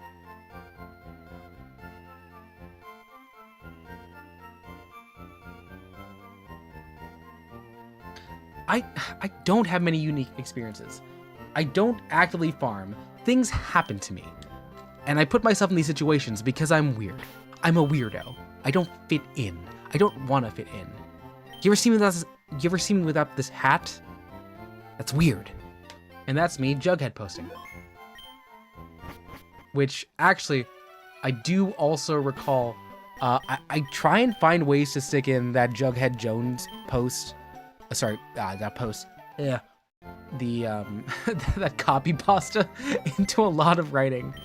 And I did it in the philosophy paper I had to write for why I was gonna be a student peer writing advisor.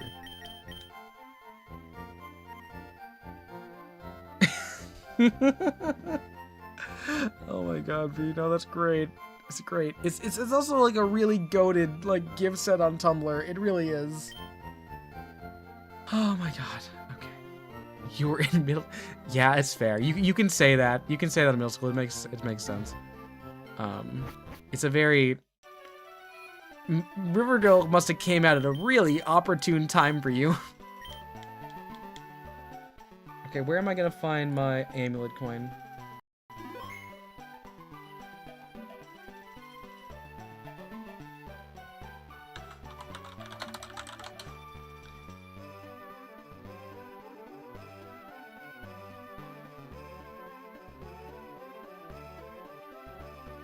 Route 16?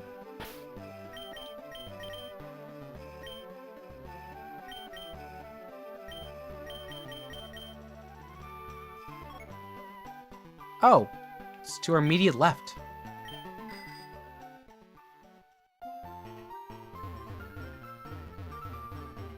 By the way, do you have any genuine advice for dating other than change your beliefs? Well, okay, yeah, I think maybe your beliefs would make it easier if you change them. But I also want to wait, actually, time out. My advice was to respect women and not be misogynistic. Are you saying you want to, like, date whilst having misogynistic tendencies and beliefs? Because that's probably not a healthy relationship.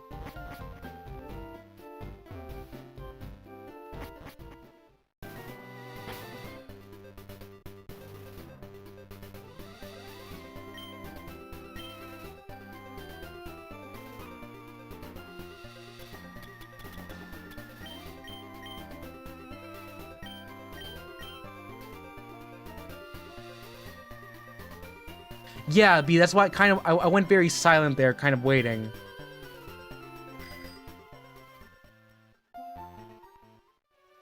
Because, like, I mean, from what we've figured out from you last time, you're definitely... I'm hoping you're definitely straight, otherwise there's some other, like, internalized things you might need to work through with a professional there.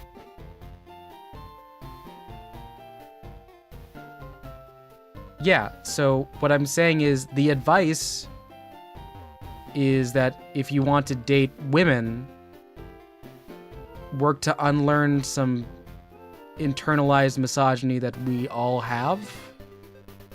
I don't think that's also maybe don't open with that.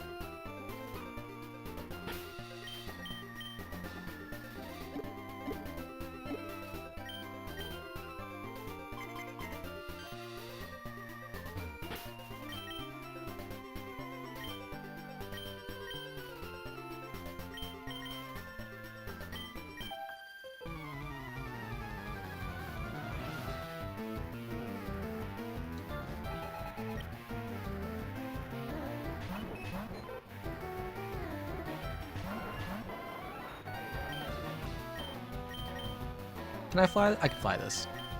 I can fly this plane.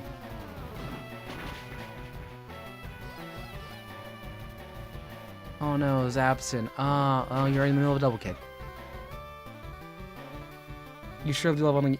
If we want to get political discussion, I'll offer that and get the general advice. Yeah. No, like, the advice is if you want to, like, date someone, work to unlearn any biases that would make it difficult for them to want you. Like, I dealt with this a lot, both as my attraction to men, women, and also, like, non-binary people as well.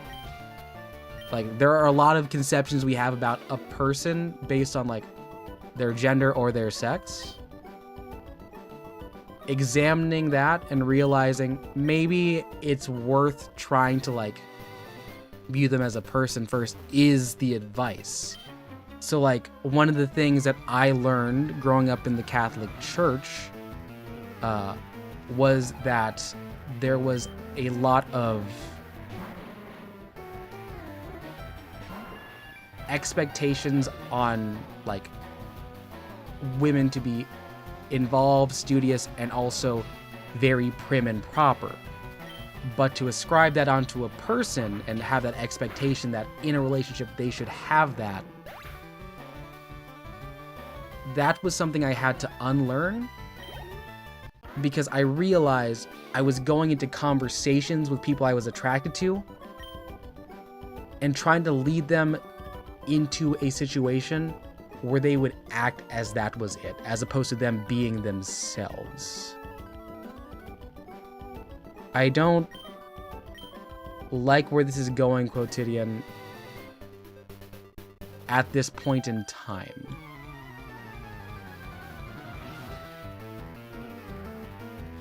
Because, like, right now, we've established that you want advice. My advice is to walk in without, like, those expectations, unlearn that there. No, I'm just... Everyone has latent misogyny. It came for free with your social contract and your Xbox 360.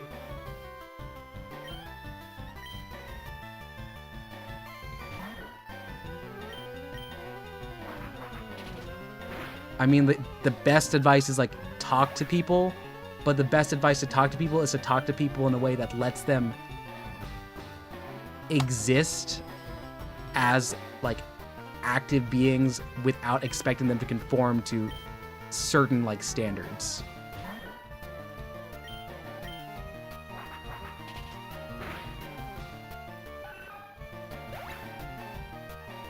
Fa? Is that a laughing fa or a fuck?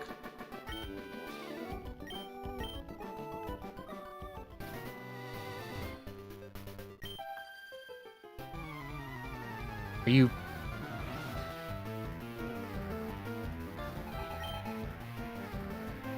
I mean, like, you can keep typing the same thing over and over again. It's just gonna give me, like, more stuff on there. I'm in shock. Yeah! I'm a bit in shock here, too. I'm not sure what this means. Oh, the sound clip. Okay. I was like... Fa? Fa?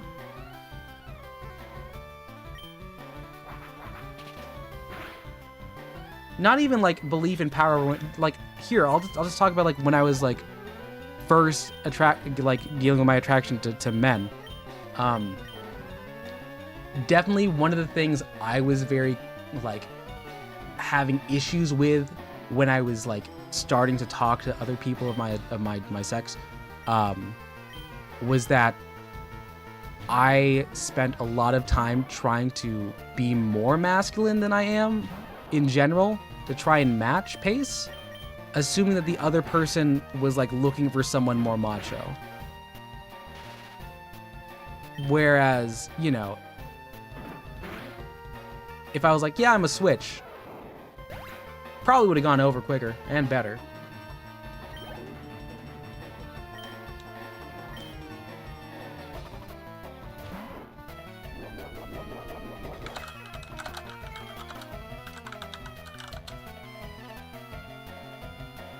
Shirley Jackson. Shirley Jackson is the... Oh, wait, this is the lottery person.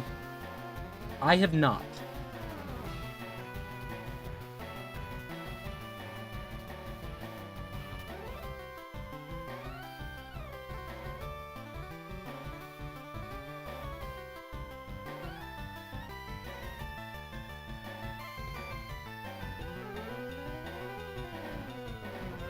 Yeah, I did, yeah, no one explicitly brought up trans women. I brought up gender because I knew that, like, based on previous experiences, you were probably asking for advice for dating, like, identifying as women. You asked for dating advice? Okay, look, I'm gonna protect our peace here. Quotidian. I want you to answer with complete and utter honesty. When you were asking for dating advice, for someone that we are aware of, for you, did you expect us to not talk about it as if the target of the person you're trying to date would be a woman? Whereas, like, can you at least, like, parse that point out? We are giving you dating advice.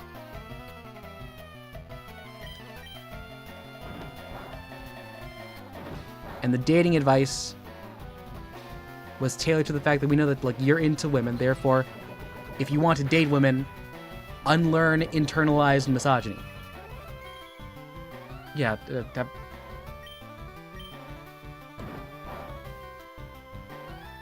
all good. Take a shower if you got it.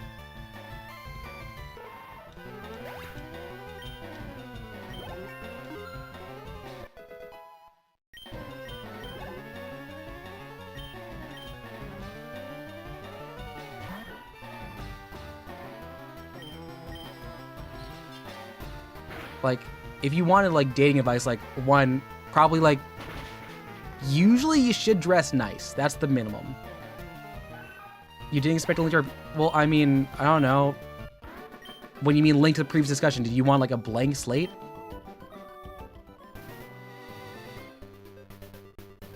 Like, I give advice. I try to make it, like, applicable. Kinda? Alright, you want, like, the bare minimum set? I'll tell you this. This is the set. Internalized misogyny, first thing you gotta work with, like, at all times as a person. Just because, like, that's something that, like, becomes an issue, and in long-term relationships, if it pops up, it makes really, really bad breakups. But if you just want to start, groom yourself nicely. Do not... How do I say this here? Do not ask someone out in a way that is cornering or underneath public pressure. And the third one, and these are all for the act of asking someone out. Like, not for, like, how to date someone, but this is, like, how to ask someone out. Look nice. Don't put them under pressure to say yes.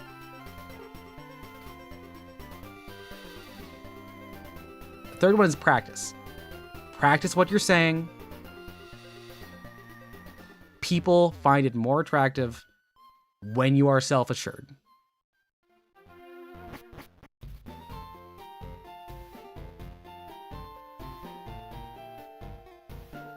And continue, I don't think that's a swipe. I think genuinely hobbies is a good question to ask. Because, like, I don't know, where are you trying to find these dates? Are you trying to, like, find these dates, like, do you have, like, interests? Is there a specific person you're looking to work with? Like, what is the jumping off point? Because, like, walking up and cold asking someone to go on a date with you is very threatening. Namely, because, like, what the heck? Buy me dinner first. No, not buy me dinner, but, like, what is your, like, beginning position in this conversation? What Payne said. You go to a private male school with limited options. Okay, so the limited options, like, is... Okay. So that's the environment. So you're not going to be asking someone out at school based on what we know. Do you have hobbies outside of school?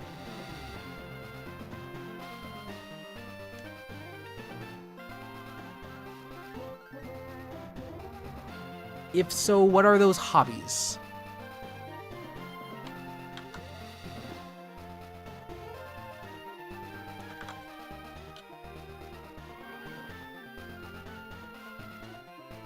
Gooning is not a hobby.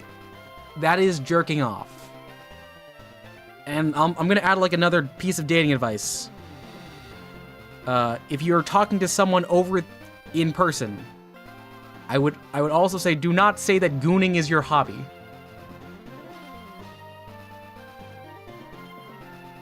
Maybe even as a joke. That might be off-putting. Unless you know they are also very online, that is probably not a joke to make with them.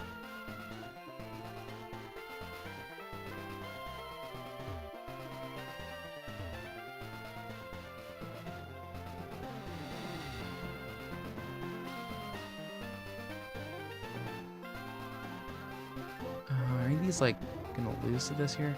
No.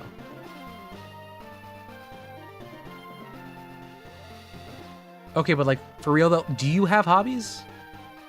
Does Netflix count? Can you tell me what you mean by Netflix? Because if it's movies, movies is a hobby. But, like, there are different kinds within there. Netflix is just kind of a thing you watch. Low-key gaming, You know, honestly, gaming's probably the easier one to go there. Okay, what games do you play?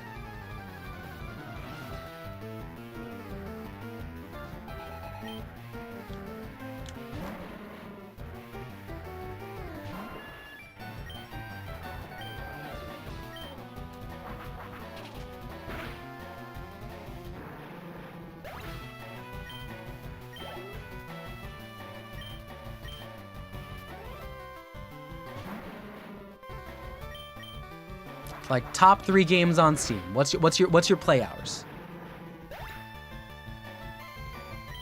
Just the top three you got. All right, so Souls-like is a type. Do you play anything other than Souls?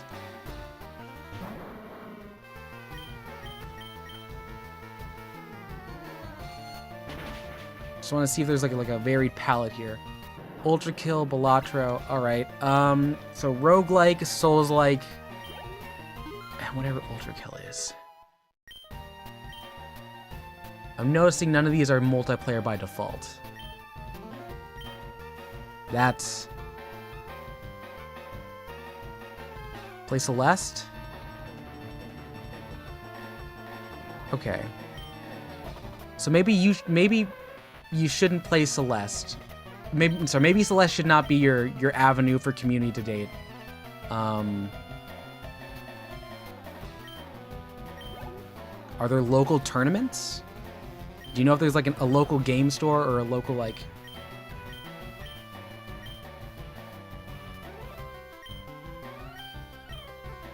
Not that you shouldn't mention Celeste, but like I think like the pool of people who like Celeste are kind of the opposite of who you're trying to date.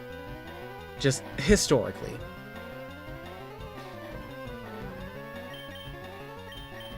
I know, Acacia, I know.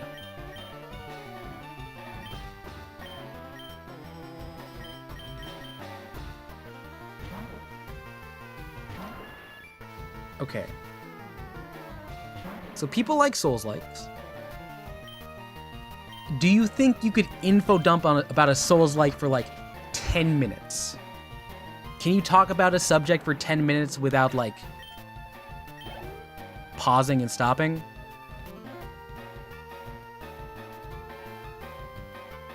Is it weird that you're trying to systematically watch only the best shows and not watching? Kind of. Kind of. This is going back to the conversation we had, I think, before you here about, like, letterboxed elitists. You got nothing to say? Well, you're gonna be... If you want to be dating something, you should be able to talk to them.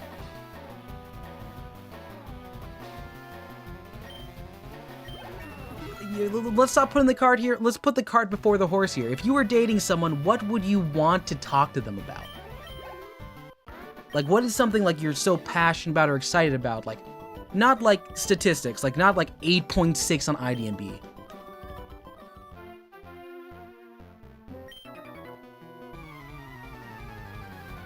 Like, what is something you could see yourself talking about for a solid hour?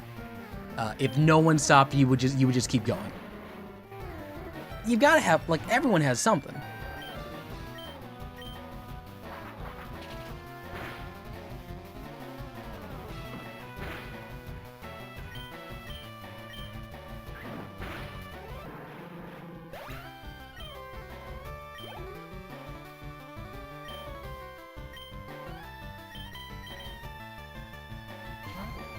Academics and music. Okay, so music. Okay, music is probably the quicker one there. Give us your top five artists on your Spotify.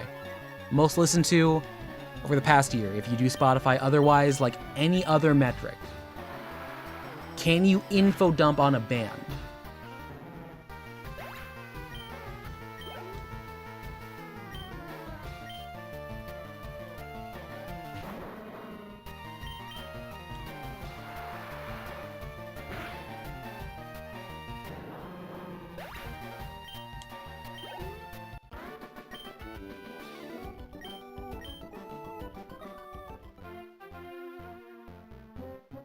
Use Apple system and okay, so like you can go to a metalhead. Do you have access to metal concerts? I hate saying you should go on forums, because forums are usually a bad place to date people. But, like, is there a music club? Is there a concert venue? Is there a record store? I'm not saying go prowling the record store, but, like, if you go there more often to, like, look at new music and talk to people about it, sometimes it helps. You don't because you observe. That just means that you're not gonna work on the Sabbath. Are you telling me that you don't have access to our concerts only happening on that day in your town? I also want to maybe, I think I might have jumped the gun here. When you say the only good bands that exist are System of a Down and Tool, not saying anything about the choice in bands, those are valid bands to say. I think that's a kind of close-minded way to talk about music. And it alienates people who don't like Tool or System of a Down, or they like other things. What are those things floating on the screen that appears? I don't know. Did someone put in like a, I think like emotes do, the fires do. Yeah, okay. So it reads TTV.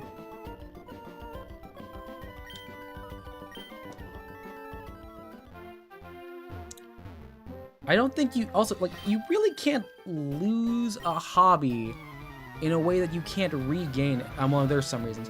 So when you say you've lost everything, how did you lose photography and coding?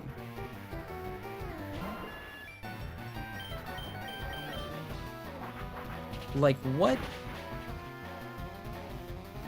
You like philosophy and... Okay, so here's another thing. Maybe rage baiting is not a good skill for dating. Because if you're good at rage baiting, that means you're good at creating conflict with the person you want to be partners with. And honestly, that's not a good thing to do unless you're like a YouTube prank channel in 2008. I'm pretty sure some of those people are like criminals now.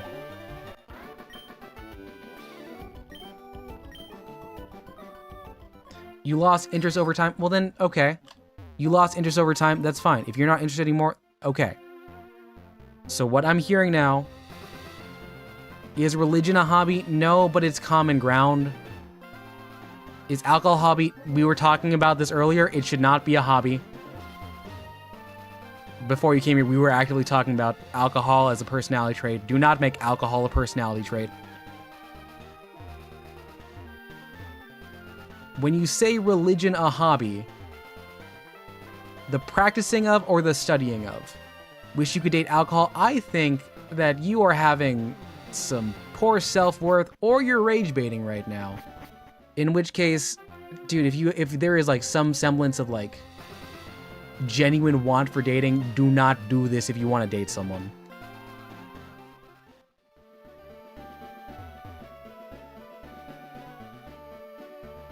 Brewing is cool. Yeah, okay. Brewing is fine. That is a skill that is you learning a craft. If your version of alcohol as a hobby is getting drunk, that is very different. So it's a good call on that one, Payne.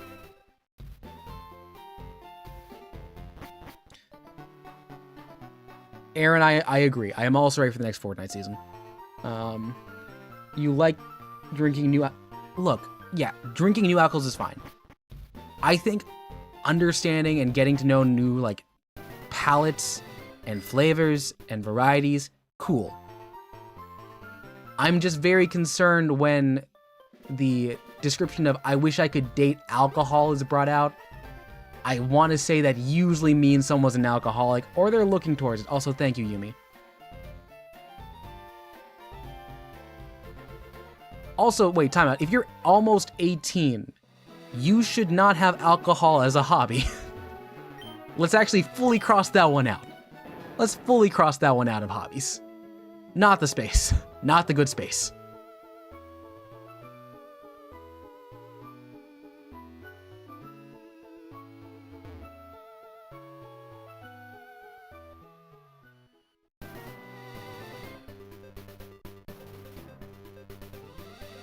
This is a fight. It is.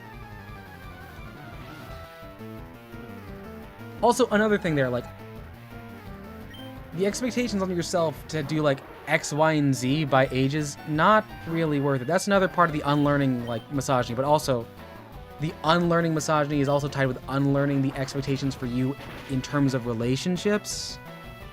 So if you're like, you need to hit a checkpoint by this certain time or year, no, you don't need to hit that checkpoint. And if you're like thinking like, no, you need to, you should probably think a little bit further in, like, is that pressure coming from you or for how you think other people are going to think about you if you don't?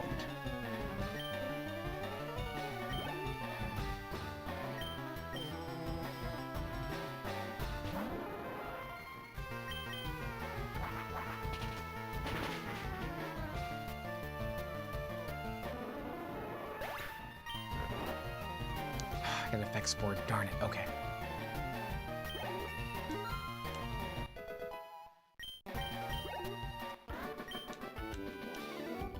You realize you complain about stuff for hours, but so maybe that's a skill, but in terms of dating, I want, here, let's do a little bit of a, let's do it, not an RP, let's do a little bit of a question here.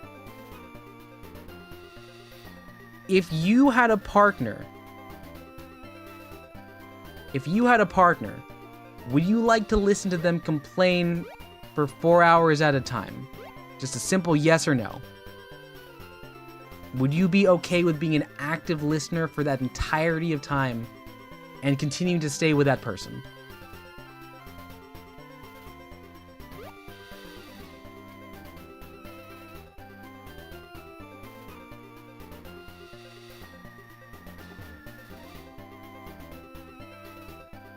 Sorry, no.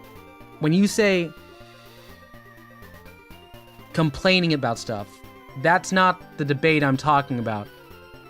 You say you like complaining, which is implying a one-way set there. I'm asking if you're okay with being an active listener to your partner. So I'm going to rephrase that again. Quotidian. If you had a partner, would you be okay with them talking to you for 4 straight hours about something they are not enjoying?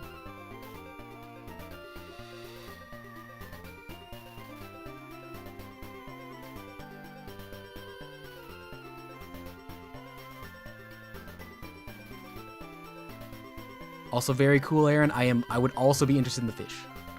I'm holding off for Suisse, even though Suisse is in. I'm just giving it a minute. Quotidian, I'm going to run this back one more time. The question is, would you be okay with being an active listener without arguing for the amount of time you think you could complain to them?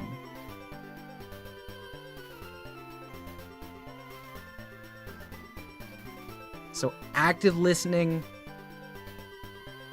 this is a partnership with you and a person you want to be with. You don't need to argue with them. You don't have, okay, so then why would you think it would be okay for you to do that to them? I want you to tell me, like, if you don't have the attention span to do that, and you would choose to argue against them if they were talking for that long, would you take that from a partner that you have? I think, like, much like what's going on here with what Payne said about the two-way street thing, which is a good point.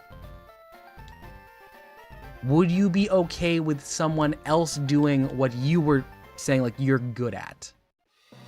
Which you're saying is arguing for a long time, and you also had said rage baiting Netflix and talking, not talking about Tool, but enjoying Tool.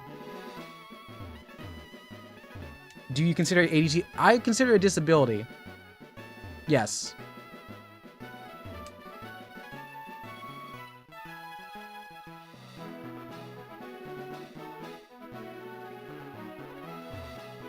I'm asking for a yes or no, not... I don't want to... Okay, let's not talk about the hours of it. But when you said you could do something for hours, and that thing was complain, and the question was, would you like a partner to do that back to you? That is the yes or no. Because in my conception here, you're saying that like what you could talk about for hours is complaining about something, and ideally, if you're looking for a partner, you want someone who could like deal with that. Would you be okay with it going the other way?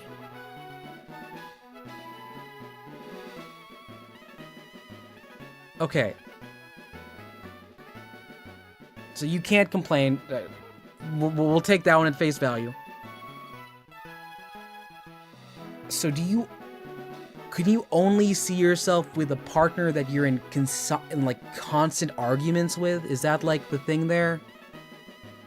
Like we've been trying to dig through like hobbies and things you do, and you've really just come to the point of arguing as something you could do.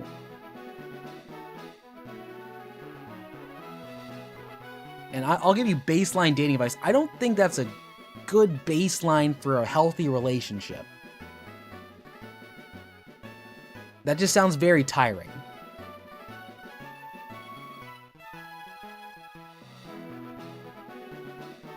And for those of you who are wondering why I wasn't moving, I was making like hand motions. Like I did hit the 6-7 like a scale on accident there, but that was the gist.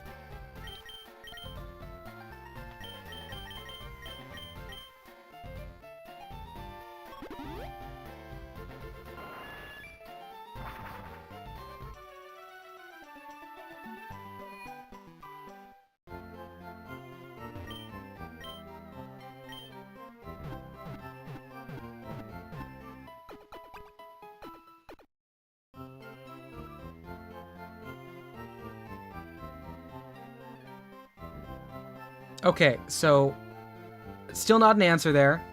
By the way, you have more to say about gaming when you say you only listen to the best music, best TV shows. That's being pretentious on purpose. Another thing, be genuine. If you like something, say that. People like when people like things. People smile when they see that your eyes actually glow up. I really think if you wanted genuine, like, dating success, maybe lead with that. I still want to know if you'd be okay with a partner arguing with you as a basis of a relationship. I'm still very curious about that, like, paradigm. Okay, baby, let's go. Gambling.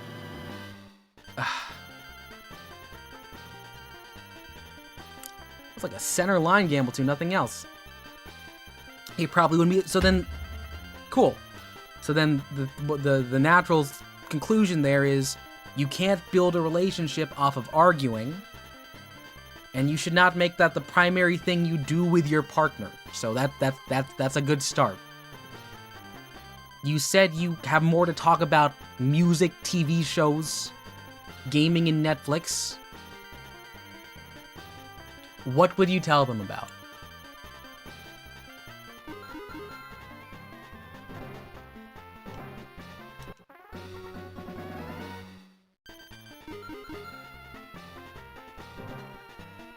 Yeah. I've hooked up with people mostly out of anger and arguing, but it did not end well.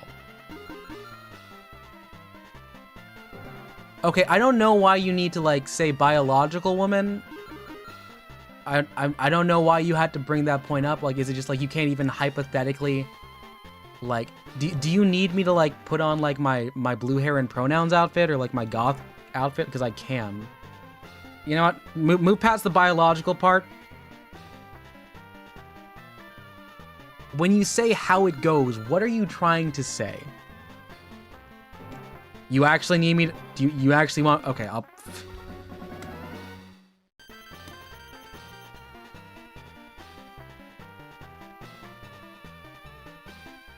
If you cannot, like, hypothetically do this, we'll do this here. The YouTube chat delay, it's a little bit. Wait, are you saying you're going to try and rizz me up as we do this? Like, you can't, like... Okay, alright. I'm not doing the voice, though. I could do the voice. I'm not doing the voice.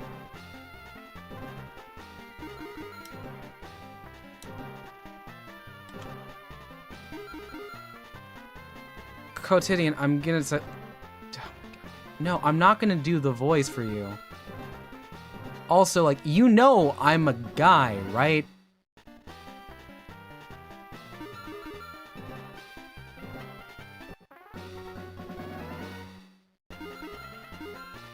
Like, I identify as a man. Like, you're still hearing the voice. I don't know how, like, this extra layer is helping you here.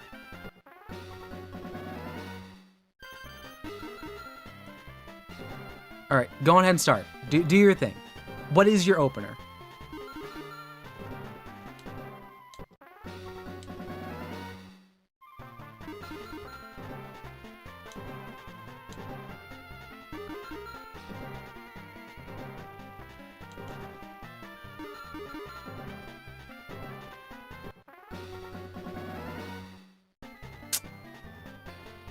Yeah, no, immediately. I don't think the icon's a good call there. I would also say maybe start with, like, something you can start a conversation with. No, do not send that message. It's probably going to be blocked here. I don't think you start with chill guy. When you say chill guy, you're either thinking about the meme, or you're not fronting like you have, like, something to talk about.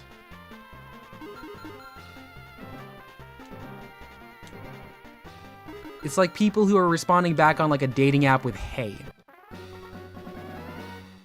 Like, what are you gonna do with that?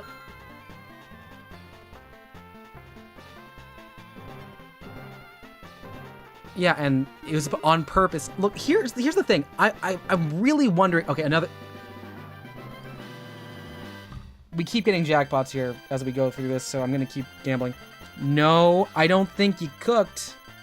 If you sent the message and you're talking and asking for dating advice, you clearly didn't cook there unless you fumbled real hard afterwards.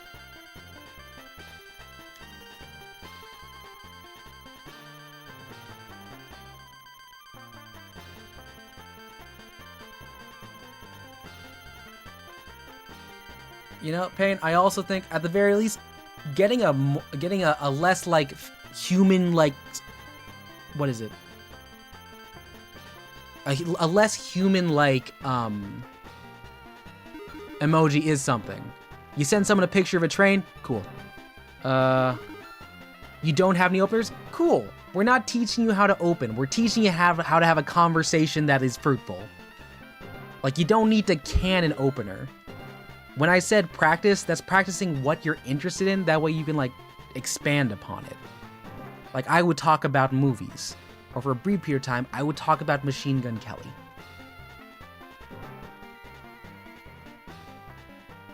Quotidian, please never say that to a woman. Please never do that. If you learn one thing for today, don't say that to people.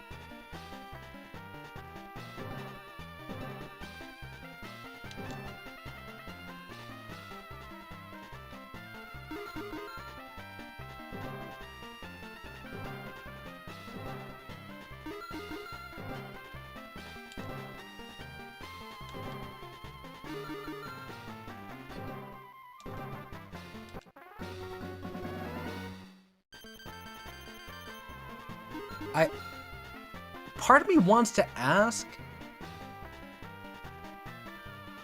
of the people that you know, if you have any friends that are in relationships, would they say this to someone?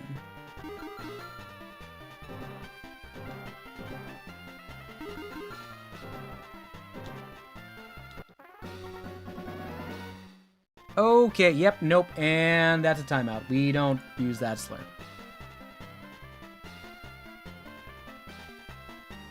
I'm back in 5.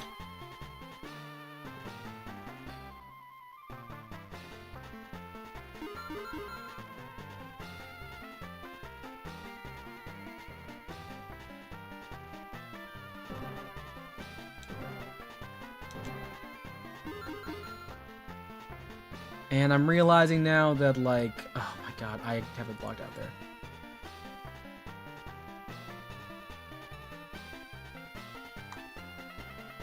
Gotta hide the bottom part for a bit.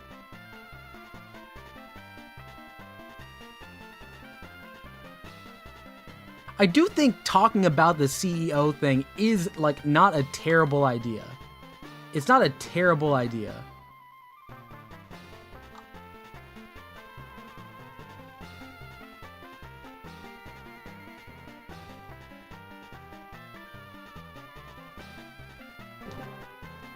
Like, honestly, if you just started talking about the burgers, that's a good start. Also, maybe not being so online with your terminology. I don't think you need to be talking about maxing and mogging. We got around to making official fear comp. It was, yeah.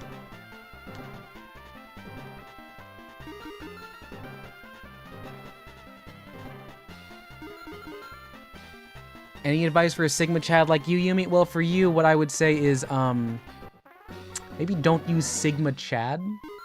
Not only because it's so internet pill, but also because it's almost like you're hitting the same circle twice. You don't need to say Sigma and Chad. You pick one or the other.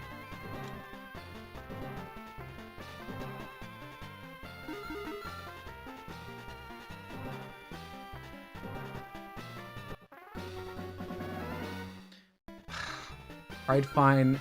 Yumi, you can be our little Sigma Chad. You'll be the chat Sigma Chad. That'll make you feel better about it. Ah, gosh, okay. Every time I say Sigma Chad, every time I say Sigma Chad, my mouth kind of curls in a really weird way. I'm like, oh, God. Yeah, this might default to untetheredly flirting with friends and want to learn how to not do it so much. That is all, you know, actually, that's probably a good call.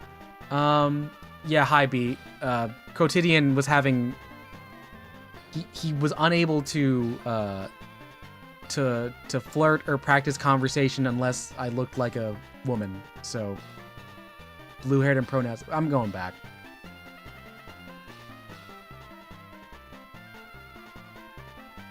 You miss a lot, B. Gibble. Okay.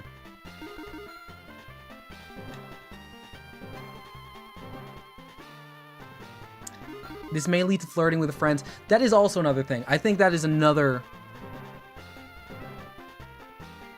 good point to bring up there, Ace. Flirting with friends. That was probably one of my biggest problems as a young adult. There is nothing wrong inherently about being attracted to your friend. What is wrong is like not taking into account their emotions, and also for other people in the friend group figuring out what that would be like if you ruined it. Every time I say something negative, I get a jackpot. It's insane.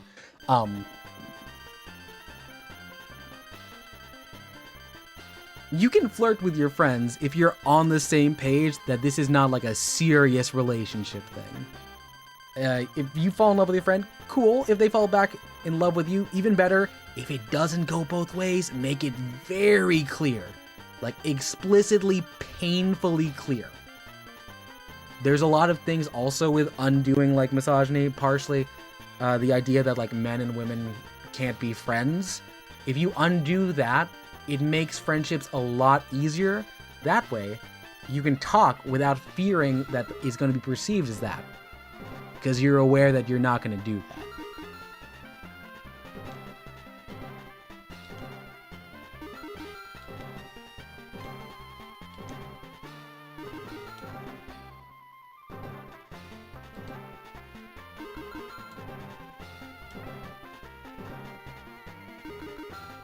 Yeah, and occasionally, some of the best relationships start as just friends.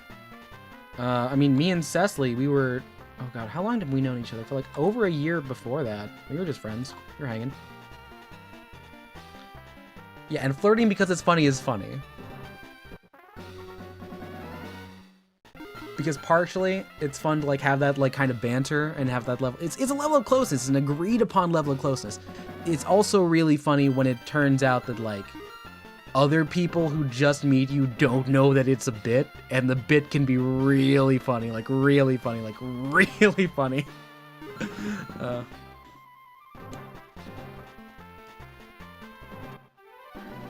I'm just hitting so many jackpots here.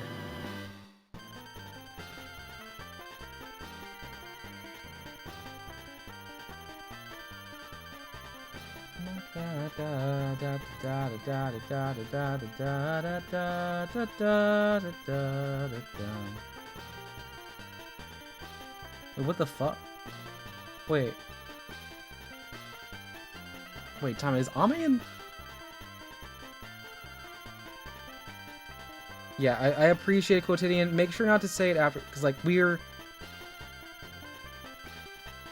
it's important to know if we're not disparaging people, especially, you know, as people who, like, you mentioned ADHD. Same space, you probably shouldn't be using that slur.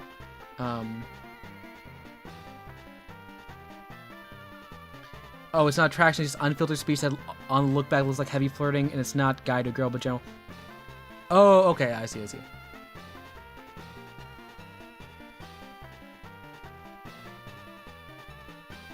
Apologize. I'm currently... Apparently Ame might be back for a second. I just got pinged in the Ame cord.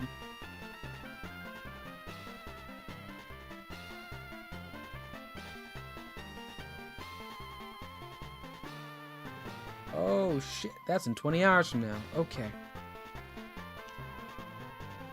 Okay, Quotidian. Gonna give you another shot here. And I want you to be genuine with this. Start talking. Just talk about something you're interested in. Show that you have a passion. Hi, Graham. We're gambling. Trying to see if coaching can do there. Is it even possible to date? You've lost so many interests. I remember a year goes into speech, cubing randomly that stopped. Same with learning piano, just gave up. I feel like you're very defeatist right now. I want to point out, I was in the ER because I thought I was going to die on Super Bowl Sunday of last year. In this past year, I've been on national TV. I've sang drunk karaoke in front of at least 400 people across multiple conventions and states. You can do more if you stop letting the fact that you stopped doing things stop you from trying again.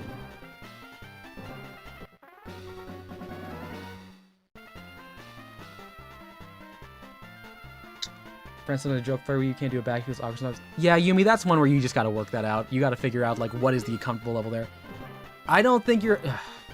look, no one here has the DSM-5 or the... Yeah, but... Like you said. Quotidian, I want you to... Let's not obfuscate this here. Don't throw labels on yourself. Just say something that you're interested in right now. You said you could talk more about Tool, you could talk more about... Oh god, it wasn't an Adventure Save and Fall. Say something. Say something.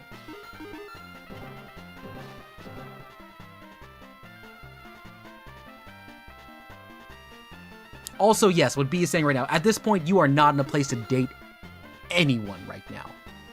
If you can only handle yourself in a way that's like, okay, we could argue for a long time, that's an unhealthy relationship at any point. If you don't have anything you can talk about that you're interested in, nothing to start with. It does sound like you're very depressed.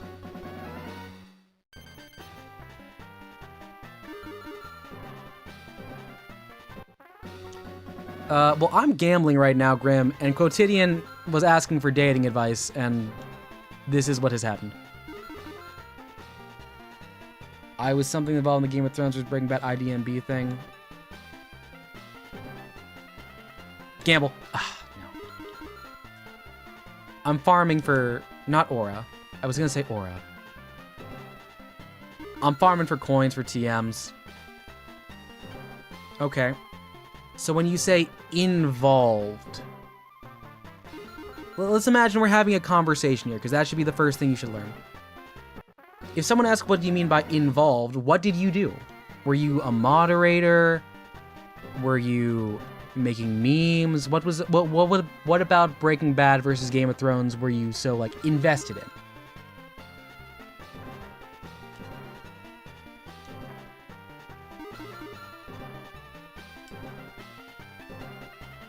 Like, I mean, I know what a bunch of these... I feel like I know a lot about what y'all talk about. Just, like, in terms of who's in the chat. Yeah, Quotidian, that's just not a nut. Why are you doing this? I feel like your activities are, like, detrimental to joy.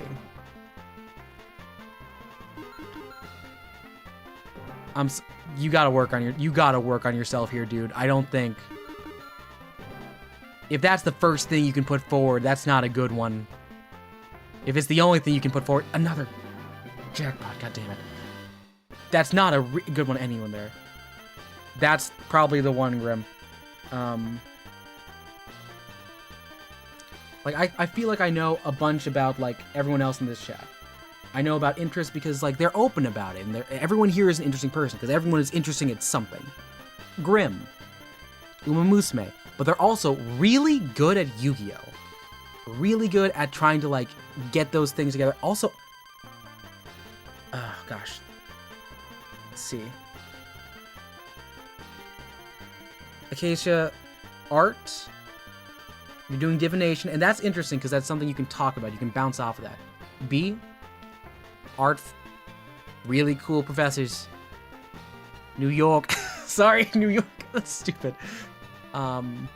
No, Grim, every time I look back to some of the videos in the Discord, and I'm astounded at the math you're doing for that. Let's see.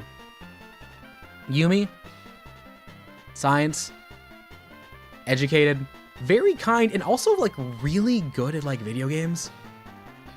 I'm going through here because I want to compliment people. Ace, very in the know of things, very much involved and not letting the world pass them by. Good taste in Boondocks episodes, even though I think the Trial of R. Kelly is a better episode than the first one. It's okay. Let's see. Pain, went to Japan. Pretty chill. Good at Hollow Knight. Pedals is a welder, and he likes talking about welding. And it's interesting to talk to him about welding. Science, I'm counting animals as science, Yumi.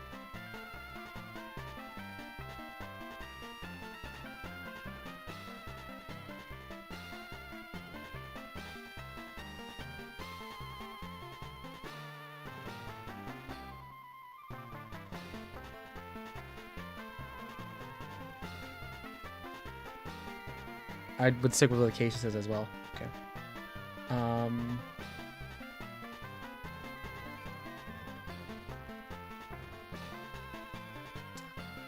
Honestly, Quotidian, I'm also looking through all these here because I was talking a lot, checking through.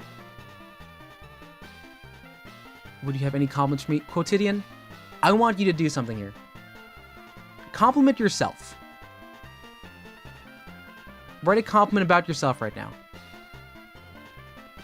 Yeah, so you learned how to do a backflip. That's pretty dang chill, dude. Backflips are cool. I love Benson Boone. And you know what? I'm not ashamed to say it.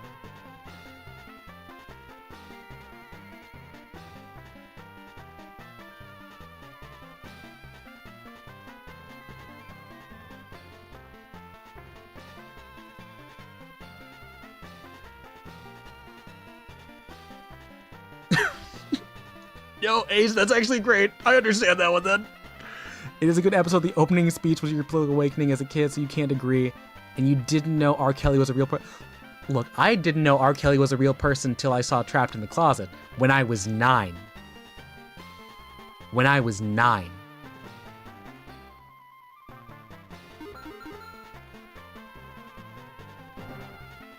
I should not have been watching that.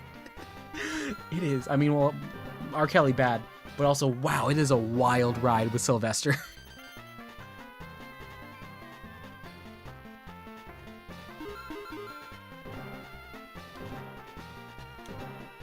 Alright, so you started a funny inside joke once. If that's the best you got, what's the joke? Also, yeah, theme parks are fun. I like trampolines. They're cool. Also, yeah, if you learn to do a flip, you can relearn to flip with a backflip assist in the trampoline. Or better yet, you can do the assisted backflip where you get 2 people and they do the thing with your arms and it's going all the way around. Like, I feel like you're dwelling on a lot of the negatives here about things you used to be good at, and you've replaced them with arguing. And quite honestly, I'm gonna be very clear here, Quotidian. Even if it does seem like it's like all of us against you, because it is sometimes, you're not really good at arguing either. You seem to be defaulting back to saying, like, oh, you weren't serious, or you're doing this on purpose. Like, can you be genuine in this conversation? Yeah, so you learned how to do a backflip grounded. But if you unlearn how to do it, or if you can't do it anymore, like, what's the problem? Find 2 other gymnast friends, have them be braces so you don't crack your neck. That's an excuse to hang out with people.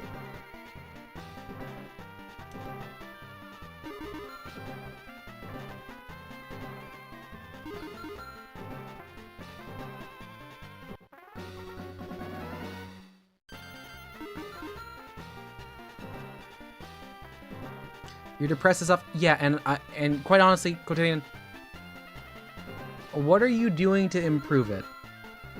Is you rage baiting people talking about Game of Thrones and Breaking Bad making your life materially better?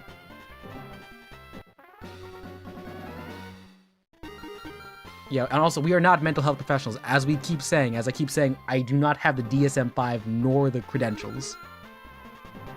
You do sound very depressed, but also, quite honestly, kind of infuriating to talk to if you want to have a genuine conversation.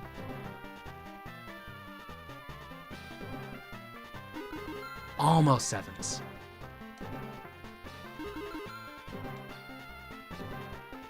Like, do you have, like, friends you can talk to at, like, school? You say you're coming up on your last year.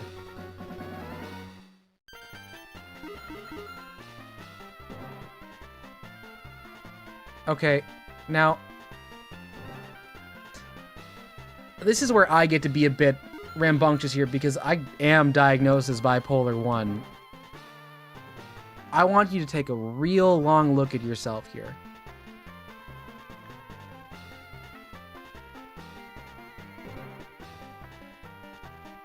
Is this an episode? Do you have a pattern that aligns with either bipolar 1, bipolar 2, cyclorhythmia, or are you just saying that because you think it could excuse your behavior?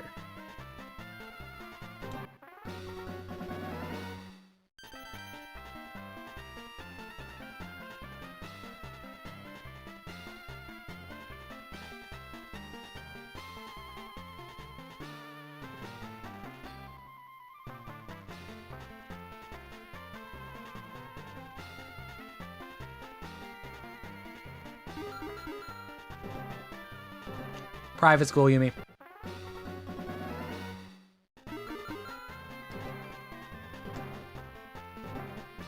Like,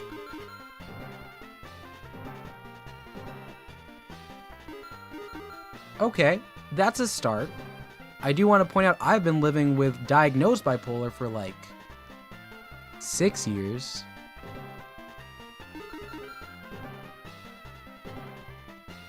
I don't think I'm as miserable as some of these conversations we're having here.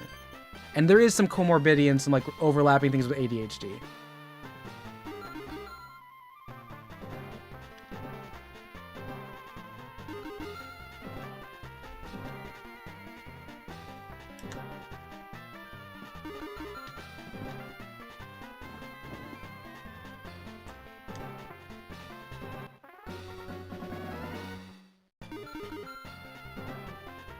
I also want to point out, if you haven't thought about visiting a therapist, I feel like we've said this a lot. You should probably, honestly, I'll just say, you should probably talk about seeing a therapist. Your sleep deprived. Quotidian, you are like this every single time you go into chat. I do not think you can say this is due to sleep deprivation unless you are in a constant state of sleep deprivation.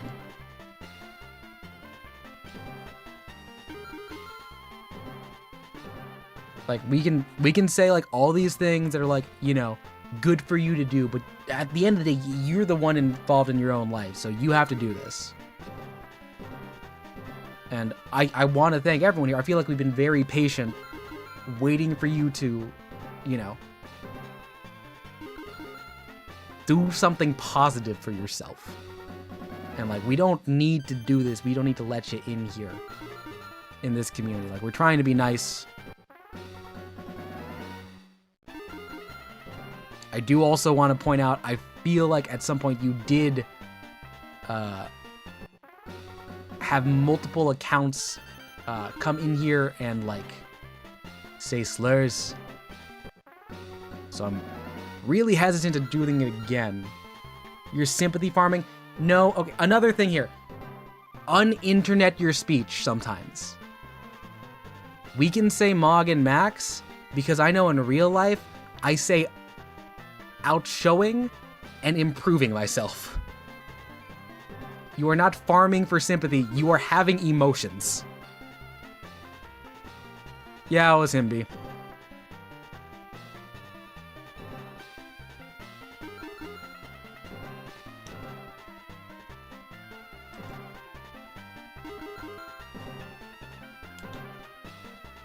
No, this is like an alt account 5, or however many.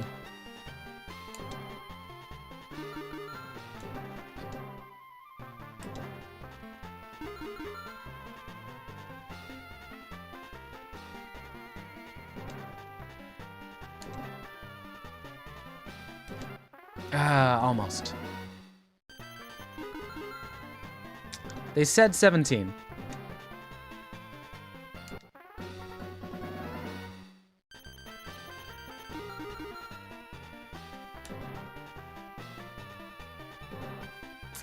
It was volunteered.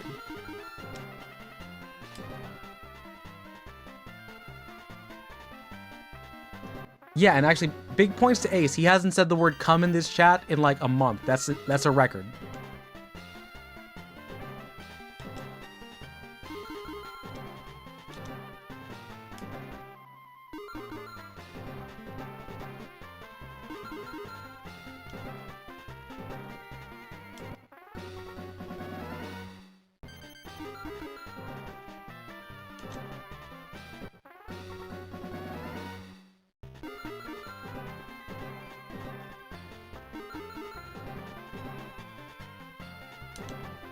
I'll never get this blue one.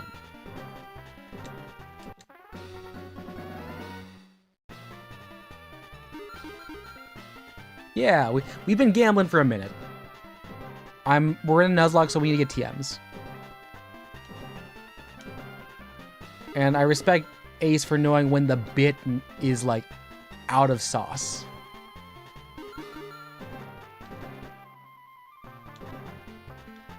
No R? Okay, come on. Oh, now it's just taunting me.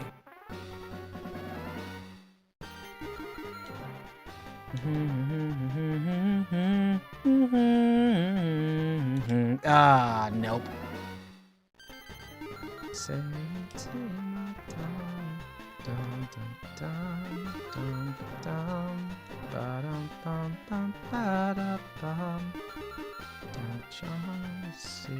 Smoky. 1, 2, 3, 4. Yeah, I got the timing down. Let's go. We've hit a lot of jackpots here. A lot of jackpots.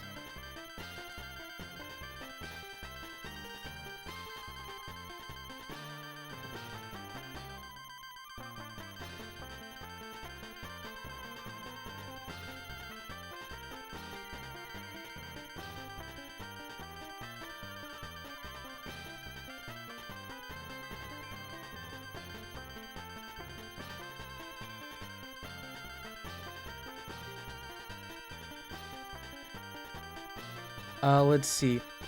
Are you allowing yourself a game corner Pokemon for your Nuzlocke paint? Good question. I was thinking about it. Unfortunately, though, it is technically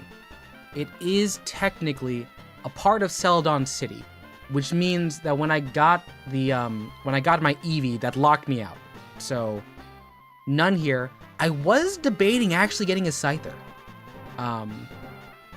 Then I was like, no, I need an electric-type Pokemon because I had not gotten any in a while. And you know, when you're dealing with another trainer who's gonna have a Gyarados, who's gonna have a Pidgeot, you got it. What gen did I start playing Pokemon? I started playing. It was Gen 3. It was a copy of Emerald that was Game Shark to all hell. And oh my God, we got our first 100. That's somehow more there.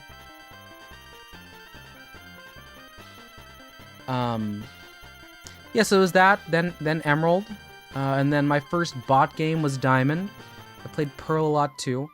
Black and White, however, are my favorite ones, just because like that's when I was like, oh, this makes sense to me. So we did that. Yeah, I'm gonna get a new trainer card actually. It's a 50-cent print. Let's make it pink.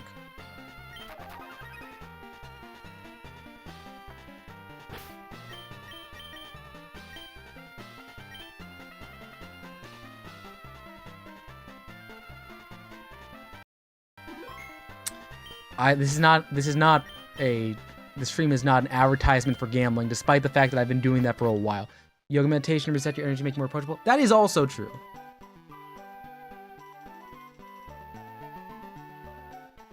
I do think Ace has a point.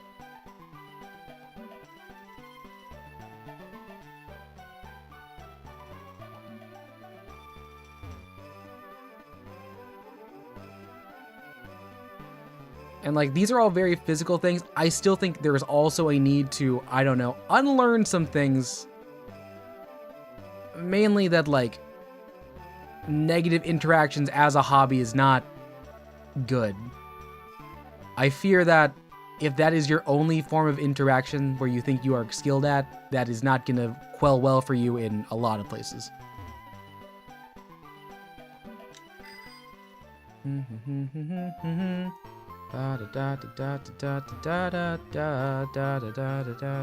Like it's legalized because it is a tree. It's a song about weed. You don't know much about Pokemon. Isn't it true that people hate the company currently? People don't like Pokemon for a lot of reasons. You're gonna have to be more specific. You're gonna have to be more specific.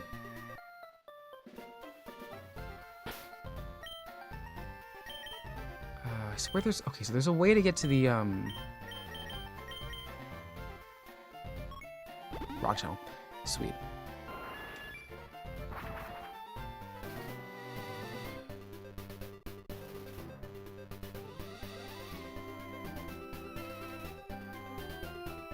Aren't the recent games that are released shit?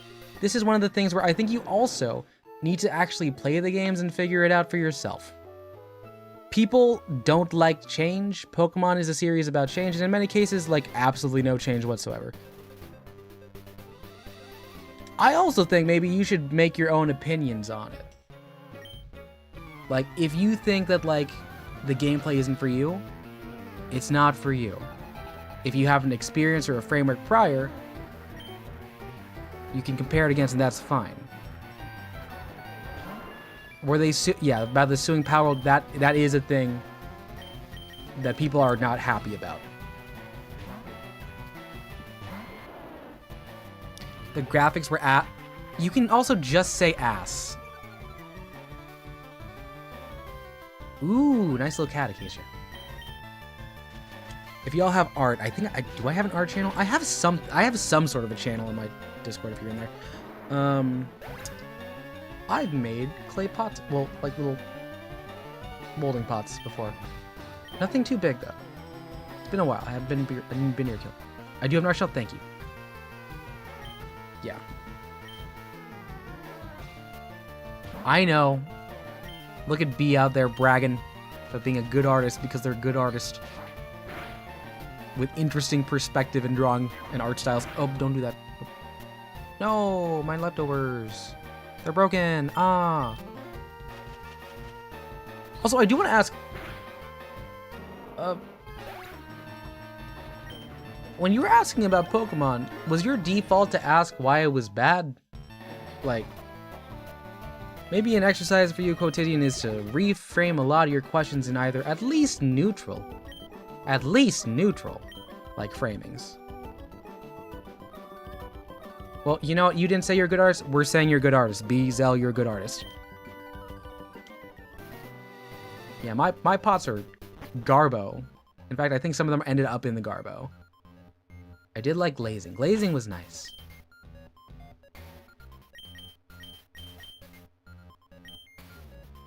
So Zapdos, I think, is actually a really good encounter here. So... do we catch it?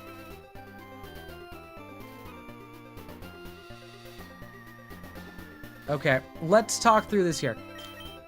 Do you think Pokemon is a microcosm from animal abuse? I don't believe that's the right word you're looking for. You're looking for metaphor. Microcosm is a part that is not equivalent, that is representative of the whole. Like, this is a microcosm of bigger issues. I think that's a wild choice there. But, like, there are ways you can view it as animal abuse. My question is that your intentional framing, or are you trying to rage bait as someone who is currently playing Pokemon? Also, we do love art. Art is nice. I'm sorry, wait, there's a Saruman tampon? What am I missing here?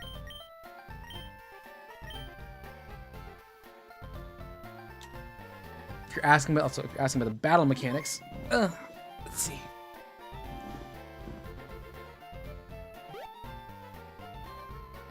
Thank you, B. We're talking about the battle mechanics. It is like maybe 1 or 2 steps removed from just traditional fighters, but you can make the argument that it is about animal abuse.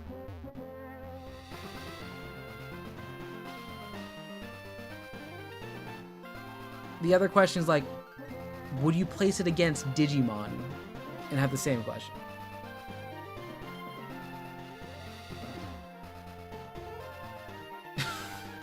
That's the guys on Acacia.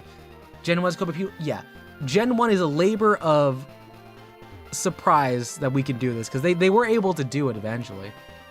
Gen 2 was poorly level scaled because you had to go through Johto and Kanto, and you were stuck with level 37 grinding, and you were unable to get, like, ready for Red. 3...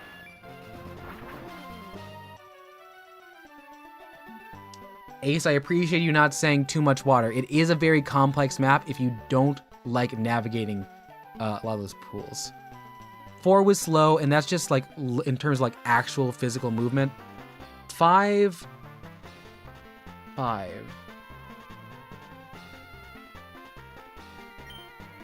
Yeah, 5 was trying a whole lot there, and I respect it for trying. Gen 6 was not... Gen 6 made a lot of graphical changes, and it was not a complete game. Gen 7... I think Gen 7 had a really good swing at it. Gen 8 is a walking corridor. Gen 9, the bugs did get fixed. I think Gen 9, months out, is a good set. Oh, Sauron. Oh, you thought a tampon was the Eye of Sauron?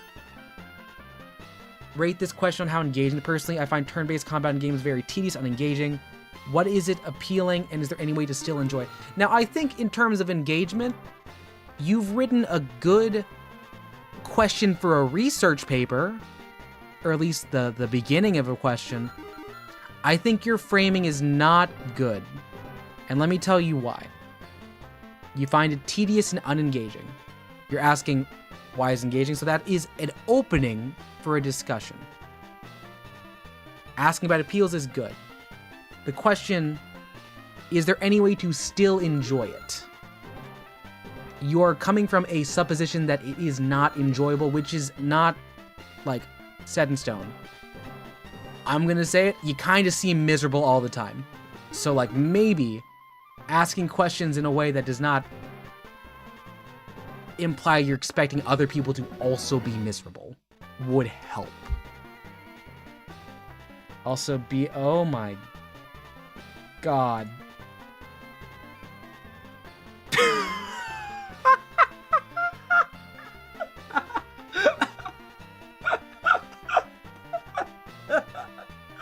Oh, fuck, I'm dying. B, what the fuck?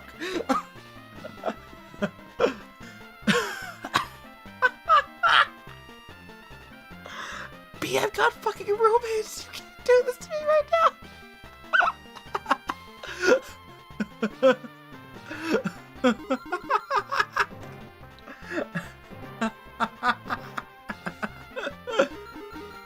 Oh my god. Oh my god, B, that's great. That's amazing. Never stop doing art. Please don't. Oh my god.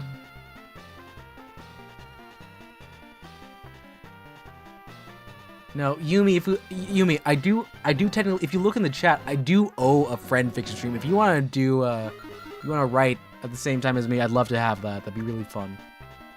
Is Pokemon a childhood? Yeah, I've seen the anime up until like the Gen 5 anime, and it was a childhood thing for me. I took a little bit of a break, and I'm not as big of a Pokemon fan, but I still find enjoyment. Fuck. Miss. Grim, it's really good. Grim, it's really good. Ooh, oh yeah, you found a little bug Pokemon drawing? Was it the one with the one after the one that died? Okay, it's good. Did I say fuck? I was like, no, I was like laughing like like jokering.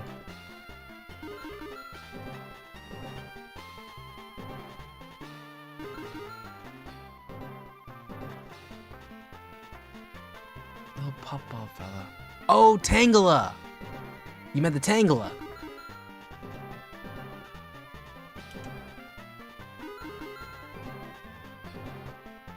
Nice. Alright, good night, Yumi. Have a good one. Bum, bum, bum. Can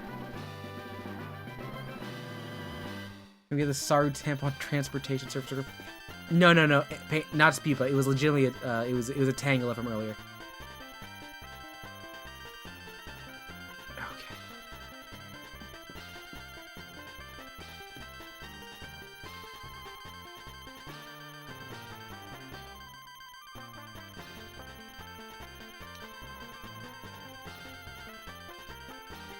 Yeah.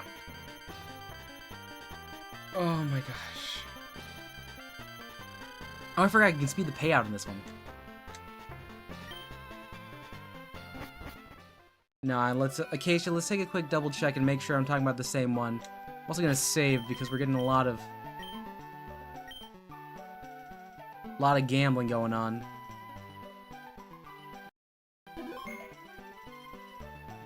How did you come to embrace the Joker persona? Is it the Joker persona from Joker from Persona? No, the Joker is because one day I realized I could play Balatro, and it's called Joker. It's not a full persona I put on. It's, I mean, I guess it's an act. It's not much different. It's a bit more crass. I don't know. Maybe it's just like I'm more comfortable talking around stuff. Also, Acacia, is this the right one here? We talking about Buzzle? Yeah, we haven't Balatro in a minute. It's been a while. Is it a guide or charade? A guise or a charade? I don't know. It's an expression.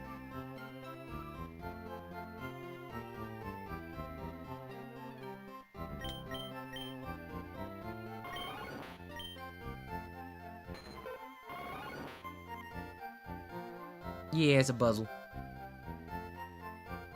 Is the one? Awesome.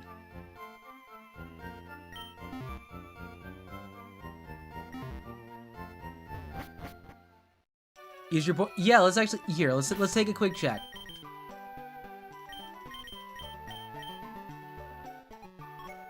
I think he gained a couple levels. Let's see how he's going though.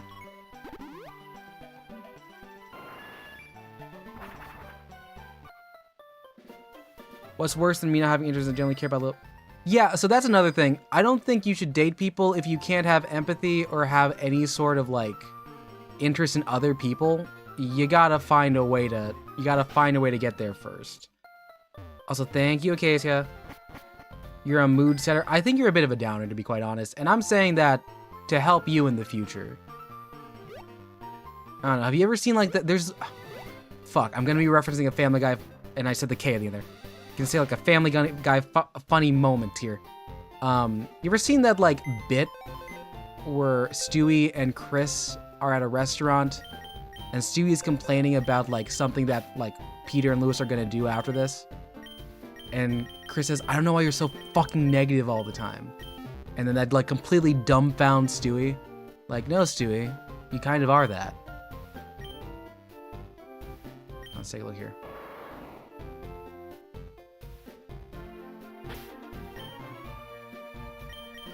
Here's Magnus. It has Intimidate, so it's really good, actually. And quite frankly, it's a better physical attacker than than Gyarados. It just doesn't have the stab. Yeah, it's a Magnus. Like, look at it. Look at it. And look at this little sprite. It's bouncing. Bounce, bounce, bounce, bounce, bounce, bounce, bounce. Sorry, I realized that's that's like the 5th R. Kelly reference today.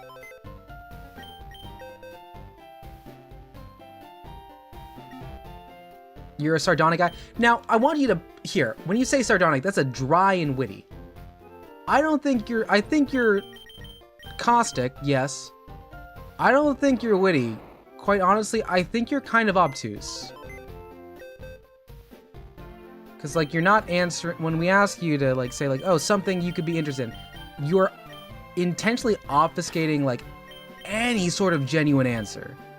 And that's not something people like talking to. Oh, advice on how to come off as flirting less. You love kissing the homies tonight, to be fair. Oh, playful bullying immediately after is the easiest way to do it. The better way is just to say, like, yo, dude. And then wait.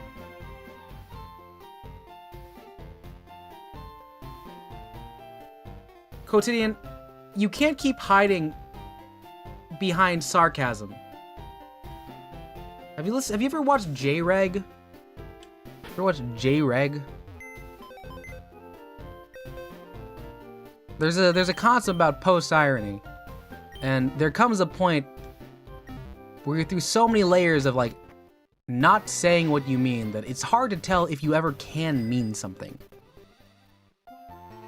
Also, thank you. I'm looking at this acacia right now.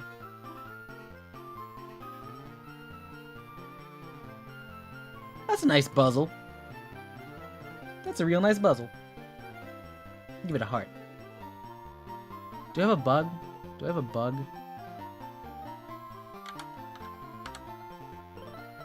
And I'll give it a little beetle.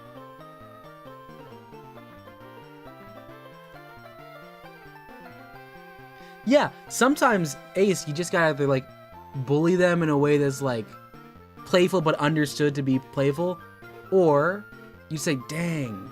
And you, like, hold it out there so that way the extra pause there has something there. Quotidian, I feel like you're not answering the main thing. Which is, like, are you acting in a way that you think would make people want to be around you? Yeah, you can speedrun getting over it. That's a cool thing. You can talk about techs. You can talk about strategies or, like, different parts. People can bond with you over that. My question is, like, would you be able to talk to them, like, there? In a way that's like, oh, I have these genuine emotions and not just being like, oh, no, it was super easy, while being sarcastic about it. Right now, you're not trying to be personable. I want you to start trying to be personable. Because if you want to be a person, you should be personable. Or at least try to be a person that you would want to be around. Do you think you're someone you would enjoy spending your company with?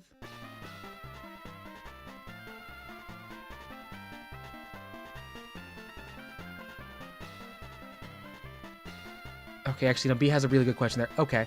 Yeah, talk about... Let's start with that, and if we need to talk about the, like, societal pressure that you're feeling, or any sort of pressure you're feeling about dating, that would be good to get into. But I want to see if you can, like, give me something. What's super cool? And don't think about it as talking to me. Explain to the people in chat what's so cool about Getting Over It by Bennett, and I keep being told it's not Fraudy, it's Bennett Foddy. Bennett Foddy.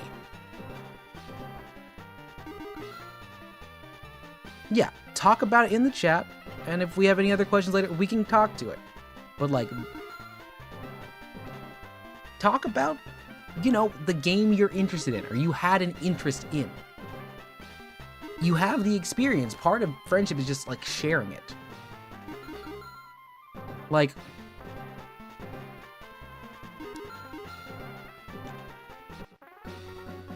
I was it? What's the best way to put this? I'm trying to figure out who's in chat that'll be okay with me saying this. Me and Ace have knowledge of American history. I have knowledge of how sometimes American history gets like portrayed in media, which also includes pornography. So we've talked about that before, and it's been interesting. It's opened up conversations. It's probably closed other ones, but it's opened up conversations. Grim, you're supposed to let them try it first, but that's fine. Oh my god! Jeez, let's go. We're gambling so well today. The money's coming in. Chugga, chugga, chugga, chugga, chugga, chugga, chugga, chugga. Choo-choo.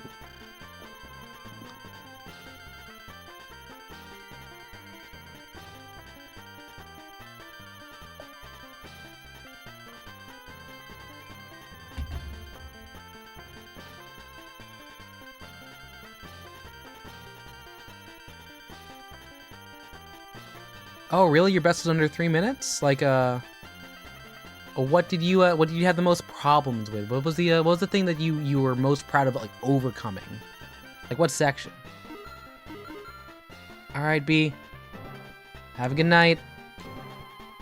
Fuck, I was supposed to go to bed and start watching Pearl.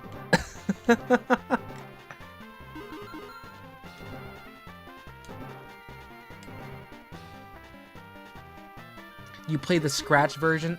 The Scratch version, is that like the Scratch code version, or like what's the Scratch version? Let us know.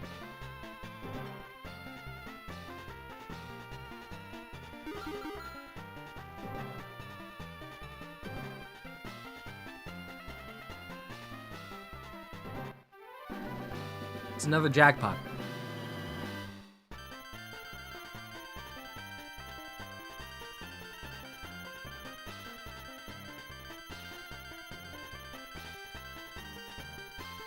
So with the orange, is it like out of reach, or is it just like something where you have to momentum? Like, what's the and I'm giving a little boost here because I do have an understanding of what the game is.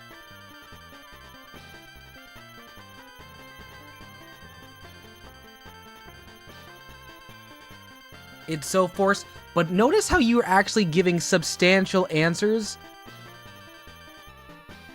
Like, also, Grim is also talking to you. You can reply to Grim. No, don't make an account. I'm not going to be on that long. Like, this isn't a one-on-one conversation. This is all of us watching you try. And, like, you're trying. Like, we can see you actually doing stuff. Like, this is, like, improvement. Like, you should know that you're improving here.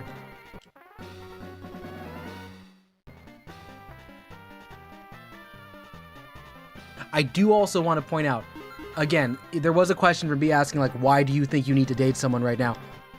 But if you have this, like, span of, like, before giving up, you got a lot to work on there. 100%. You're gaming in the background? Okay, so you're gaming in the background and you're typing. I think maybe the first step for you is learning how to have a conversation that's not you coming in, dropping a rage bait bomb, and then leaving. Balatro, you can quarter focus on Balatro and still type.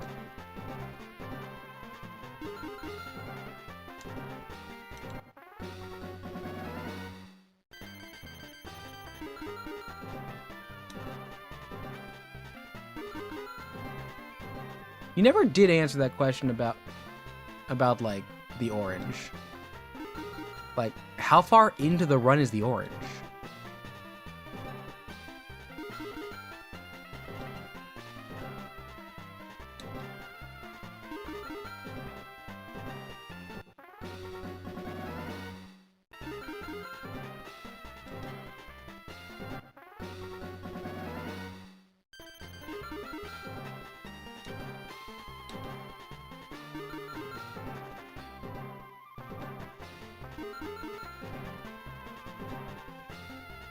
Psyduck? There we go. It's like the halfway point, like, because I always get stuck at like the the narrow section, like the narrow one where it's like going at like a right, not a right angle, an angle towards the right inside like a little crevice.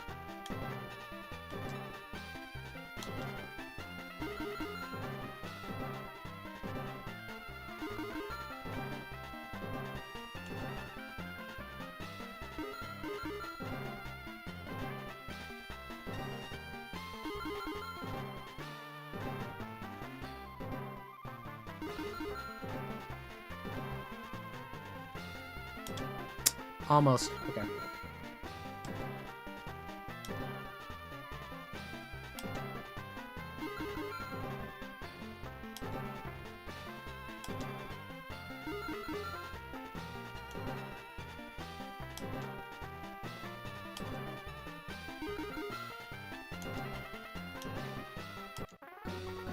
I wonder how much of this stream has just been me gambling. I think it's a lot. Oh yeah, we were supposed to be fighting Blaine.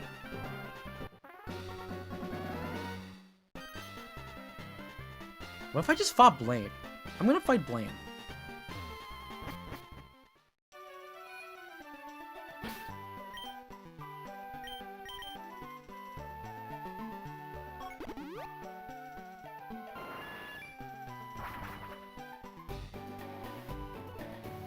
Yeah, we got way off topic there, Casey. We're gonna get back over.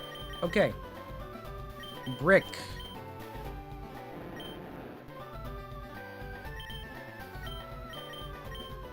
All else fails, we swap into Flashfire. And we've got Psychic. Alright, let's go. That's the mansion, that's not a gym. It's the wrong building.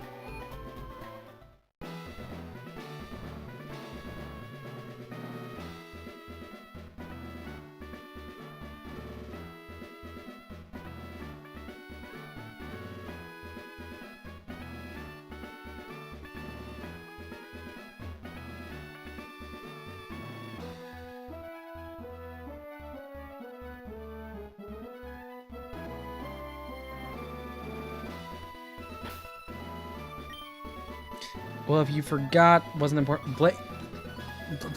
Blaine's fine. He makes it the next generation.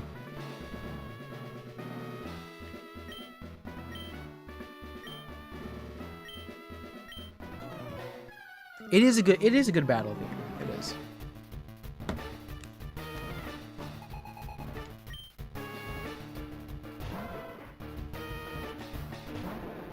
We probably got like 2 sets there. Okay. Double Intimidate? Double Intimidate.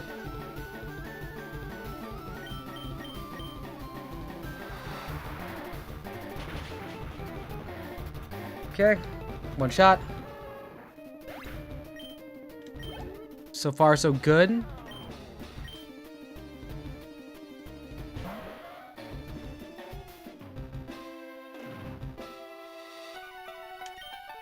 This thing has like bounce? It's not faster than us somehow. It's not faster.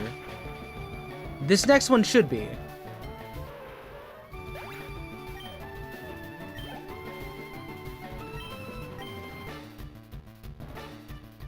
Like, you are literally the fast horse. You're not faster than me? It's not a sweep.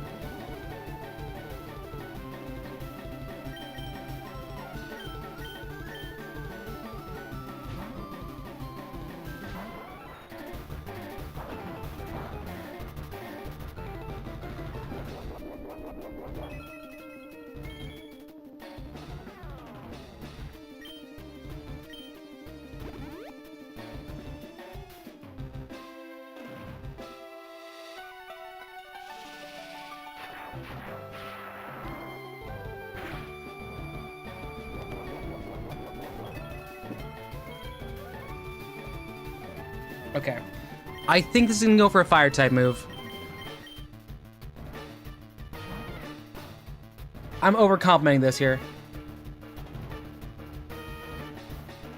And it worked. And we're faster, so we can go for flinchies? Yeah, go flinchies.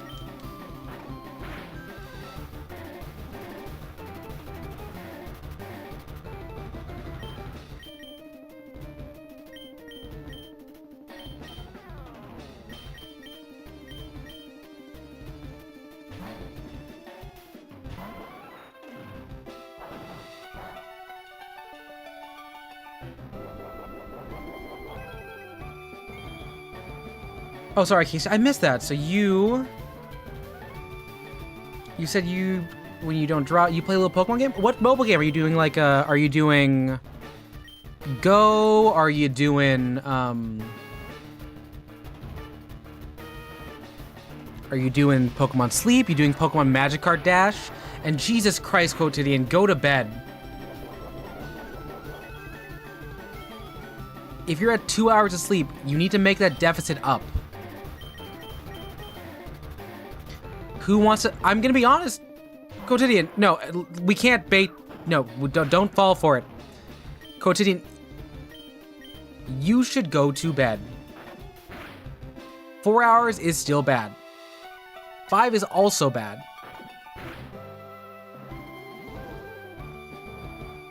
Look.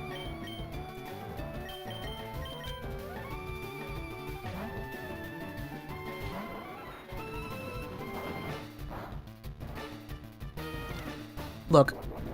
Sleep can make you more irritable, but I also want to point out you're kind of irritable as a baseline. So maybe you should work on raising the baseline by going to bed.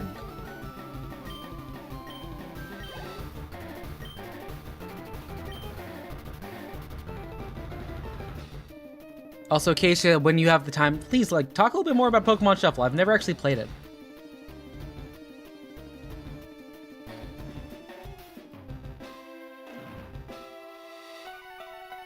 No, don't say the incident. You can just say you either had an episode or you got like real weird with it.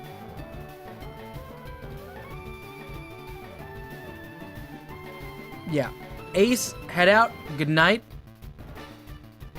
Quotidian, you've also like exposed yourself to the point where like if there is such a thing as a genuine Quotidian, you have made it clear. And if there isn't one, you have made it clear the persona you've chosen to put on. Ooh, yeah, that'd be really cool. Keisha, do what you gotta do. Do what you want. Let's see. I want to run this one with a... It doesn't have guts. Let's put Brick.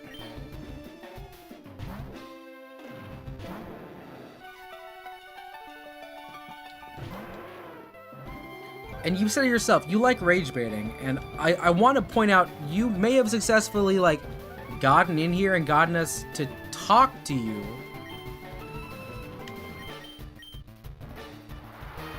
I want to make it very clear, we're not doing this because, like, we like the aura you're giving off, or, like, the vibes, or the attitudes, or the pretty steadfast transphobia. This is partially because, like, I was a shitty guy for a long time, but I was not this shitty. And, like, this is mostly, like, feeling kind of sorry that this is, like, the state that you're doing to spend your free time. Because at least I know that, like, when I'm doing this and I'm playing, even if I'm, like, trying to, like, tell you how to grow up in the world and be, like, not concerning. I have people here who, like, enjoy my company, and people outside of that. No, and here's the thing. I was one of those people who's like, I'm self-aware about it. That doesn't make it better. That just means you're an asshole and you're loud about it. And what makes it worse is because, you know, you don't have an excuse, so you just gotta be better. You don't, I feel like, do you want to change? I don't think you want to change. Hi, Bill. If you wanted to change, you could start trying. Like we just saw you try. You tried to talk about getting over it and you got somewhere. That's a start. You did ask for dating advice. You shouldn't date someone. Honestly, I would hate to be in a relationship with you. I don't think I know anyone that would like to.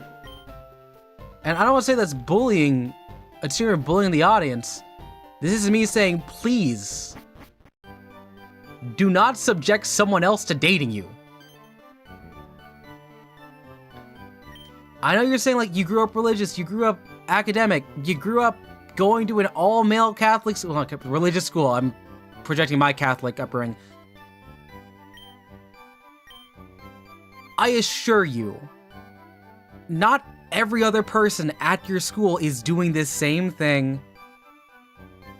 Kind of becoming, like, someone who is, like, good at rage baiting, but sad that they're not good at anything else. And we're taking you at face value that you said like you were sad about that. If you're sad about that, and you know it makes you sad, and you know everyone else here is rooting for you to make yourself happier,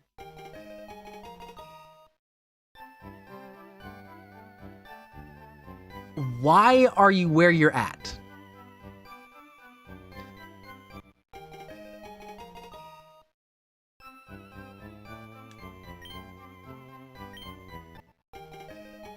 Ooh, a map.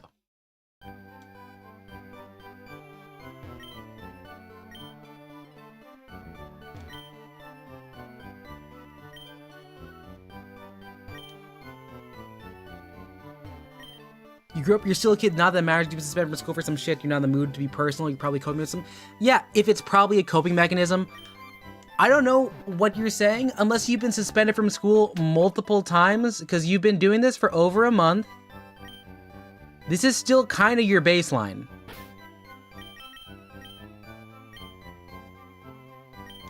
You don't know, you're not a psychologist, but you understand your body more than we do, so we're taking what you have there.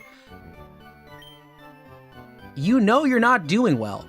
We can all see you're not doing well.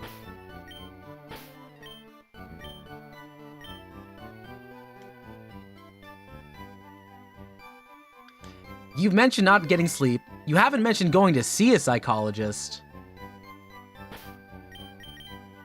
And you're saying you're self-aware, so you know that you're not helping yourself out here, right?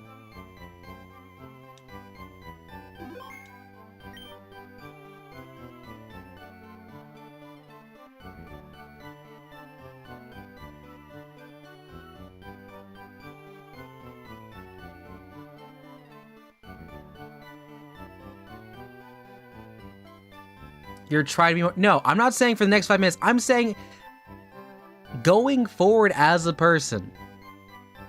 If you want to find yourself in a position where you have friends who want to go to talk to you, who are willing to talk to you, you need to become a kind of person that can do that.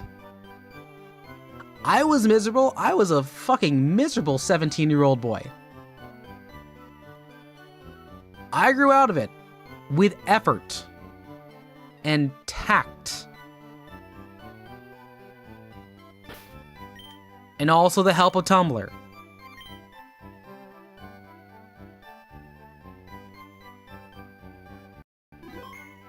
There is a real good question there. Grim's asking a pretty good question. Like, the question isn't like, were you always like this? It's like, what is your media diet? Because, like, you're saying your media diet was, like, riling up people about Breaking Bad, and, like... Okay, maybe also tone down on calling it schizo. And you said you're undiagnosed, so don't say schizo.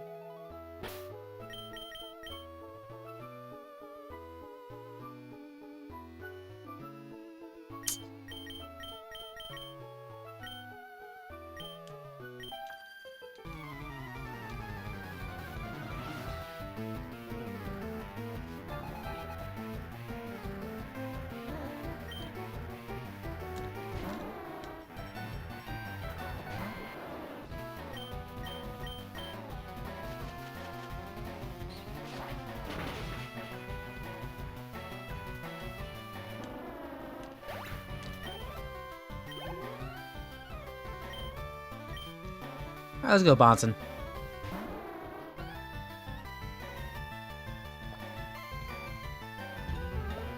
Ah.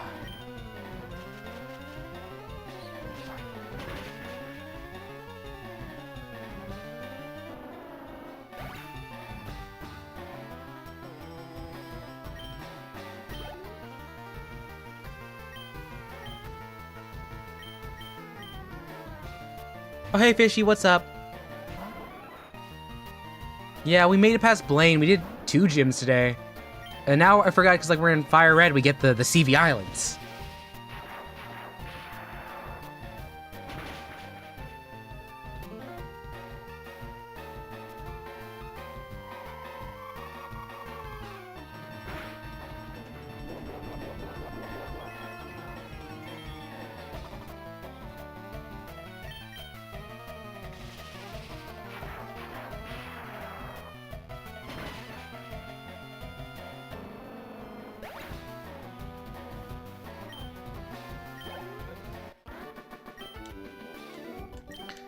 Oh, God, this... Gym 8's gonna be an absolute slog. And that's an encounter. Oh, it's fine, it's fine. We already have one.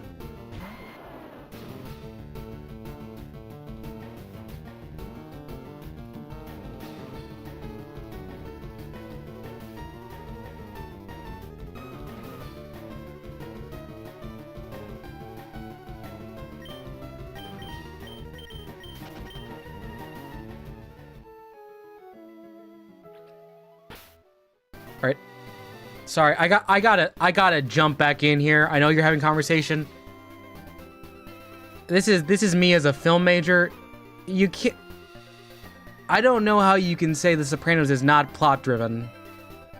That is a bastion and like a shining star of serialized television in the golden age of TV. Could you expand on what you mean by it's not plot driven?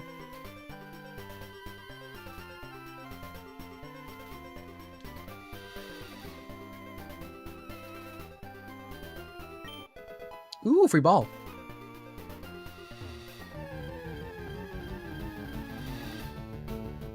We have you.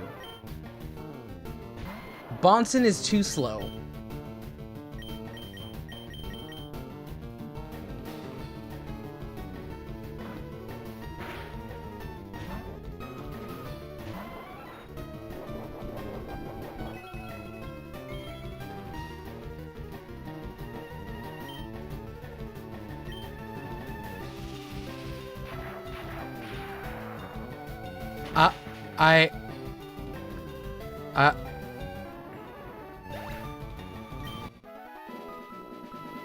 I'm gonna let my degree shut the fuck up. Grim, you can take it from here. I'm gonna keep going.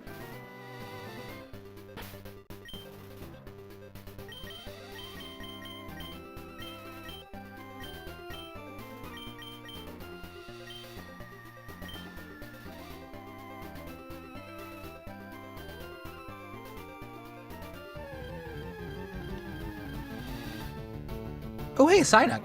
Hi.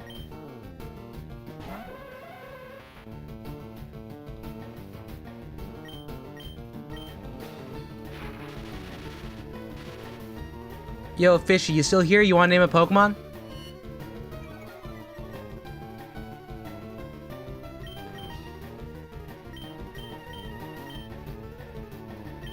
God, who's the weakest? Who's not gonna murder a duck?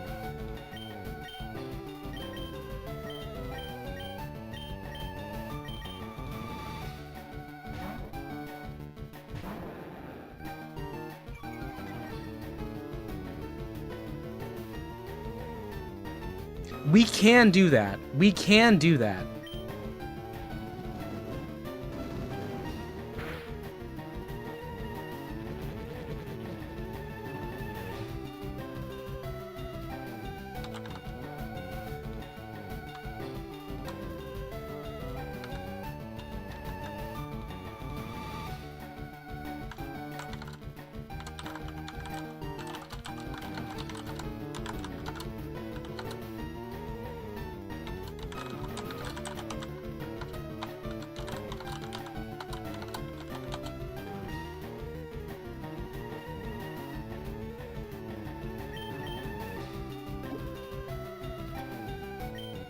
Let's give it to Blue Ball.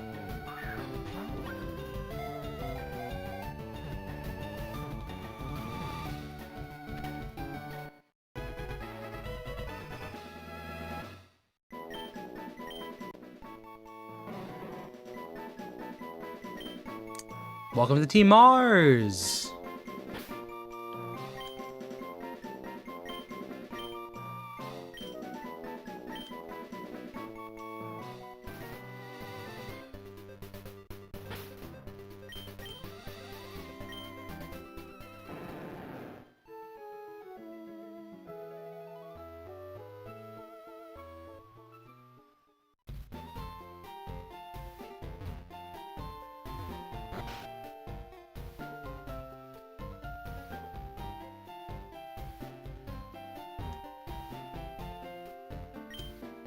Is it jarring to follow the niche 2000? It's not niche, it just came out in the 2000s.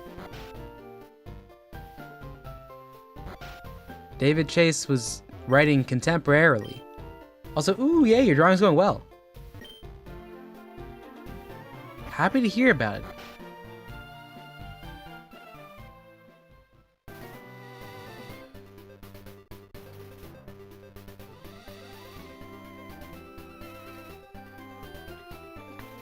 Is this a route?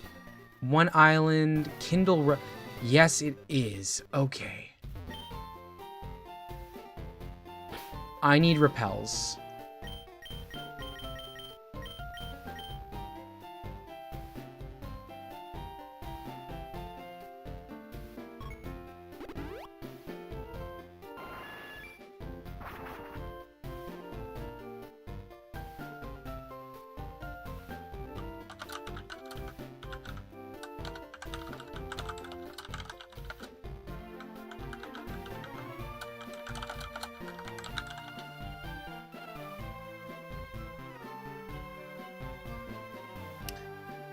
Now, there's a simple solution here, Quotidian. You could... Is there, like, anything from Australia, media-wise, that you'd like to watch? Like... anything at all? That, like, calls out to you is like, oh, this is, like, something that I would understand or relate to. Like a sitcom or like an ensemble show.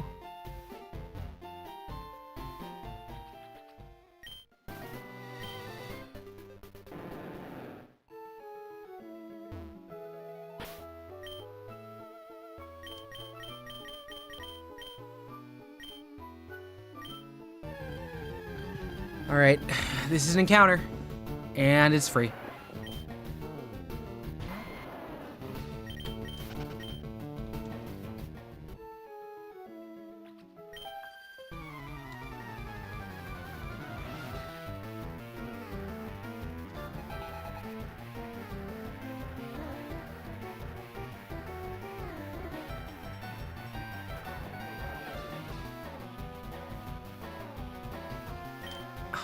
You're saying Australia doesn't have much in terms of entertainment, movies, etc. Are you saying that, and like culturally it is a Western country, the Western nation of Australia does not have any sort of output for media to the point where you will only be able to consume American media?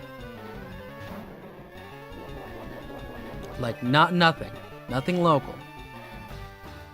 No, not even Australianized versions of it. The only Australian actor you know is I feel like...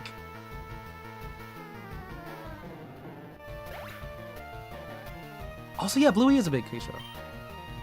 Bluey's cool.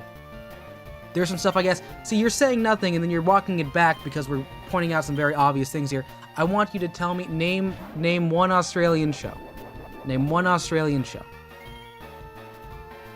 You gave us Nicole Kidman. Were you going to say Bluey, Quotidian? Were you?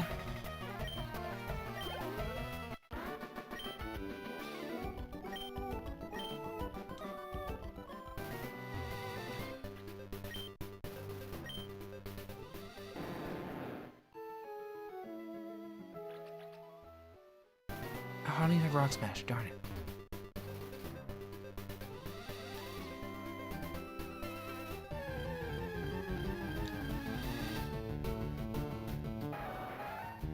Oh, shoot. This is an encounter. We get the Fire Horse. Heck yeah.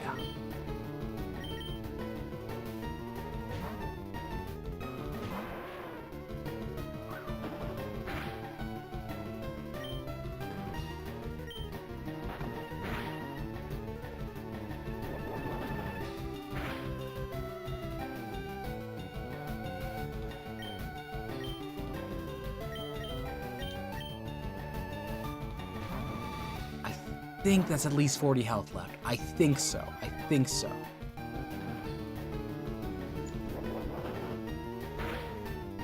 That might be less. It is fully evolved. We're gonna try it. It just can't. Okay.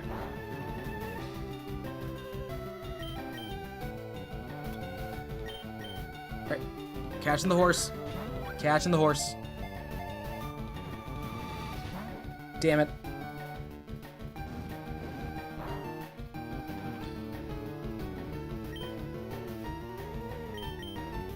I don't have many balls, do I? Okay.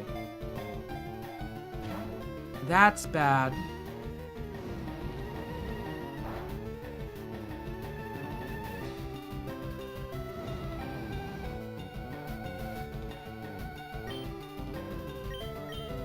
Oh, we ran into a low.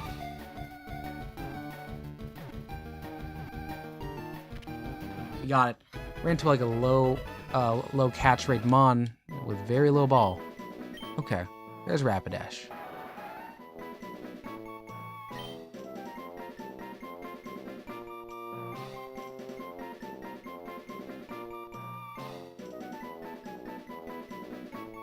All right, I need names.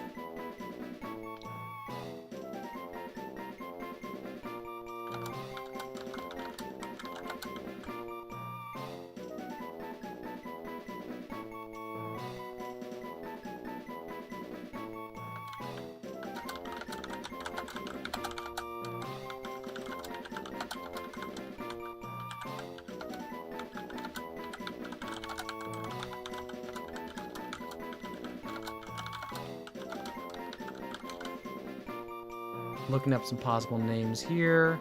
Ghost Rider. Okay. Yeah, no, that works both of y'all.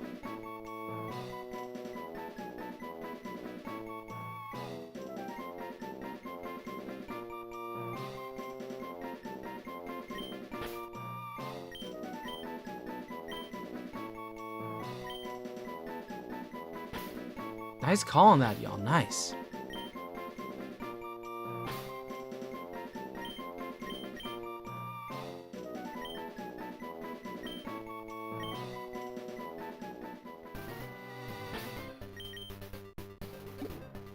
I think I have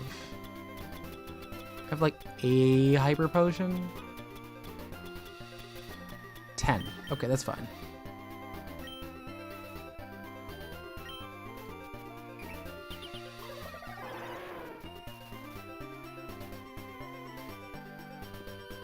Quotidian, I feel like maybe you need to just like, have you thought of like watching a comedy? You're saying you watch Breaking Bad, you watch The Wire. Those are very grim shows. No offense, Grim Robin.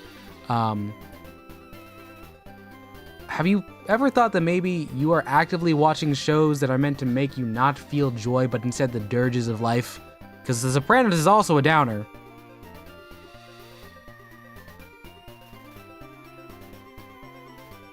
Like, could you watch some like Parks and Rec? Could you watch Community?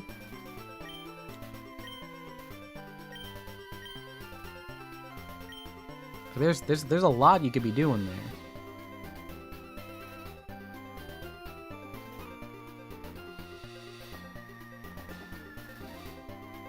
Let's see the odds. Where's my Kindle Road? Okay. We could have also gotten. We could have gotten a Geodude, actually. That would have been a guarantee there. We had a 5% roll on that. That's pretty nice.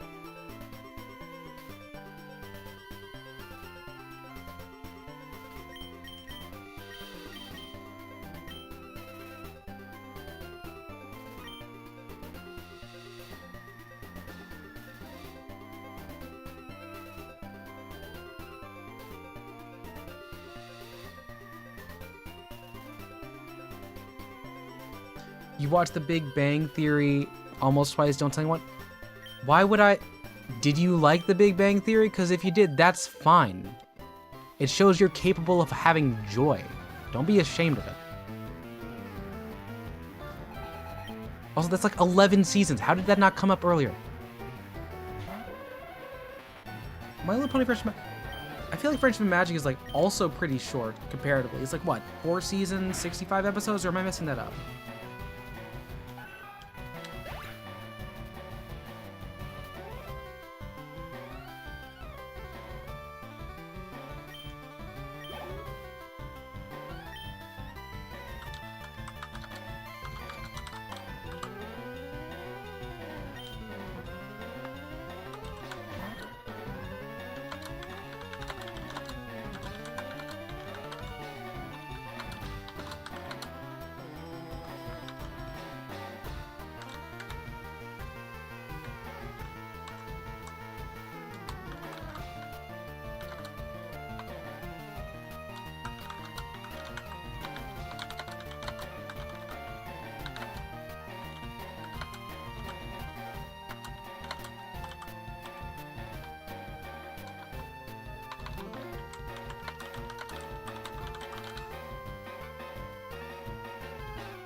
You need to watch that show again. Okay.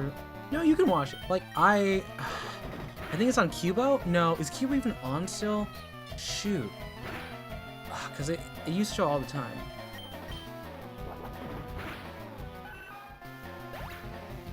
Yeah, you are. Also, Ace has a point there. You are looking at some pretty bastard main characters. Like, I don't think I would not trust any of those, like male leads in a room with my sister or myself, but I very much would not like them to be in a room with my sister.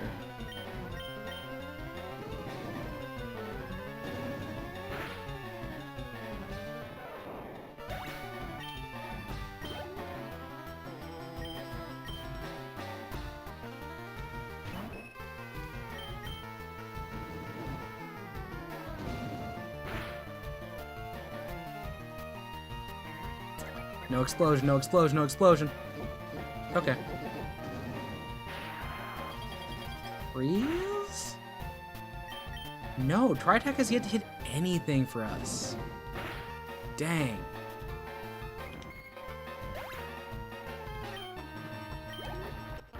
Oh no, I like parts of Big Bang Theory. I like a lot of the, I like a lot of Amy. Amy's really fun. I like her. Quotidian, I want you to realize how much you are hedging all of the experiences that you have had.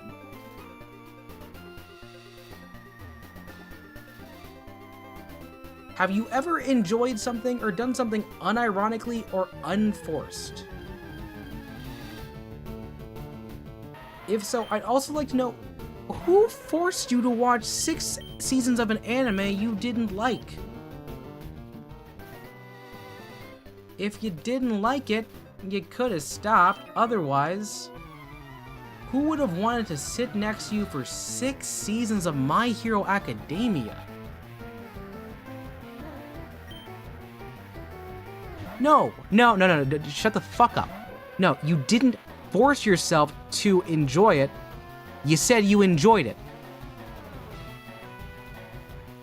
It is not cringe to have joy. You say you're good at arguing. Bitch, the fuck you talking about, dude? I came off of a 10-hour shift. I'm 6 hours into this.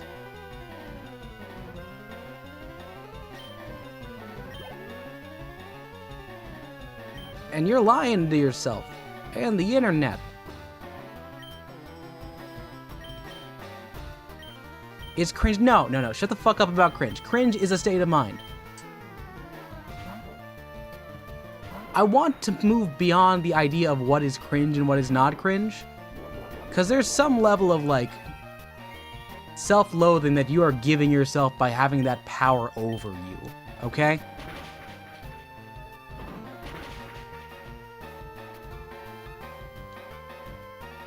We have been, as long as we are, and you're probably getting some enjoyment here, at least some surface level enjoyment of us, like, really struggling to get you to understand that you can be a person. And people can sometimes just say what they mean, and it makes life so much easier and so much more fun. You said you enjoyed My Hero Academia. Then just say you would do it. You're watching an anime boy play Pokemon FireRed at 1:30 in the morning. You're the type of guy to argue that something isn't cringe if you enjoy it? No, what I'm saying is cringe is an outdated model of analysis. Unless you're talking about comedy with the intent to make you cringe as a reaction, labeling a piece of media as cringe is not something you need to have in current discourse. If something is cringe, you're saying, oh, this is the popular sentiment. Well, you don't know it's the popular sentiment. The fan base is categorically cringe. Fandom is cringe. Everything is cringe. Fandom is being excited about things. I feel like based on everything you've said so far, you don't enjoy when people are openly liking things. Because you've not expressed one time without recourse enjoying something or having to have it pulled out of you.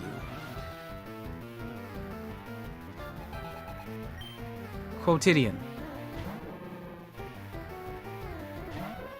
If you are a miserable person, think about the ways you are making yourself miserable.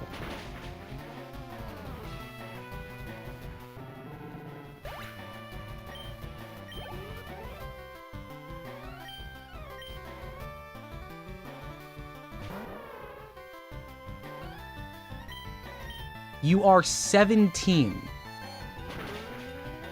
You are 17.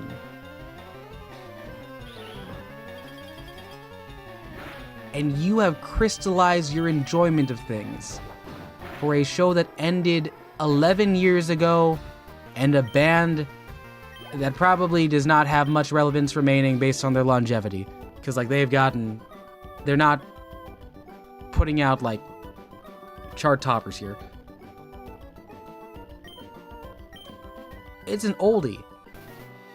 But would you listen to Carly Rae Jepsen? Would you give Carly Rae Jepsen a chance? Would you listen to Emotion?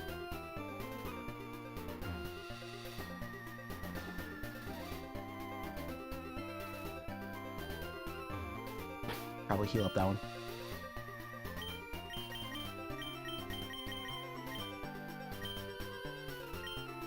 Also, when you say objectively, what is your objective? Like, what are your objective metrics for cringe? Is it just that, like, people are young and will go to conventions to share their love of something? No, I know you're being sarcastic. What I'm saying is, you are hiding yourself behind so many layers of sarcasm, I should treat you like it's genuine.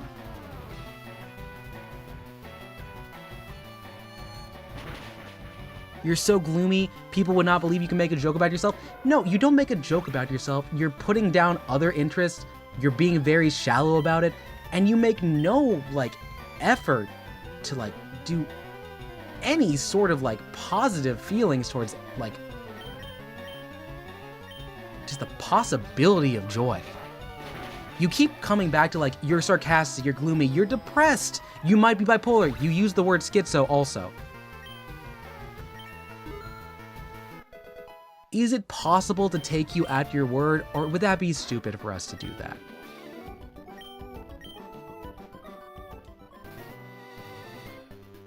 If it's all just bits, how much is left of you? Are there any pieces left past the bits?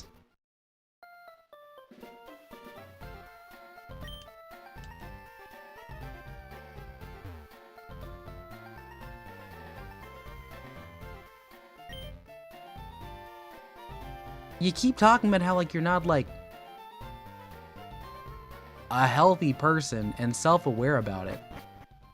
If someone was self-aware and good and, like, you know, smart about it, they'd fix the problem.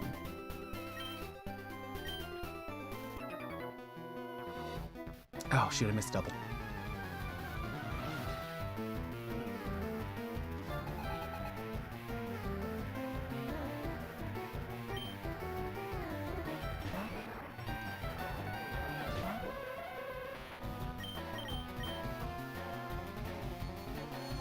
You're probably writing some like full like 2-paragraph response, which is fine if you have something to say. But if it's just going to be, I'm sarcastic, I'm sardonic, no. No. You know, here's something you can probably like wrap your finger around. Quotidian. Quotidian. I want you to watch the first 10 minutes of the movie The Social Network and tell me if you understand why Mark Zuckerberg is not the good guy. Watch 10 minutes of The Social Network.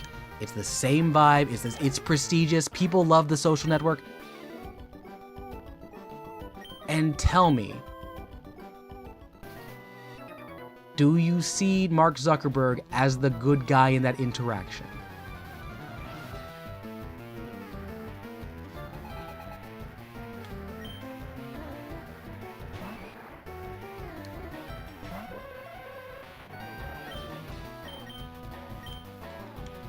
You can't keep deflecting. Ace, don't help. I'm pulling up the video link of the first 10 minutes of The Social Network.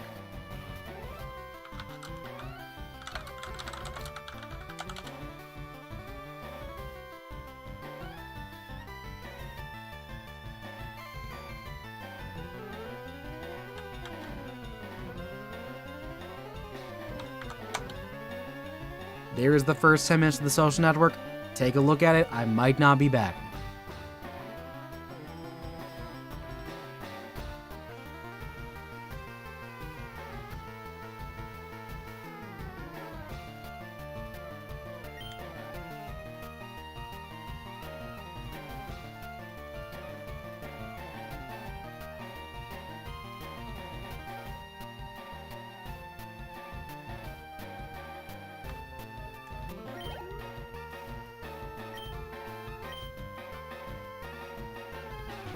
I want you to understand that I'm not taking any like pleasure from talking to you like this.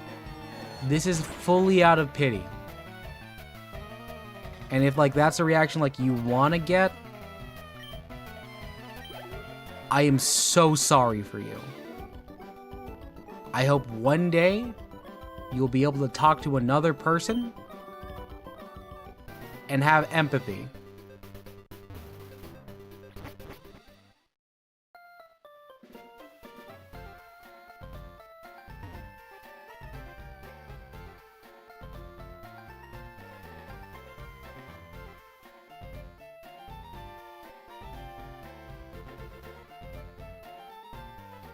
Oh, hey, Alexis. Nice Megamine.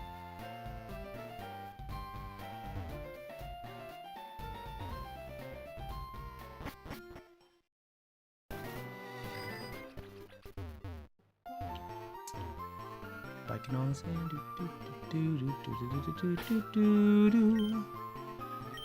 Right. Nimi is still somehow really high leveled here. Beak is catching up. Doomnuri did enough.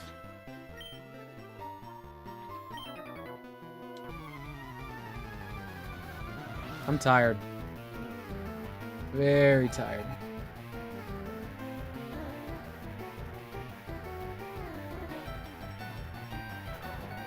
How about you? It's currently like way past midnight. I should be in bed. Like, I really should be in bed.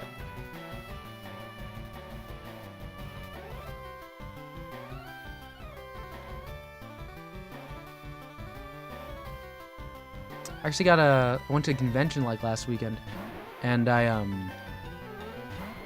got like these like wooden coasters. I got one with like this here, like a little thumbs up with the Cosmo thumbs up, and I got like the Megamine doing the smug face, the smirk.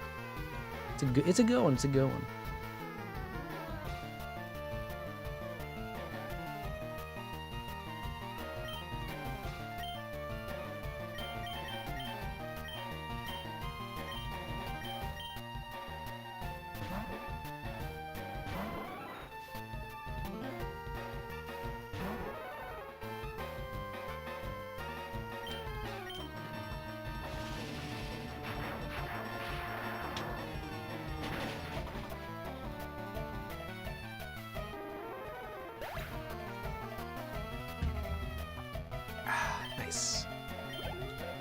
Aw, man, Zappen's almost... You know, Zappen can go one more.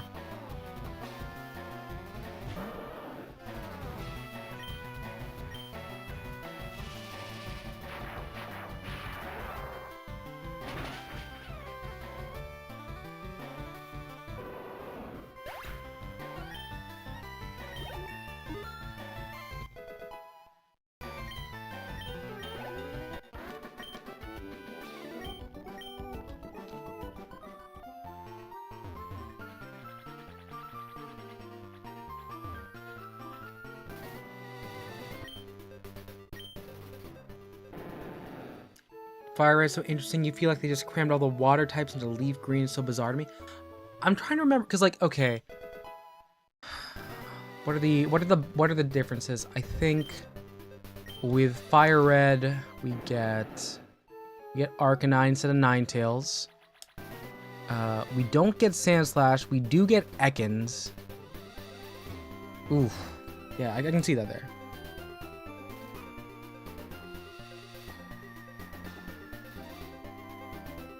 Oh, shit. Nice one, Grim. You back from driving?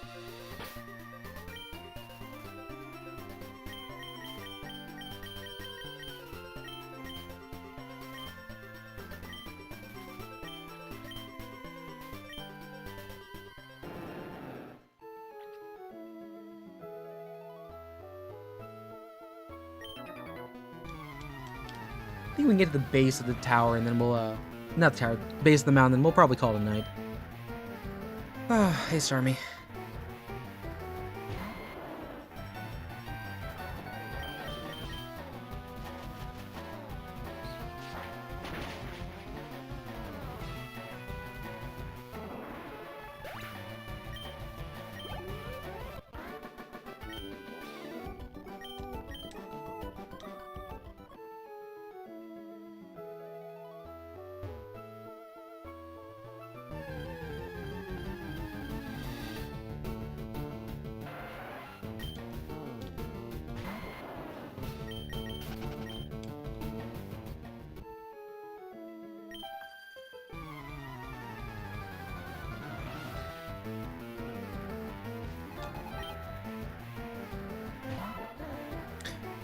It's so weird that Staryu and Slowpoke are leaping. Oh my god, you're right. Really? Okay. I guess I didn't notice, because I never really used Starmie and Staryu. It doesn't really have, like, a good, like, use case for me. I think it's, like, really good if you were doing comp and you needed the Rapid Spin. But yeah, no, there ain't even... I can't Slowbro out. And I like Slowbro. Slowbro's fun. It gives you the option to, you know, kind of tank it.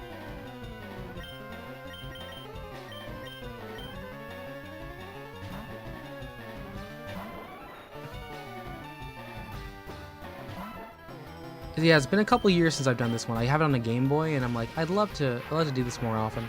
But it's a start. It's a start. Starmie's really fast, has good typing, so it's Water Psychic. That's nice. Gosh, is the Learn Set any good here? Does it get anything beyond like Confusion? I want to say it's got like what, Aurora Beam and Learn Set. Also, you know what? You're right. That probably would have been really good too, because you could probably run some pretty nice recover strats alongside a Ice Beam. Because I actually don't think, even with the Gyarados I have for this Nuzlocke, it might not be the way to go.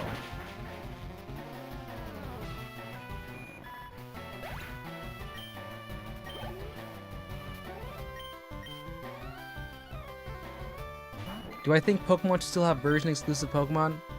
I personally don't think so. Look, it's just one of those things where having Link Trade could make it trivial. I just think the novelty is gone. We're playing a game where we're 10 generations in. I think it's cool if there's story differences. I understand, like, maybe it's the way that, like, you advertise the game. I just wish it was easier. And I don't think it's going to happen because, like, having just the box art legendaries be different probably isn't the right play either, but I don't know what to do with it.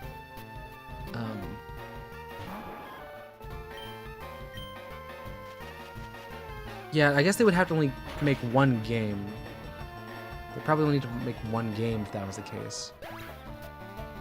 But like, they used to make one game. They used to do it. They gave us Emerald. They gave us, I mean, it's not, Yellow's not the definitive like Gen 1 double, but they gave us Yellow. They gave us Crystal. They gave us Emerald. They gave us Platinum, and then they just stopped. Like, honestly, I am more happy that we got Black and White too, but there was no Pokemon Z. We got ZA eventually, so it just ran all the way back up. Thank you again for remembering the Platinum. I forgot for a second. Yeah.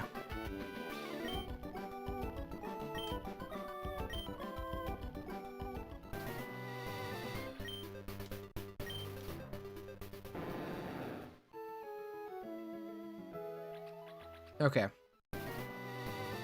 There we go. And that is the base of Mount Ember. There's a new dungeon. I don't have strength on any of my mods, which means this is a good place to call it. I'm gonna pause here. Platinum was so much better than DP. Generally, while they get the DP's decks at the final game. I unfortunately never played Platinum, so I've never been to the Distortion World. I've never met Looker on the first appearance. I've played Pearl so much, and I had Shining Pearl too. Yeah. Gold and Silver are also sequels in a very, like, janky sense. Because I do like there's a temporality there. You get the 3-year gap. I just wish the level curve was better. I just really wish it was better there. All right, but I do want to make it very... It is like 2 o'clock. I have work in the morning. I'm gonna be busy with work this weekend, actually. So I was gonna try and get as much as I could get done today. So I'm gonna actually call it here. Appreciate y'all. I'm gonna call night, and honestly, it's way too late. I'm not gonna raid. It's been 6 hours. Anyways, my name's Cassie. Don't see you soon. See you later.